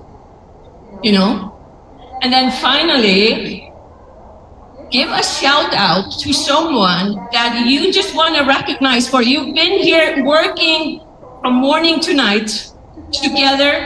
You have been helping each other out. This wonderful team here, Donna and Bernardo, and the entire team has been helping you out. So it's so seldom we actually say, wow, you were great, and why was he great? So do that, because it's good for the soul. It's really, really, really good to give people credit for if you felt someone here was helpful, shout it out. You can use as many Post-its as you like, but we're going to put what inspired you goes on that wall, okay, on the glass. You just put your Post-its on the glass. What will you do with it? On this I think we're breaking all the rules. It's okay. We can put it there. Right. Okay. We're innovators. We can break the rules. And then shout outs. Let's put them. Where can we put them? Is it okay to put it there? Okay, put them there. Yes, I'll translate very quickly. Entonces, ahora necesitamos su ayuda para que nos regalen sus reflexiones. 3 cositas aquí. Van a coger los post-its, ¿verdad? Esto que tienen en su, y si necesitan más nos dejan saber. Y tenemos tres cosas que queremos saber. Se van a parar y la van a poner, una la van a poner aquí, otra la van a poner aquí, la tercera aquí atrás. La primera es, ¿qué lo inspiró? ¿De dónde le vino inspiración? Si no le inspiró nada, no importa, pero si hay algo que sí le inspiró, por favor, nos dejan saber. ¿Qué vas a hacer con eso que te inspiró? Y aquí, ¿a quién, cómo se dice shout out? Porque eso, si no lo sé, ¿a quién quieres celebrar o darles gracias? Puede ser a Bernardo, a Doni, a alguien de otro equipo que te ayudó, que te hizo ver algo diferente. Not from your own team, right? No, not in your own team. He's saying, do I shout out someone in my own team? Yes, you can shout someone. Let's say he has been like super helpful. Puede ser también. You're Cualquiera. totally inspired by everything is there. Sí, puede ser de tu equipo, puede ser otro equipo, puede ser administración, alguien que de verdad te ha ayudado, te ha inspirado, aprendiste algo, lo que sea. And some teams actually write a little note for everybody on their team. I don't know if you want to go there, but it's an option. So that is the last thing we want you to do.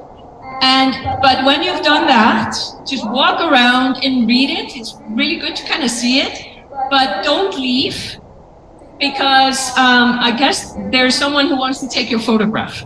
Yeah. So you're going to be photographed. So just from us and from MIT, it's just, I can't believe people pay me to do this job because I learn more from you than I can learn anywhere else. So Henry Ford, we were talking about Henry Ford this morning. Henry Ford had a really good saying. And he said, if I had asked people what they want, they would have said faster horses, right?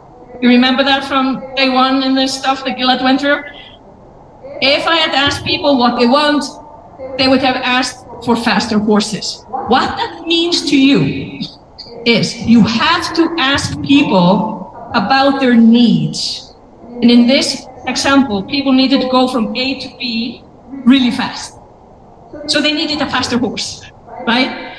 You are the people who are creating the faster horse. People cannot tell you what to innovate. And if someone says, it's absolutely crazy what you're doing, stop this nonsense. None of us would be entrepreneurs. Skyda would not be an entrepreneur. I would not be an entrepreneur if we had always listened to people who telling us how stupid we are. So think about it this way. You need people to tell you their needs and what solutions they crave, but they cannot tell you what the solution is. If we had been asked, I would never ever, where's my phone? If Steve Jobs has said, Svala, what do you need? I would never been able to say, hey, I like this, I want this. Because I do not have that in my mind. You are the people who can create an iPhone in the form of a car or whatever it is. So never ever forget, people are the ones who create the opportunity for you. You are the innovative brains to come up with a solution. You're a huge difference, right? We're supposed to be motivational, not depressing. So do you agree? Do you agree? All right. Quick translation. Primero, a reiterar aquí esta pregunta de inspiración aquí, la segunda aquí, la tercera allá. Cuando terminen, den un paseíto para leer qué más están diciendo sus colegas y vamos a hacer una foto en grupo, así que no se vayan. Ya cuando terminen le vamos a decir, vamos a hacer la foto. Which one? Right there, yeah, in that column, yep. Y lo que estaba diciendo, quería terminar diciendo, primero que ella no sabe por qué le pagan a ella para hacer esto, si ella aprende más de ustedes. Y no lo dijo, pero creo que a lo mejor lo haría gratis, porque le gusta y lo hace muy bien. Pero estaba diciendo que quería cerrar con un dicho que decía el señor Henry Ford, que creó el modelo T, uno de los primeros carros, el primer carro creo, que si le había preguntado a las personas qué querían, qué necesitaban o qué querían, ellos iban a decir un caballo más rápido. Entonces, hay que preguntarle al cliente cuáles son sus necesidades. Ellos le van a decir a usted la oportunidad, pero ustedes son los innovadores y ustedes son los que se encargan de desarrollar el caballo más rápido, que no era un caballo, era un carro. Igualmente sacó su teléfono. Si Steve Jobs le había preguntado qué quería, ella nunca había podido decir, porque no está en su cabeza. Pero sí le podía decir, me gustaría tener fotos en mi teléfono, usarlo como cámara, oír música, entrar al internet, pero nunca que le hiciera un iPhone. Entonces, con eso, no se vayan, hagan las reflexiones. Después vamos a hacer la foto. Pero un aplauso para ustedes.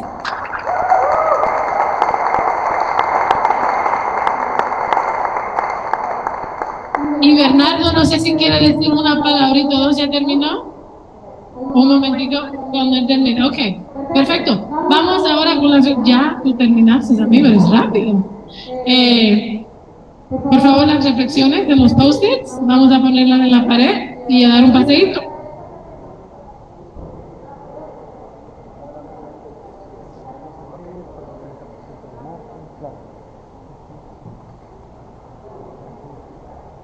Las reflexiones pueden hacer en inglés o español.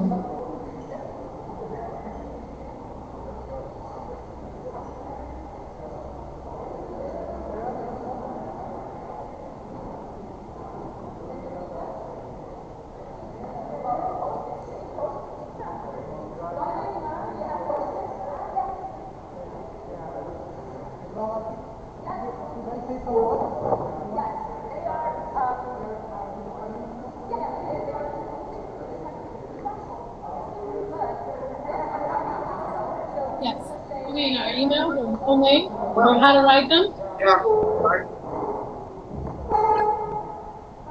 We have our names in it. Maybe in the food. They want to know how to write our names. I'm wondering if any of the slides have our names. I think the first say, maybe it's here. Oh, there we go, yeah. Swava. Iskaira lo escribieron mal. If you can switch the I with the R. Oh, that's shoot. Iskaira, un diptongo. Inspiración. Oh. First one? Yeah. Second one. Third. I'm gonna make it bigger. Perfect. Okay.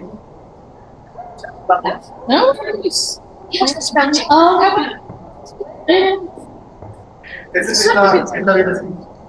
¿cómo? Ahora sí.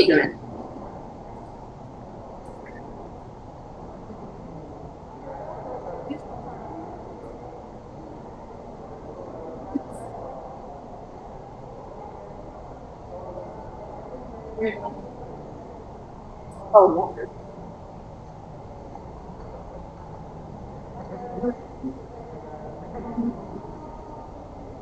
Oh, it works. It worked. Okay, then let's do it. It is. I keep. Yeah.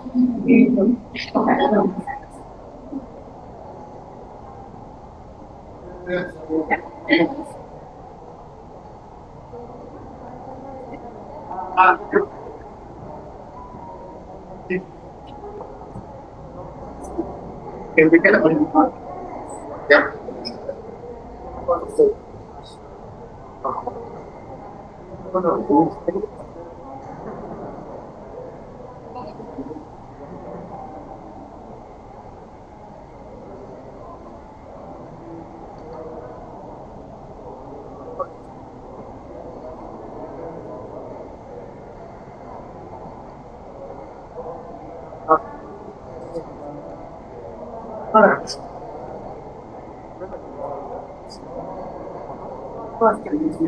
Next is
Vamos a Boston.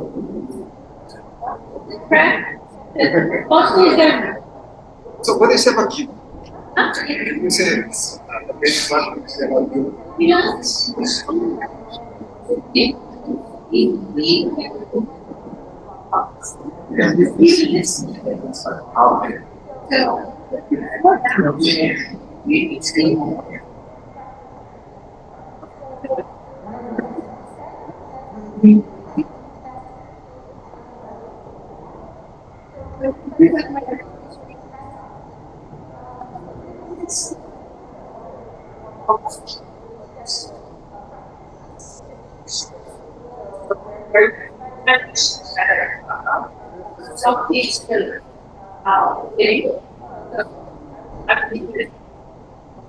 It's at least we have one Microsoft in order to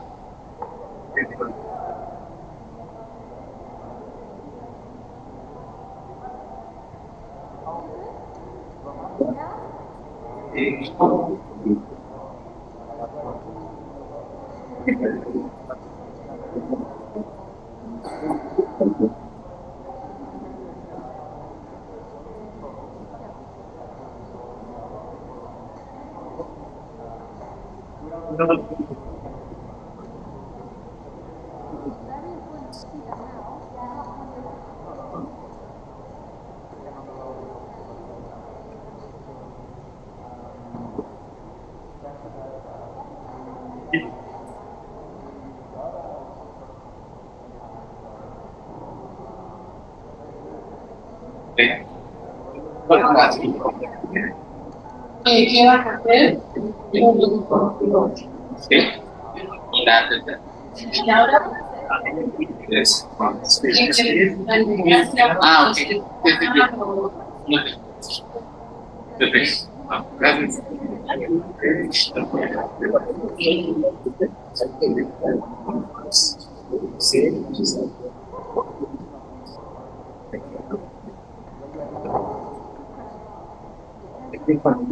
Y la otra, cuando fue, pues, no sé si no hizo de ese ejercicio, de hecho, no, creo que se pasó de su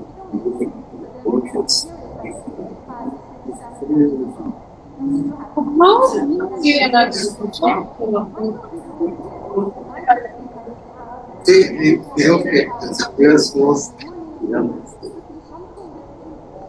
entonces, una vez lo conseguí,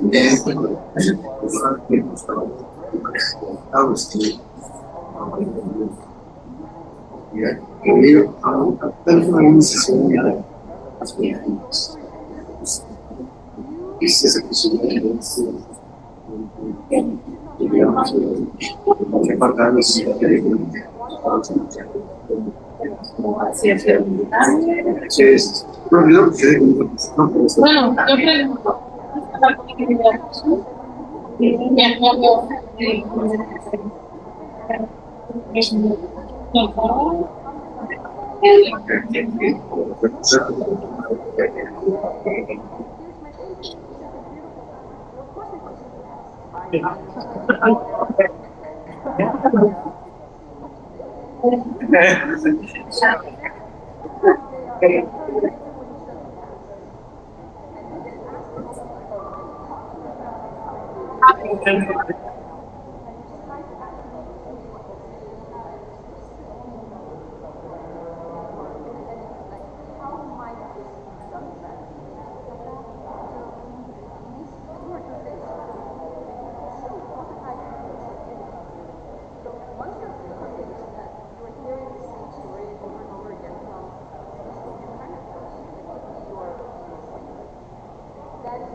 No, el engine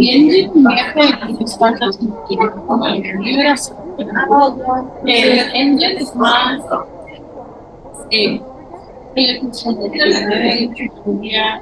emplea con mucho tiempo para se puede realizar, pero es lo que llaman ya sí, lo que no se ha ya no sé que yo sí, pero son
Yo todavía soy emprendedora. Yo no soy, bueno, yo ayudo, pero no soy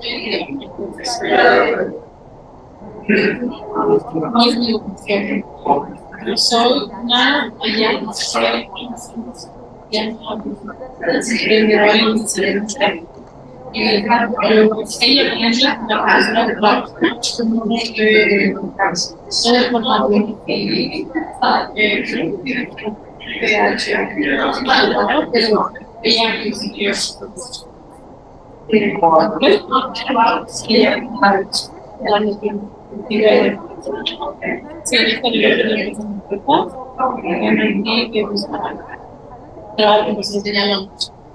para que bien. Entonces yo no hago esto 100%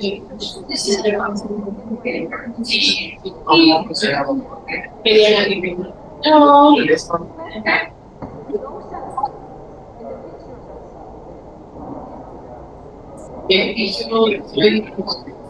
la clase de ella y doy todos para que yo pueda pero no sé. Sí, me gusta mucho. Compartir lo que y aprender. Mi empresa y estoy trabajando en un trabajo con mi empresa también, fue una empresa, claro. Es un proyecto de pasión.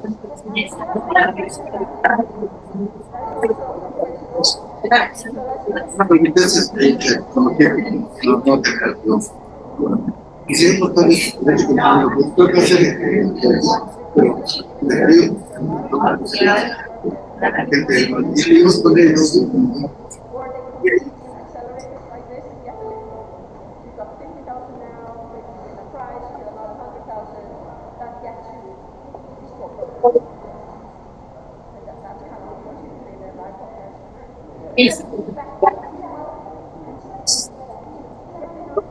Sería como que es la imagen de que el que los hechos sí, vamos a hacer con el ojo. Bueno, eso vamos a sí, de todo. Y hay un horizonte que haga pero no creo que hago.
tanto nacional como internacional, incluye sus académicas. Se sabe que sí, sí,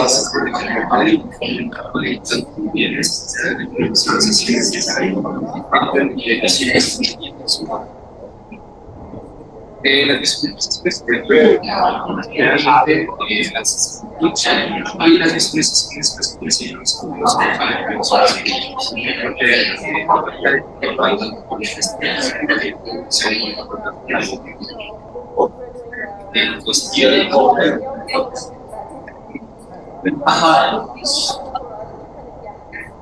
tener un tiempo de apoyo son que el tema de los esports entra en desde actividades populares, másters, de la cual se desarrollan para tales eventos, también propios actividades en diseño. Toda la rama de los estas actividades seculares ya que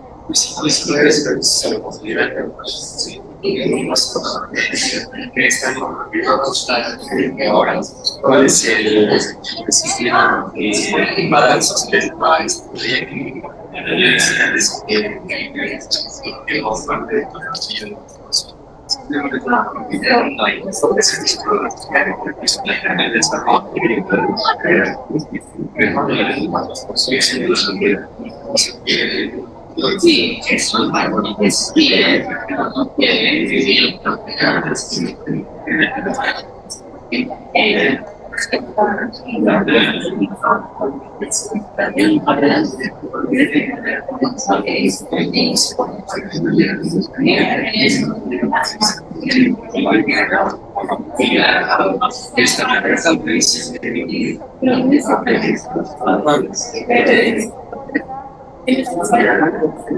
es bien.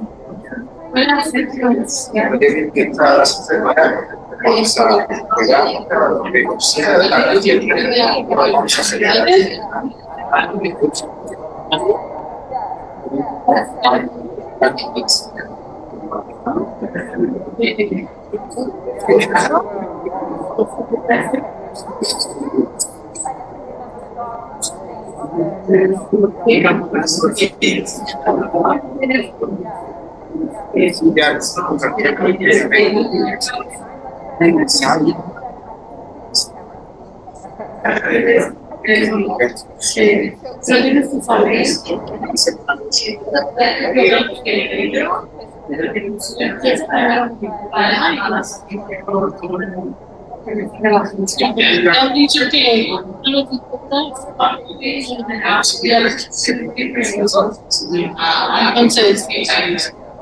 tienes tú que aprender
pero si fue un paso también como creces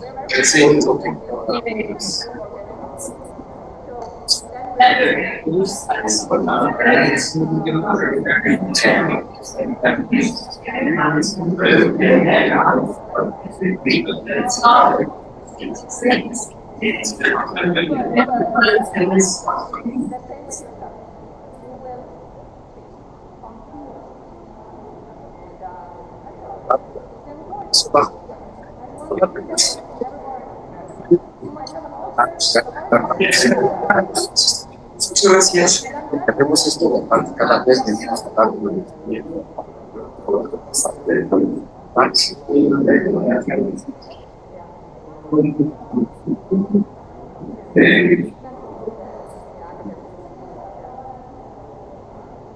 Podemos costo extra.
Okay, let's all now get up and move to these stairs here in the back so we can take a group picture. A los amigos de la televisión no la quiero tocar para moverla un poquito, ¿ya? ¿Ok? ¿Y quién más nos quiere?